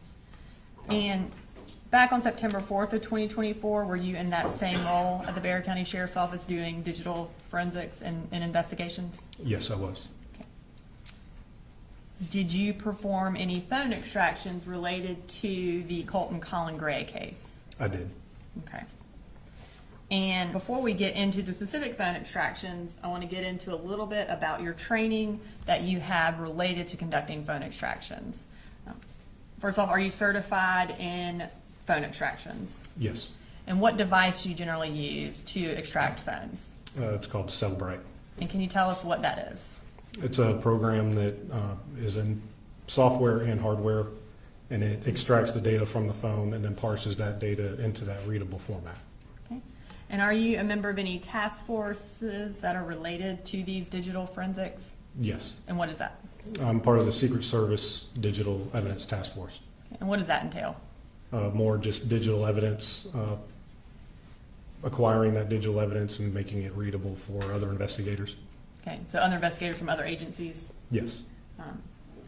Do you, as part of being, or when you are a part of that task force, you also receive training through the Secret Service? Yes. Okay. And approximately how much training have you gotten related to digital forensics? A couple hundred hours, probably. Okay. And as far as for extractions, approximately how many devices have you done extractions on? Somewhere between 400 and 500. Talking about Cellbrite, you mentioned that it takes data from a phone and puts it in a readable format. Can you tell us what kind of, generally speaking, what kind of data comes off a phone? Timestamps. So there's media files, pictures, videos, phone call logs, internet search history, text messages. So anything you can think of that you do on a phone could potentially be pulled from your phone? Yes. Okay. Can Cellbrite pull deleted data? It can. But does it always? Not always. Okay. Does Cellbrite alter the data in any way when it pulls it from the cell phone? No. And you mentioned that once Cellbrite, it will pull the data from the phone, put it in a readable format. Kind of tell me what you mean by readable format. So Cellbrite has two different programs. One is to extract the data from the phone, and the other one is to build the report. And you can do it in either a standalone viewer made by Cellbrite or put it in a PDF format. Okay. And PDF format, is that just where you can just kind of scroll through everything? Yes. Okay. And the other format, what is the benefit of that format? It's a little more user-friendly. You can navigate a little bit easier using their standalone viewer. How many cell phones did you extract related to the Colin and Colt Gray case? 4. Okay.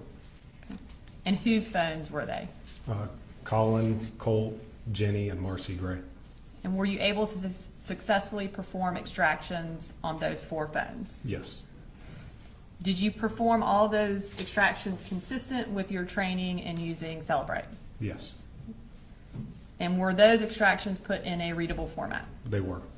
And was it put in both readable formats that you mentioned, the PDF and then the other user-friendly one as well? Yes.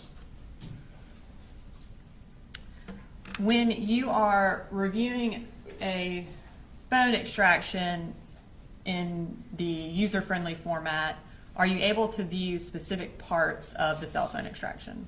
Yes. So you can just view, say, text messages from this date to this date? Yes. Okay.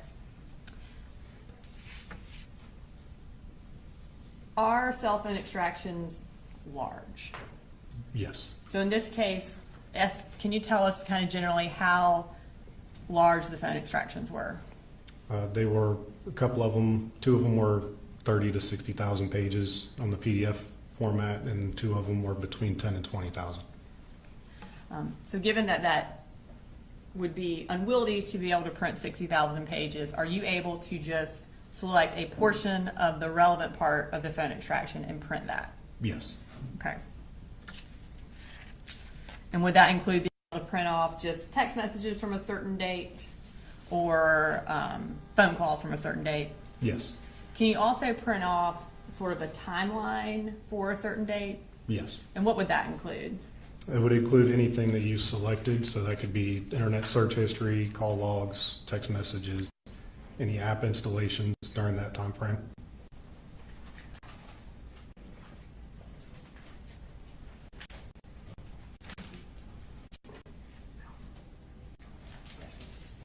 I'm going to show you what's been marked as Safe Exhibit 155.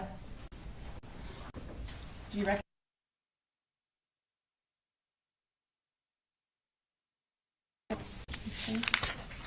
And is that the phone that you extracted for Colin Gray? It is. Your Honor, this time I'd like to introduce an evidence Safe Exhibit 155, Colin Gray's cell phone. No question, Judge.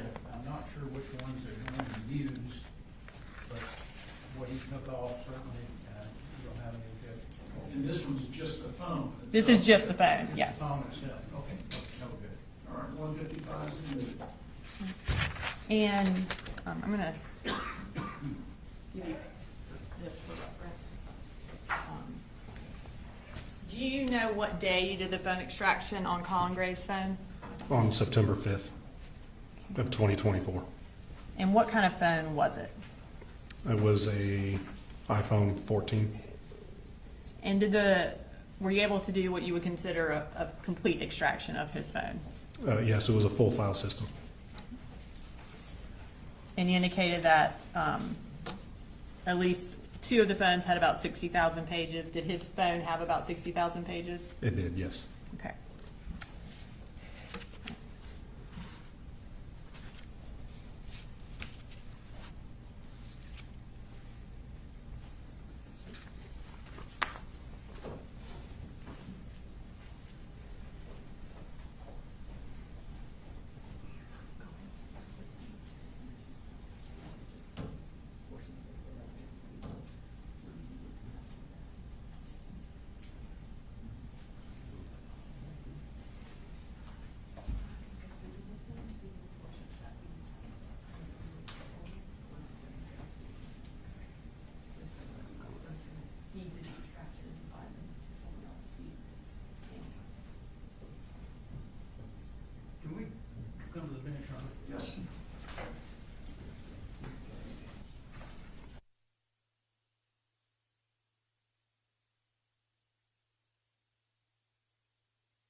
So I'm going to start with State Exhibit 156. And there are 3 notebooks for 156. Put them in order. Have you had an opportunity to review these? Yes. Okay. And can you just kind of briefly tell us what the time frame, it should be on the front of it, for each notebook is, and is it related to the cell phone extraction for Colin Gray? Yes, this first one is Colin Gray's phone extraction from May 2024 through July 2024. The second one is Colin Gray's phone extraction from August of 2024. And the last one is Colin Gray's phone extraction from September 1st of 2024 through September 4th of 2024. And are those notebooks organized by date? Yes. And then within each date, are there certain sections of the extraction that have been printed out that are relevant? Yes.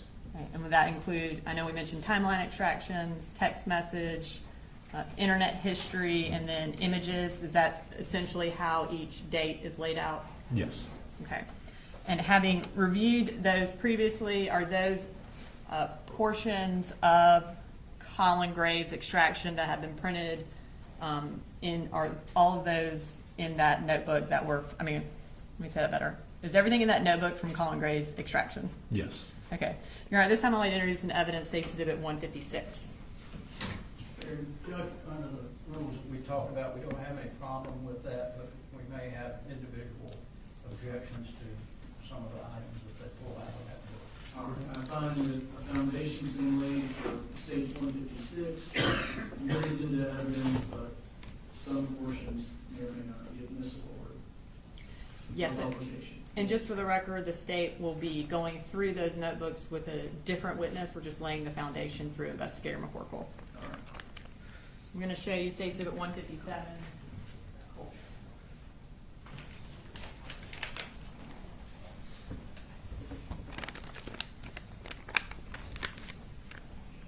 Can you tell us for State Exhibit 157 whose phone that is?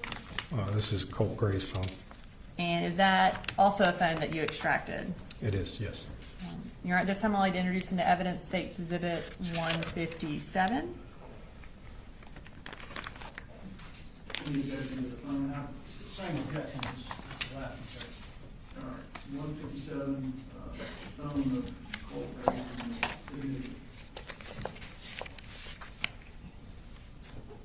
Just for reference in case you need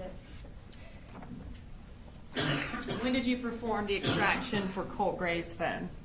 I was on September 4th of 2024. Right.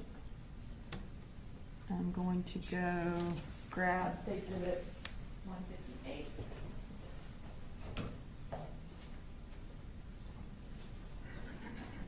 What kind of phone was Colt Gray's phone? It was Android.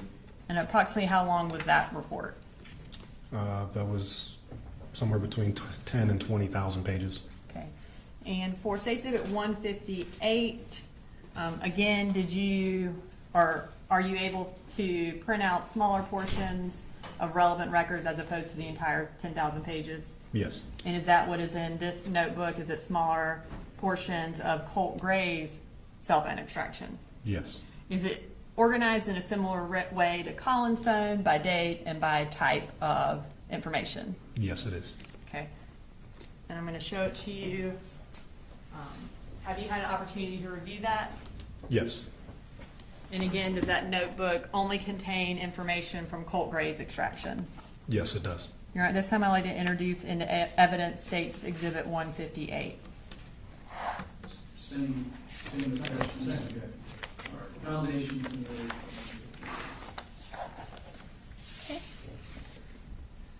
Okay. And you mentioned you also did an extraction for Marcy Gray's phone. Is that phone still in evidence? No. Was it returned to Marcy? It was, yes. Okay. And when did you perform an extraction on that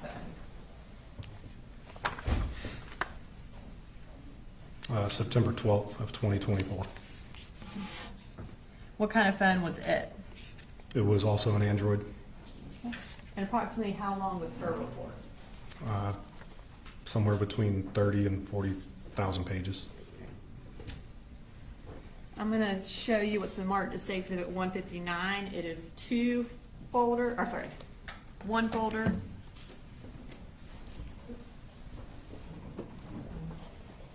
Can you tell us the time frame for that? This was August 21st through September 4th. Okay. And is everything in Exhibit 159 from Marcy Gray's extraction? Yes. And again, is it the smaller snippets that are organized by date and by type of information? Yes. Your Honor, this time I'd like to introduce into evidence State Exhibit 159.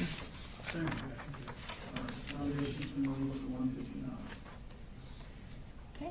And did you, you mentioned you also did a phone extraction on Jenny Gray's phone. Is that phone still in evidence? No. Was it also returned to Jenny Gray? Yes, it was. Okay.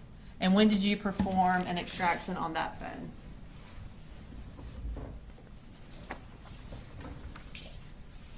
September 5th of 2024.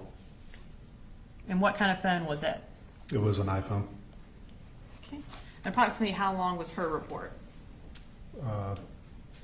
Somewhere between 10 and 20,000 pages again. I'm going to show you State Exhibit 160. Can you tell me what the time frame for the extraction for Jenny's phone was? March 29th through September 4th. And would that be 2024? Yes. And for State Exhibit 160, again, is everything in that notebook from Jenny Gray's extraction? It is. And is it, again, organized by date and type of information? Yes.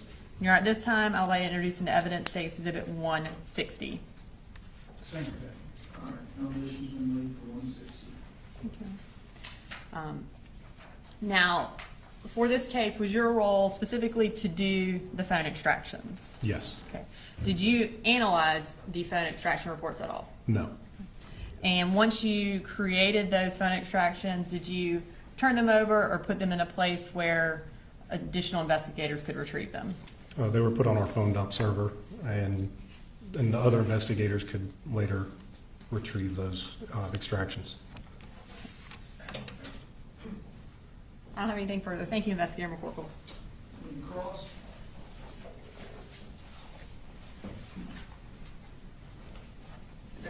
Good afternoon. Were you ever told that there was a second phone that Colt Gray had? Not that I recall. Okay. As I understand, you didn't do anything with the computer. You didn't attempt to take anything off of the computer that was there at the home? No. And who would have done that? I don't know. Maybe the GBI. Okay. Do you know if anybody did? I don't. Thank you. Any redirect? No, Your Honor, may he be excused? Yes, you're free to go.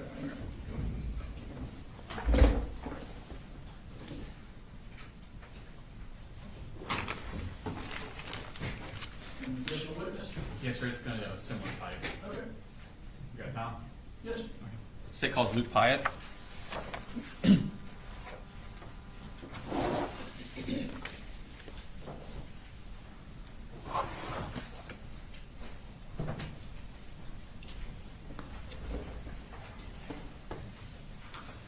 you raise your right hand, please? Swear the testimony given, matter and opinion before this court will be the truth, the whole truth, nothing but the truth, so help you God. I do. Okay, have a seat, please. If you could introduce yourself for the jury and then spell your name for the court reporter. My name is Luke Pyatt, spelled Lukepyott. Okay, and where do you work, sir? I work for the Piedmont Judicial Circuit District Attorney's Office. And what do you do for it? I'm a sworn investigator. Okay, and what did you do before you came to the district attorney's office? I work for the Winder Police Department. Okay, and are you what's referred to as post-certified? Yes. And how long have you been in law enforcement? I started with Winder PD in 2019. I was certified in June of that year. Okay, and what are your duties with the district attorney's office?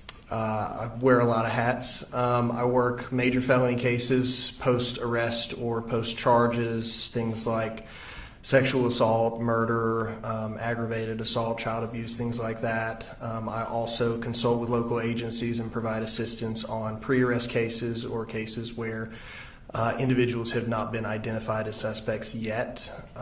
That involves taking out search warrants, issuing legal process, things like subpoenas or court orders, sometimes going out and conducting interviews. I also focus very heavily on digital forensic examination and analysis. Okay. And have you had specific additional trainings based on this? Yes. And what were those? So most of my specialized training has been in the field of crime scene investigation and forensic science, but I have also attended training at the National Computer Forensics Institute in Hoover, Alabama, on a wide variety of topics from mobile device examination to advanced mobile device examination, Linux, basic network investigations, and digital evidence investigations. I want to take your attention to September 4th of 2024. Where were you working on that day? I was working for the DA's office. Okay, and where were you physically present that morning? So that morning I had gone to Gainesville. I was in the process of getting medical records for a case. Okay, and did you get a call about a shooting in Apalachee High School? I did. Okay, and what did you do at that point? The first call I had received was not from an official source. They were asking me if I knew anything about a shooting, which I didn't. So I hung up with them and I contacted our Barrow office, and they confirmed to me that the shooting was real. Okay, and what did you do at that point? So I went and got my gear, my vest, all that, and I went straight to Barrow County. I started calling all of my law enforcement contacts with various agencies to see if they needed coverage anywhere. All of the schools were locked down. It was a all hands on deck situation, and we were trying to make sure that all the kids were evacuated and that the schools were swept properly. And I was trying to make sure that they had enough hands at each school. Those that had time to pick up the phone told me that they had full coverage, so I went straight to our Barrow office to start on the investigation. Okay, is that here located in this building? Yes. Okay. What did you do? How did you help? So our very first priority was to identify and preserve evidence, in this case, digital evidence. When law enforcement responds to a scene, the first priority is to get rid of the threat, stop the danger, and then render aid to anyone who needs it. The third step is to secure evidence, to preserve it for processing and gathering. And so we were kind of already past those first two steps when I got involved and when I got here. So my priority was to find what evidence was out there, and in this case my crime scene was the internet, so we were looking for a lot of different things that could be out there related to this suspect, their associates, any accomplices, any family members, and so we were trying to identify anything that might be linked to them in particular before their name was released and there might be phony or dummy accounts created. Okay. So what's the first step in preserving that kind of evidence? So first we have to identify what that evidence might be. In this case, I was looking for things like phone numbers tied to the individuals related to the investigation, email addresses, usernames. We typically gather that information through both public records and law enforcement restricted databases. And from that, we are able to cast a wider net. We use a process called OSINT, or Open Source Intelligence, which allows us to take something like an identifier, a phone number, or an email address, and to query hundreds of different places all across the internet to see if there's associated info. So for example, if I had a suspect's phone number, I might be able to find that they also had a Snapchat account. And that Snapchat account linked to that phone number might contain valuable evidence, so we would want to know about that quickly. So if you do find out that the phone number is related to a certain Snapchat, Instagram, Amazon, things of that nature, these companies, what do you do at that point? So the very first step is preserving that evidence. Some digital evidence can last minutes, days, weeks, sometimes more than a year. Our priority is to make sure that what's there at the moment is not lost, and so we send out preservation requests to the various companies that may host this information. And did you do that? Yes. Okay, and when did you do that? That was on the day of the shooting. Okay, and what companies did you send out preservation requests to? I believe on the date of the incident, it was various cellular and phone carriers. There was AT&T, Verizon, T-Mobile, Comcast, Windstream, Intelliquent. We also sent off a few for social media. I believe it was Facebook and TikTok. Okay. And what else did you do on that day? So I was kind of acting as a liaison with various different agencies. In particular, I was communicating heavily with the Department of Family and Children's Services to try to get the records for the suspect's family as quickly as possible. And did you do that? Yes. Okay. I want to take your attention to the next day, September 5th, and actually September 5th, 6th also. What did you do on those days? So we were still looking for what evidence we needed to preserve. I found additional phone numbers that we also sent off preservation requests for. I also sent off preservation requests for Apple and Google accounts associated with the suspect. Okay. Did you also subpoena records from Advantage Behavioral Health System? Yes. Call logs? Yes. Okay. And did you receive those? Yes. Okay.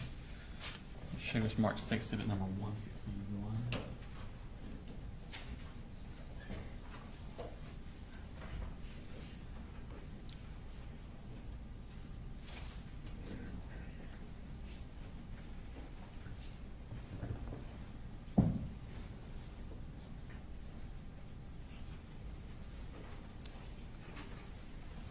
Your Honor, Tender State Exhibit number 161 in the business records exceptions. There are the Advantage Healthcare call logs. Any objection? No objection other than whether it goes to the jury, which we'll take up later. All right, 161 submitted. Thank you. On September 11th, what did you do? I sent off another preservation request specifically for Amazon records. And for what account in Amazon? It was the Amazon account that we knew was being utilized by Colin Gray based on some data that we found in a mobile device extraction. Okay. And then what did you do on September 12th? So on that day, I did a few things. I issued a subpoena to the Department of Natural Resources trying to get some records for a shooting range that we'd received information was used by the suspect and his family. That was the Clybell shooting range. I also issued a subpoena to Mike's Gun Room because they were the gun dealer that we had information had sold the gun involved in this incident. And I also procured a search warrant for some school records for the Colt Gray from West Jackson Middle School. Okay. The business record, the Mike's Gun Room, did you receive those back, those records? Yes.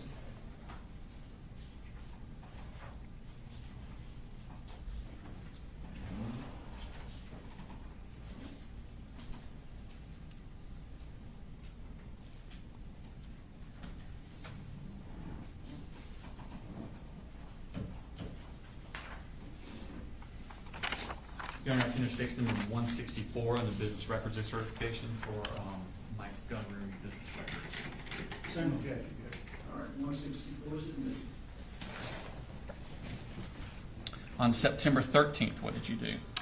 I had heard back from the Department of Natural Resources at this point, and they had communicated to me that they may have additional records relating to the defendant and his family for two other ranges, Big Laser Creek and Wilson Shoals shooting range, and so I issued them another subpoena for those records specifically.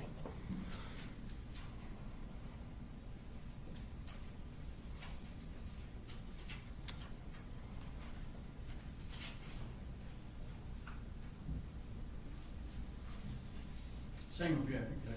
Your Honor, Tender State Exhibit number 165 on the business records exception for the records from Wilson Shoals Gun Range. All right, 165 submitted. On September 16th, what did you do? I sent a subpoena to Amazon for the records I'd previously preserved. Okay. And then on September 18th, what did you do? I took quite a few search warrants out for various identifiers we had previously preserved. Those were T-Mobile, Verizon, Apple, TextNow, and to TikTok. Okay. And on September 19th, what happened?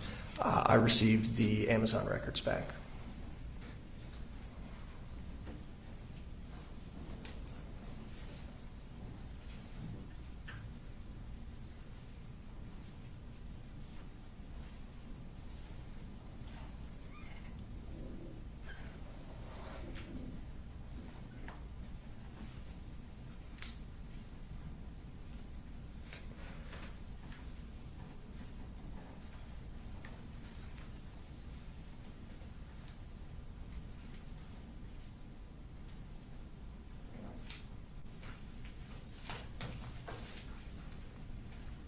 time I tender state exhibit number 162 into evidence under the business records section.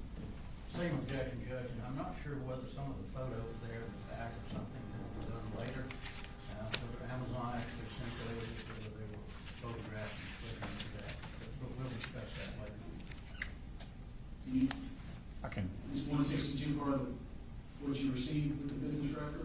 talk about it. Okay. Check marks 162, next to look at that.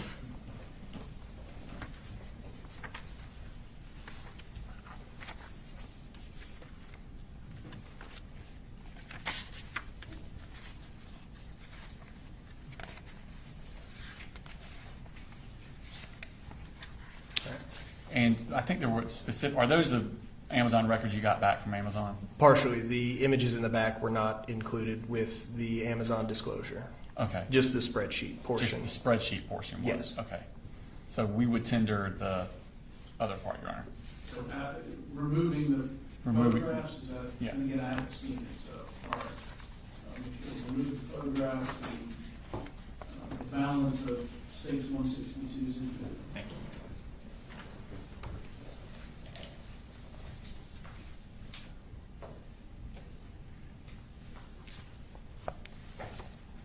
All right, moving on in the next few days, did you receive any records from T-Mobile? Yes, I did. Okay.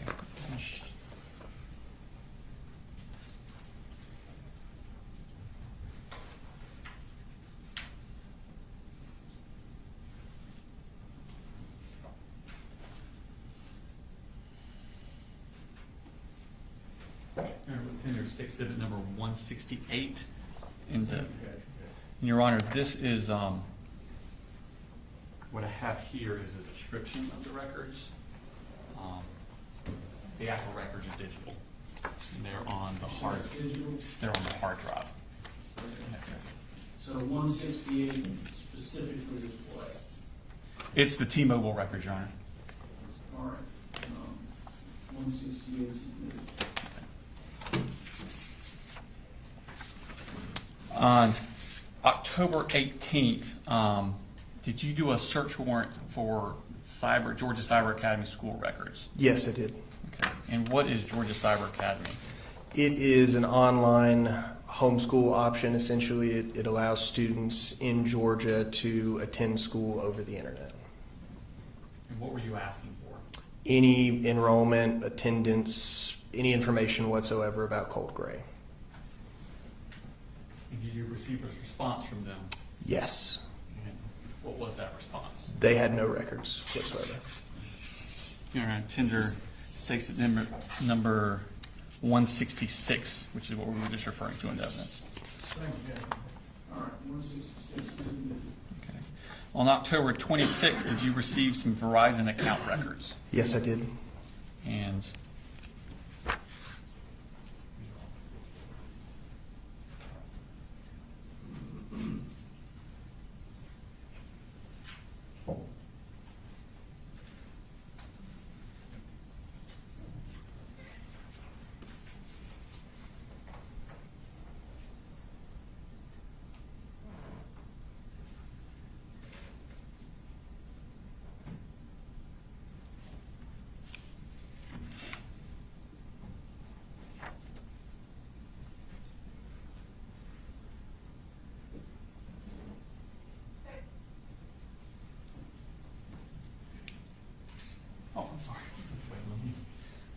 Your Honor, 167 under the business records is the Verizon case. That is also digital and is on the hard drive. We have the other digital stuff on. Okay. All right. 167 is included. Are you familiar with the app Discord? Yes. Okay, and what is that? It's a third-party communication service. It allows messaging between two users. It allows video streaming, video chatting, voice calling. It is different from a lot of other messaging services in that it is designed for groups to be able to interact in what they call servers. So multiple individuals can drop in or out of a voice channel, a video channel, or a text channel anytime they like. Okay. And did you ask for records from Discord related to this case? I did. Okay. This is also digital, Your Honor. going to be states 163, tendered under the business records exception. Any objection to 163?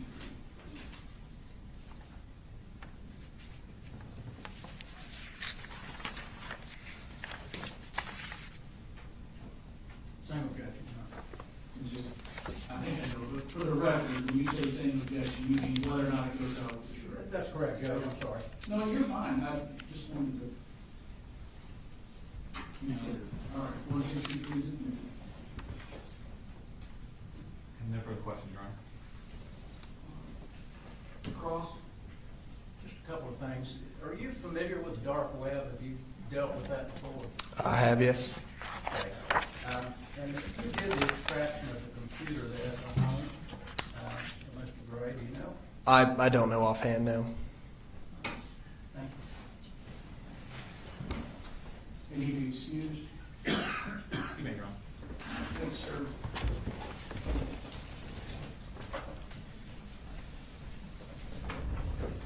Is that the final witness? Yes, sir.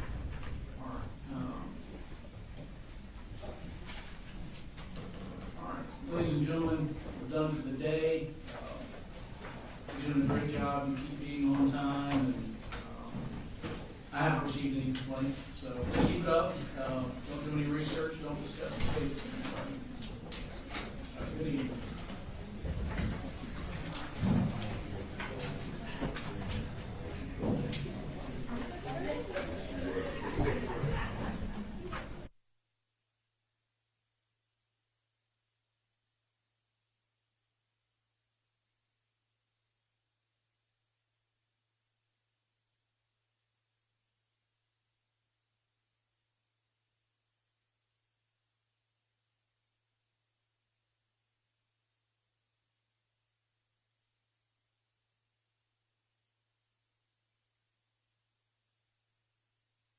From the extractions. I realize you may not be able to predict what day that's going to be, but I want the defense to review it before, so that morning I can perhaps have the jury come in a little later, so we're not leaving them in there for an